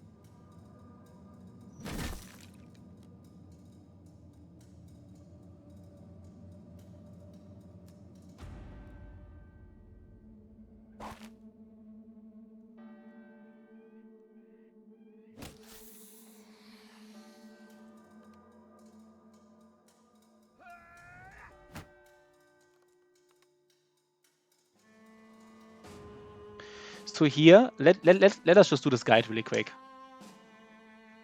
Hey, Pashi is here, and this is a quick guide into how to... Oh, hey, Pashi is here. This is a quick guide in how to ensure that your Battle Forge Lone Wolf tank in Black Monolith can perma indorm and shield wall. Basically, right now, we indormed and shield walled. We also gave him like a potion with plus 20 initiative. And right now, we are just waiting here. He will be completely fatigued soon, and we wait to lower his initiative. So we want to ensure that next turn his initiative is like at least -9 or lower. And the reason it should be like -9 or lower, let me check it really quick. I do want to get this thing out of the way here. I really want to do it. Because I do think it's kind of cool. 1 second.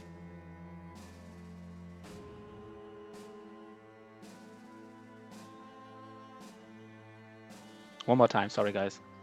Hey, Pashi is here, and this is a quick guide in how to ensure that your Lone Wolf Battleforge tank can perma shield wall and indorm in black monolith. So what we just did with our tank, we shield wall and we pressed indorm. And his initiative is very low. It's currently 0, but we will wait to lower his initiative, and he will also get fatigued even more. So his initiative will be like -10 or even less. This ensures that all the enemies go before him. Let's just take a quick look why this is important.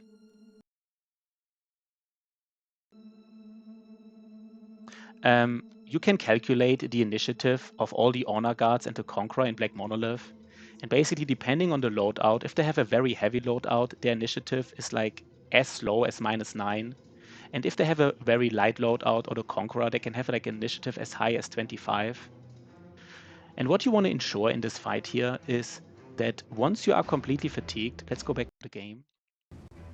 Once this tank is completely fatigued, he wants to have an initiative of less than 9, so that basically all the enemies go before him and kind of double turn him. So he is shield walled and indormed, and they will double turn him and hit him all. Everybody will hit him basically 2 times.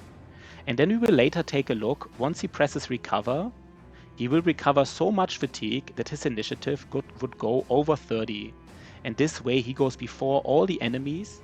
And this ensures that basically he can then press recover and indorm before he gets hit again. Let's later take a look once it's his turn again and he can press recover. Okay, sorry guys for this. Do we want to kill this Necro Savan? We kind of do, right? It's just the most important thing to always do. Always kill this Necro Savan. Always the enemies who can... Oh god.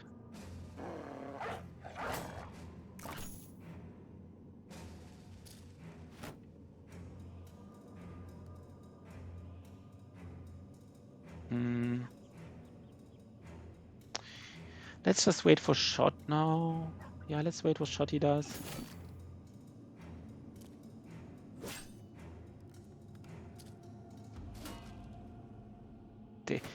He even shield walled. The Conqueror is rolling like a 7%er against him. This is bad, but I guess it's happening.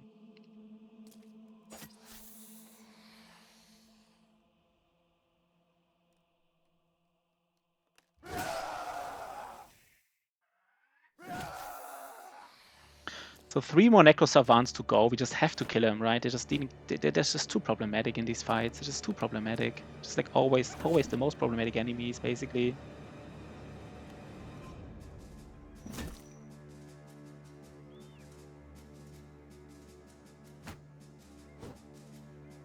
We also have to take a look at what to do with our tank. We might have to, I don't know.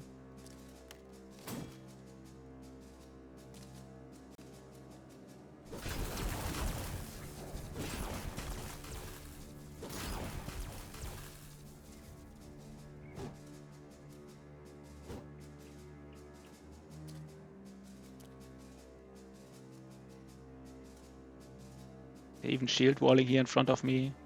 So I don't know what to do about this. Actually thinking about how much fatigue does it cost to use the whip. 15. Should I just whip this Necro Savant 2 times? I think I do.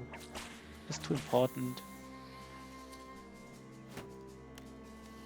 Just all the resources on Necro Savants, right? Get this out of the way. Get at least like 1 problematic enemy type out of the way. Our tank got like a small morale roll here. That's nice. They should get some hits and he should be completely fatigued.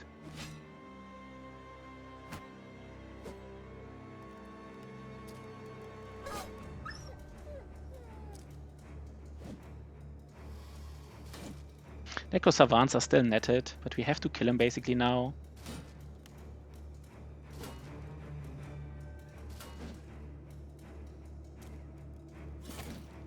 Oh god, they do too much damage to our sword lands, by the way. I don't know how they do it. But they're doing it. They have all these reach weapons against our sword lands. Doesn't have a helmet anymore. What do we do here? Do we even daze these Necro Savants? I don't know, man. I think we actually do. We actually do daze them.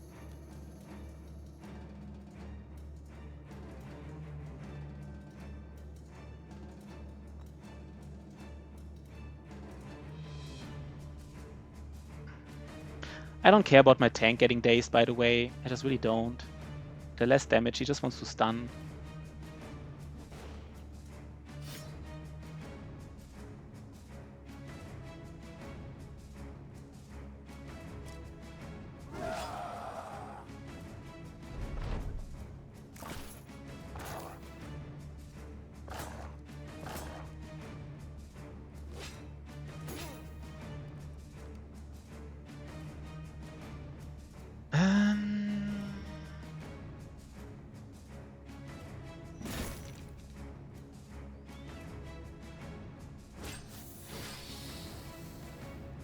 Let's wait. Okay. That's good, right? That's good. So again, the problem is I guess we have to, our tank has to basically be...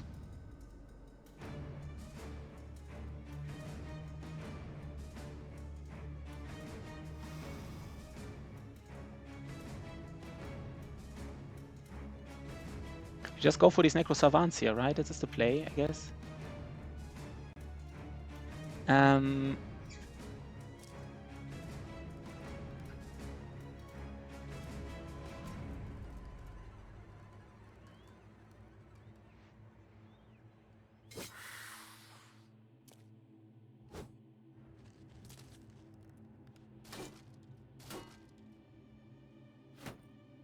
So there's 2 Necro Savants left. I mean, it's now they're still both netted and they're both dazed. So like, I guess now is the time that we should really be able to do something else than take care of Necro Savants. Start killing some Ancient Undead now.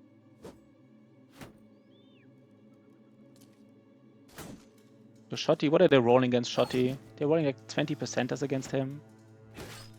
It's actually too much, but like, I don't know. He is the one to tank it, right? Like, if there's one guy who can tank it, it's him. This is bad. He does Cleaver against the Nimble guy. That's not what you want to happen.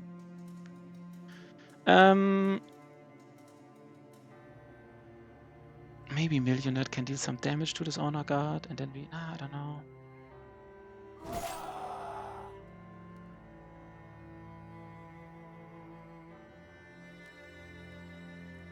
Okay, that was bad.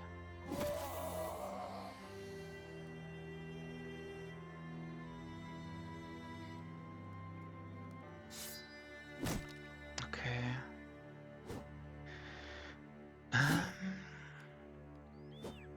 So the thing is, we spend a lot of resources killing these Necro Savants. This means like the whole like Legionary backline is still there and do a lot of damage. This is the downside, of course, if you completely focus. Yeah, I know. Oh, you're right. Oh god, I could have reaped. Yeah, that's true. That's true. That's true. This guy here, he can't. This Swordlands has to be back, right? This is not. Oh no, he even gets injured. Like, I specifically thought he would not be like. That's why I gave him like. Oh no.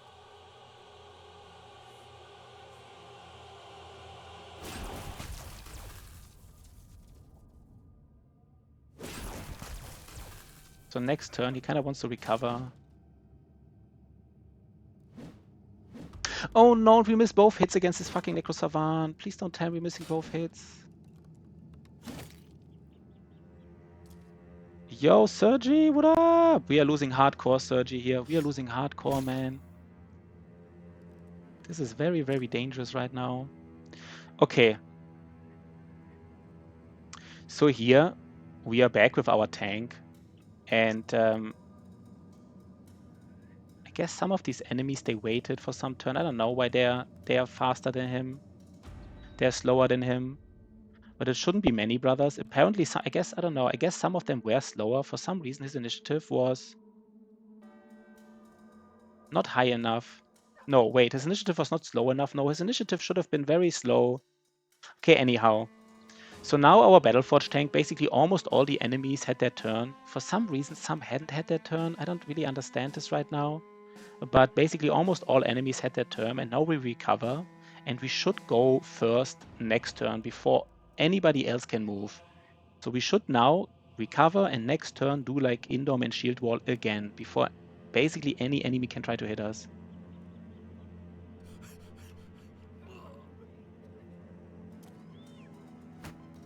I think I recover immediately, right? I recover immediately to go first. I really need to go first.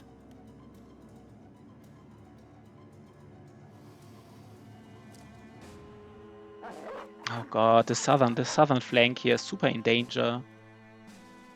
It's actually a tough fight. I don't know, I thought it would be easier, to be honest. These Necro Savants, like we're doing so much against these Necro Savants, but they're dealing so much trouble here. They really shouldn't.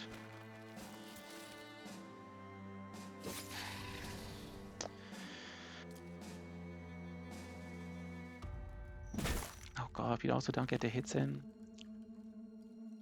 So now we see last turn we recovered. And so now we can basically, before the Emperor ran, before anybody had a chance to actually hit our tank, we can now press Indorm and Shield Wall. And next turn we do the same thing, but now we actually wait because we want to be really slow next turn. We want to be really slow so that they double turn us. Hardest fight of all locations, tough fight. Yeah, it is a tough fight, right? It just is a tough fight. This is how it is. I think I made some, I don't know why my southern front is dying here. I think I made some questionable choices, I guess. This is really bad. Like they're getting hits off against like these nimble brothers.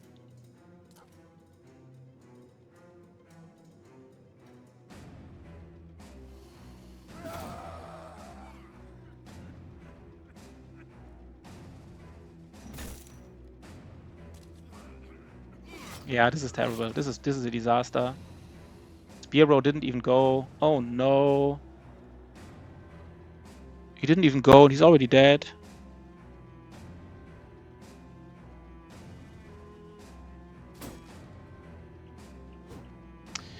Yeah, this is terrible here. This is terrible. This was complete the wrong engagement. I guess we even spent too many resources on these Necro Savants for some reason. I don't know how we did this. So we really have to be careful here. Now people are losing their turn.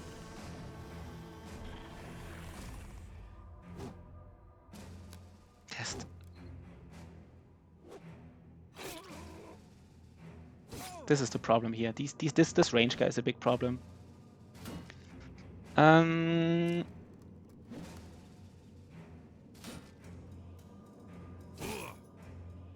Yeah, this was the wrong engagement here for these guys. This was the wrong engagement. Yeah, I guess now this southern flank is really disaster. So this will be extremely difficult now. We might lose this. Oh god. Didn't think we would lose it, honestly.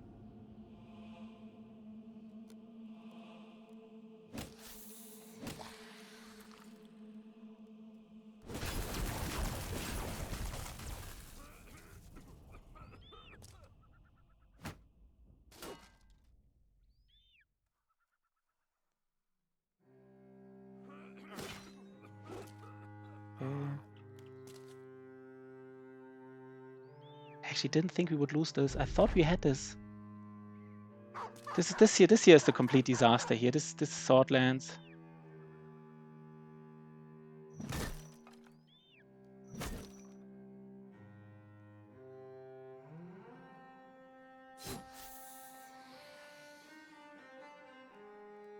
This is the last fight. This guy, is he just like rolling us? Is he rolling 5%ers against us? Are you kidding me?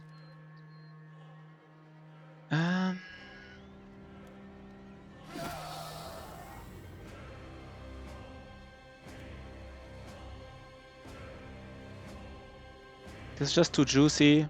This is just too juicy. Oh god, that wasn't enough. Wasn't enough to kill him.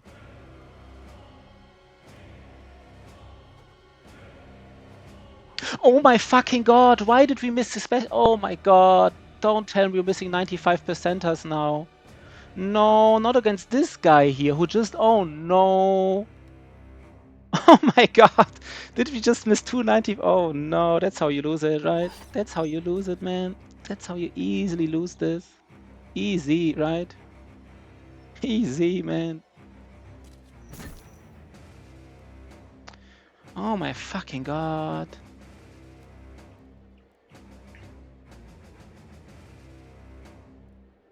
Oh god, into 60%, we're missing every single fucking hit, man. Missing 295%ers, that is fucking brutal, man. That is just fucking brutal. Against specifically the enemy we really need to hit, like this cleaver here against our... This is just too brutal.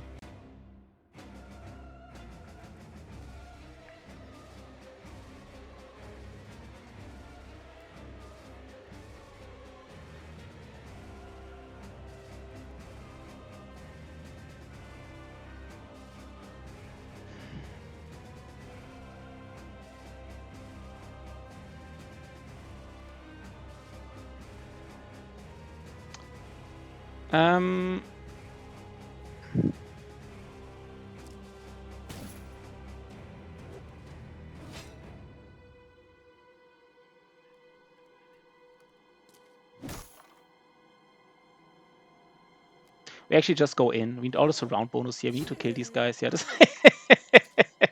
this guy is dead. This guy is dead. We need to rally with our banner soon. Maybe even rally now.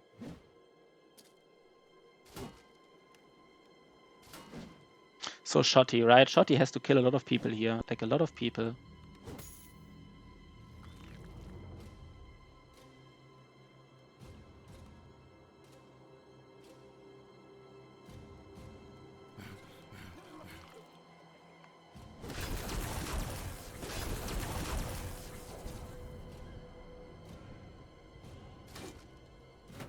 Guess it doesn't really work. For some reason my calculation is wrong. I thought my calculation was right, but it's wrong. We don't even have enough. We can't even... Because there's a guy here in front of us. It's too dangerous to leave.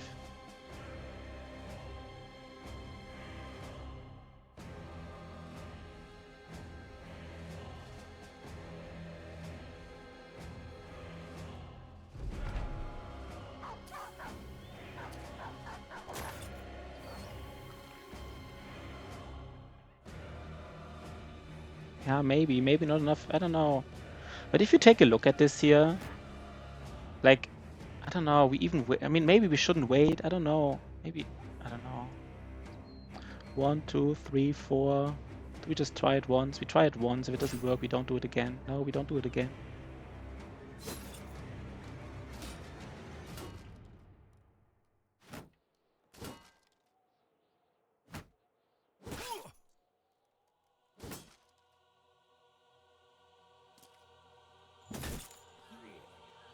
This guy here, this guy, that he is not dead, man. That is just fucking unlucky, man. That's just so fucking unlucky. And this fucking shielded guy is being in our face, man. This is such a disaster, man. Please kill this motherfucker. Oh my fucking god. 1 HP. Oh my fucking god. He's standing here. He would just fucking go.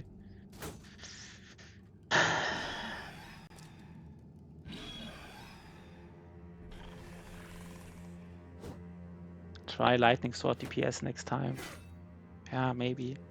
But this guy is supposed to like carry the whole fight, kind of like he is. He has, I don't know. If you just want to see, I mean, he really likes melee defense because he's sitting here with 88 melee defense. So he's like, I didn't expect the Southern Front being such a big deal here. I really didn't.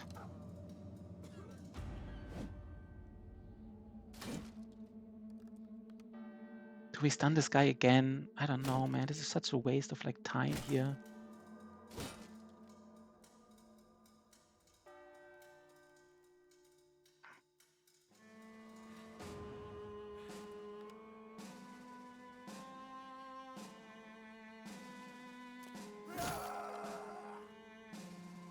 We need to save these guys in the bottom here. We need to save them.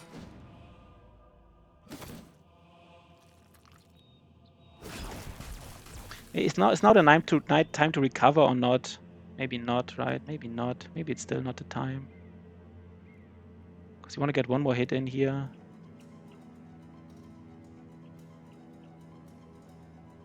I guess recover is really like not useful if you have like this potion and stuff. I mean, at some point he will recover on his own, right? Like he did. Okay. I guess the best he can do is just place a dog.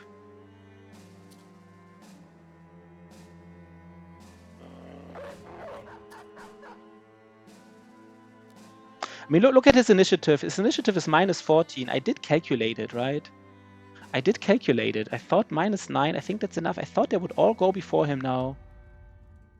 Like, I thought they would all go before him. I specifically calculated it. We all saw the Excel sheet, right?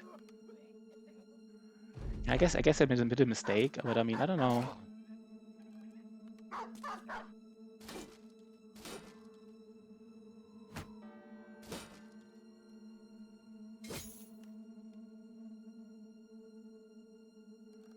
I don't know. This guy has to die here. This fucking guy has to die. I don't know. This is just like, it has to die. This guy. This motherfucker, man. This guy caused a lot of issues here. Like a lot of issues. Guess we still made it, right? I don't know if we made it. Maybe it's a little bit too early to say. But we'll guess we make it.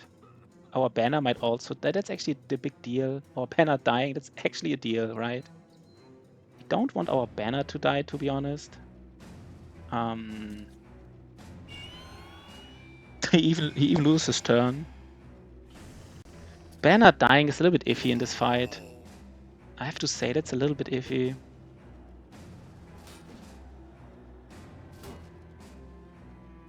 That's actually a little bit iffy.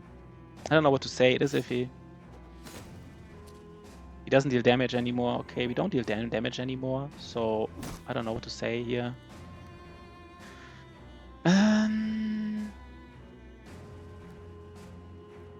guess we need this round bonus next turn.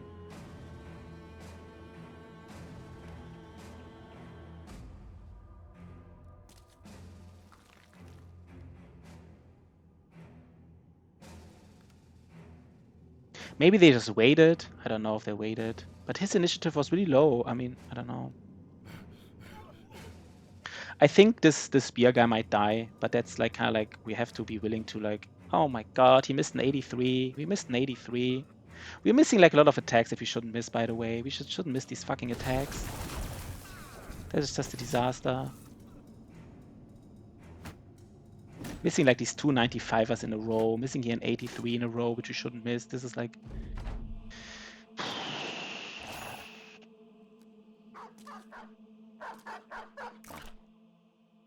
The perma shield wall and perma indom works kind of nicely, I guess.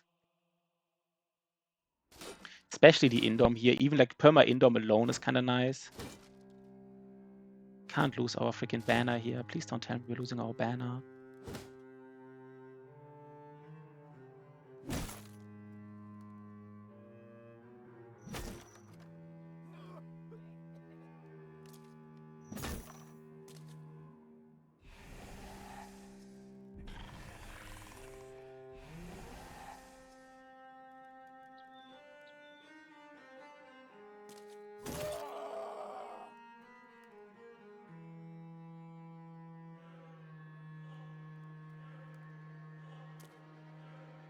This is a tough fight. I mean, some people say that Goblin City might be harder than Black Monolith, and I just don't agree. I just don't agree. I really don't. I don't know what kind of team composition you might have that for some reason Black Monolith would be easier than Goblin City.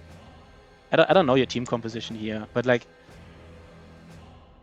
Okay, terrain. Yeah, that's true. Okay, fair. Wait, by the way, fair enough. I actually didn't... Yeah, you're right. Fair enough. Terrain, that's true.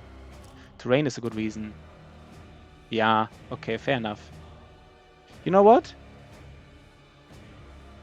Fair enough.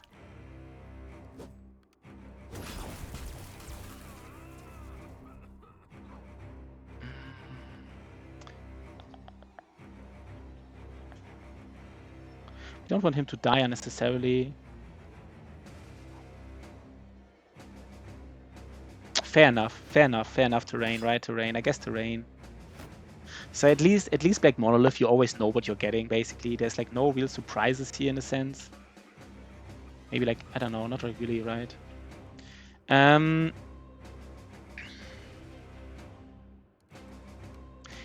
don't know what we do here. I mean, I guess we should be able to do it, right? Like a lot of people are low.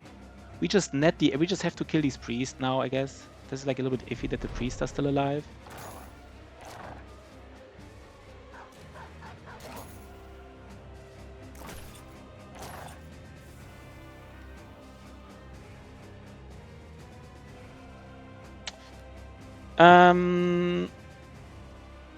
I think I have to... let's just wait here on my... Okay, our Battleforge tank is at some point, of course, he's getting low. This fight might be like on point, right? Like on point, basically. On point. And, you know, I mean, like, you know, like... we really have to get a lot of damage in, so I guess we just... no, our Swordlands wants to be here. Maybe. Let's just wait for a second. Shotty wants to kill this guy, right? Shotty wants to kill this guy, so let's Shotty.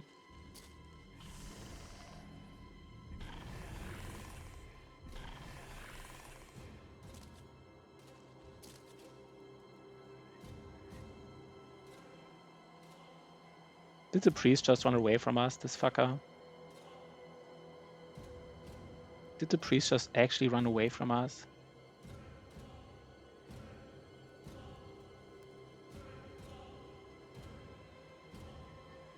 Let's just wait a second. I mean, this guy here is like a danger. He's not supposed to tank so many people, but I mean, at some point, we just gotta, you know, gotta pick up poison in a way.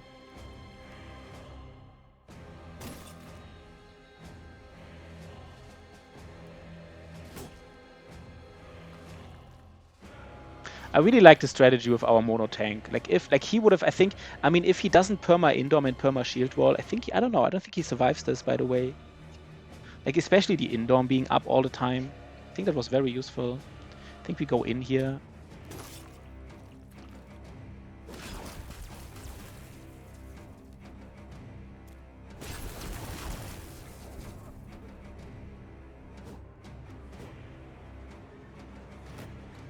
I just can't do stupid mistakes here, right? I mean, you say it's GG, and I kind of agree that it's GG, but I just can't do like stupid mistakes here, I guess.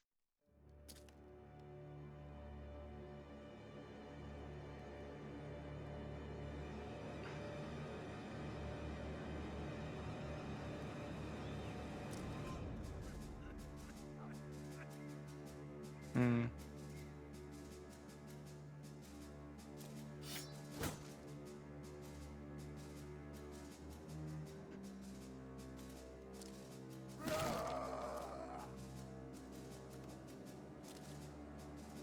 Need to stun, of course. We need to stun this guy here.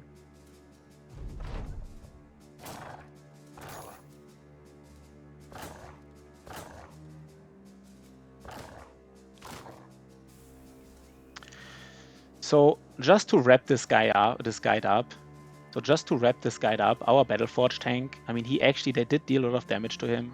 So without like perma indoming and perma shield walling, especially against the Conqueror, this might not have worked.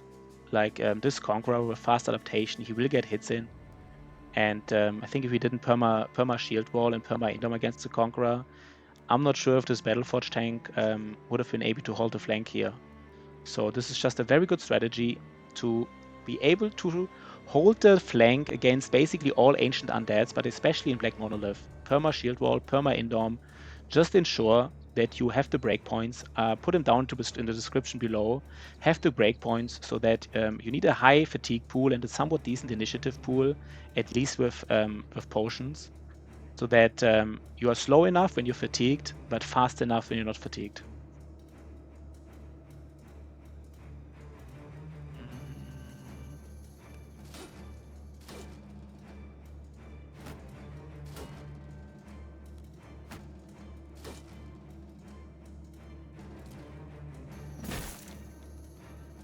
We didn't kill any priests. It's getting a little bit annoying. I guess we have to take care of these priests because they are becoming a nuisance here. I thought we would be able to kill them at some point. Not.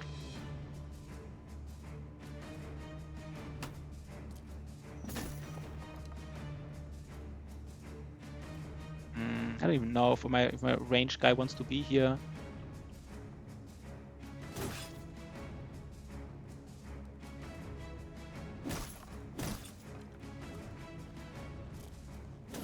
Oh my god, now Archimedes dies here. I didn't expect him to get. Oh, I guess I forgot that he's like, yeah. I mean, I guess once his. What is easy to forget that once his armor is low, he doesn't have any backup, right? I kind of forget. Like, you see like one force or armor, but I mean, he's a Battleforge guy. He just doesn't.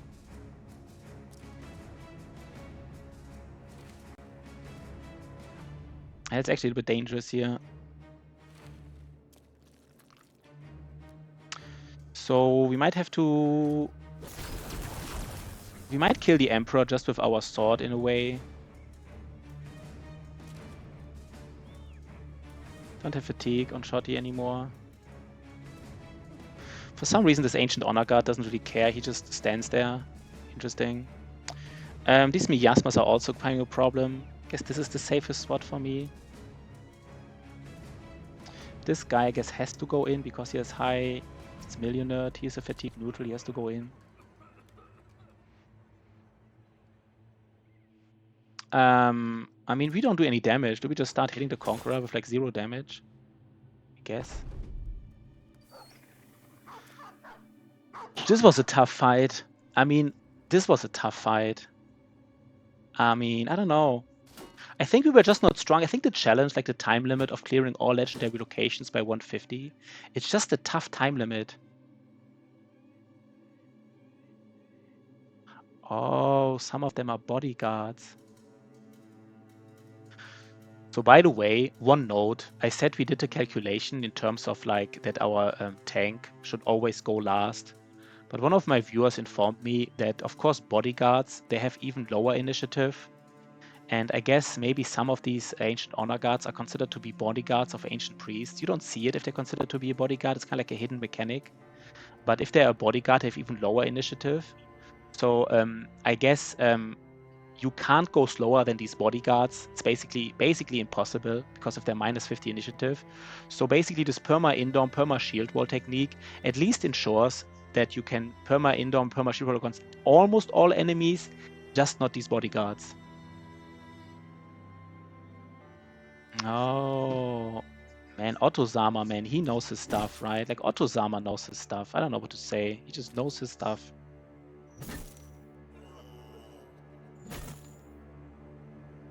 He knows his stuff, man. We might lose our guy here. Might lose him. And do we start stunning the Emperor? I don't even know. Actually inclined to kill this Ancient Honor Guard because I don't want to lose somebody here. A little bit weird though. Maybe, I don't know, maybe I shouldn't. Do we have enough weight? Maybe we have enough damage to kill this guy here. Oh, I guess that people know. I guess there was something between this.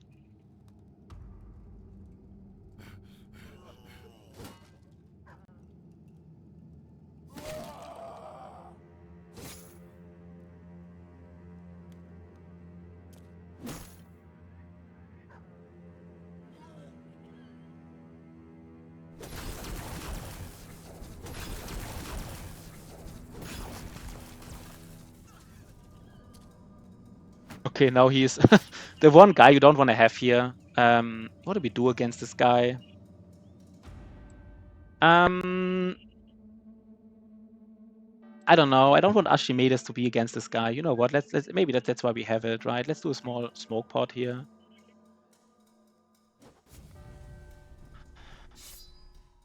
Do we try stunning this guy? Maybe we actually engage this priest here before that. We're kind of in a safe position. We don't have to give up. Like, we're not in any rush to do anything, basically. Oh god, we did it. 150 days, clearing all legendary locations. With so many mistakes we did. We did so many mistakes. I mean, I did so many mistakes, of course, right? I did so many freaking mistakes.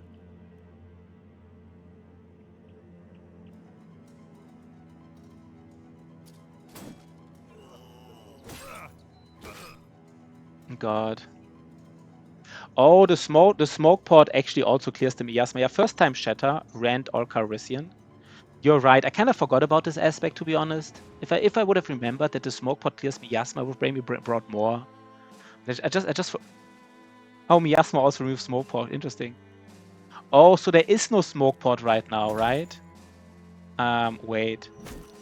Oh god, we just killed him. So I think I mean, the thing is now, if we die, I guess just the resolve trigger is annoying, but we don't have to do anything dangerous. We can just kill him with reach attacks, I guess, right? It's always the safest way.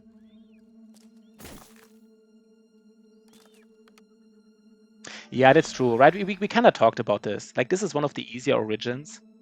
And we did some mistakes. The map was maybe not the easiest, but also not the hardest. So in a sense, like, this is kind of fine, right? Like if you would have lost this here, this would have been kind of weird. Like this should be doable even with some mistakes at least some.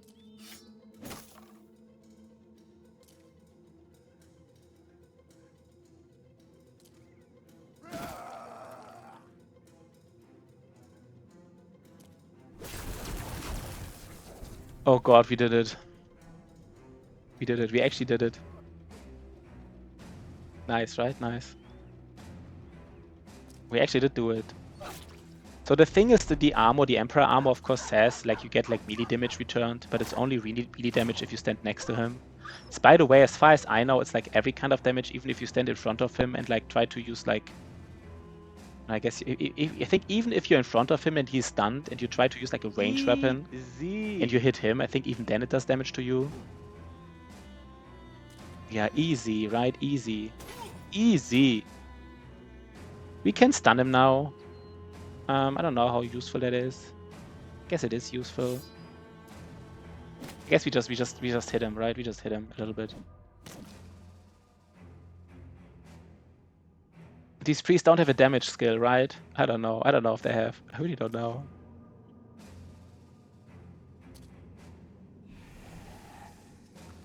We did it. We actually fucking... Oh, I should have recovered. I'm just confused right now. I'm just confused.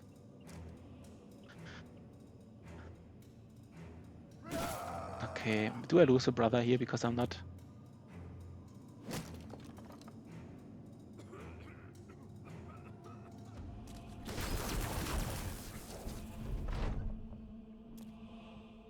The dog will kill himself, right? The dog will actually kill himself.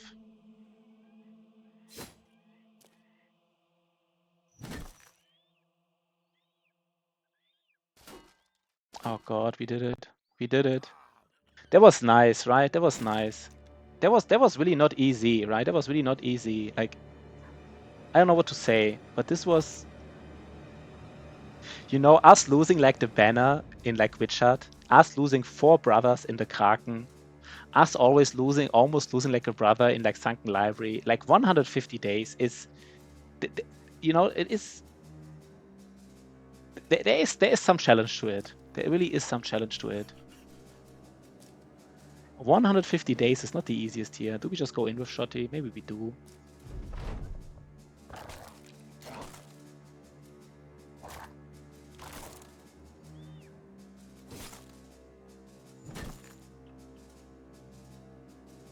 Does Shotty get the last kill again? Let's just do it, right? I don't know. Next run, you'd probably... I don't know if you get to sword next run, right, Shotty? I can't promise anything next run. But you will get the last kill one more time. Last kill one more time. And that's it, basically. The next run, you are a normal brother, maybe. Maybe just like a farmhand who just, you know, needs fast adaptation. Who knows? Please don't kill Shotty, by the way. If a dog got the kill, this would be like kind of sad.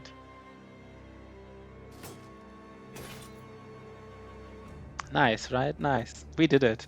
That was a tough challenge for me, I gotta admit. Like, this is, like, I don't know. That was a tough challenge. Our guy even survived. Look at this. We even survived. Easy, right? Easy. That was not even a challenge. Like, what I did here, by the way, as part of my guide, Black Monolith, I kind of like, on my Swordlands guy, I kind of rolled for brain damage here, right? I wanted to kill my Swordlands guy because he needed some resolve, and I just rolled for brain damage here. Yeah. So that's it, right? We got it. We don't even, we just take some stuff here, but this is not... And we just leave here. That was a cool run, right? That was a cool run. 150 days. That was cool. I really liked it. I really liked it. Easy. So, I don't know. Do we start the next one right away? I don't even know. Maybe we don't, right? Maybe we don't.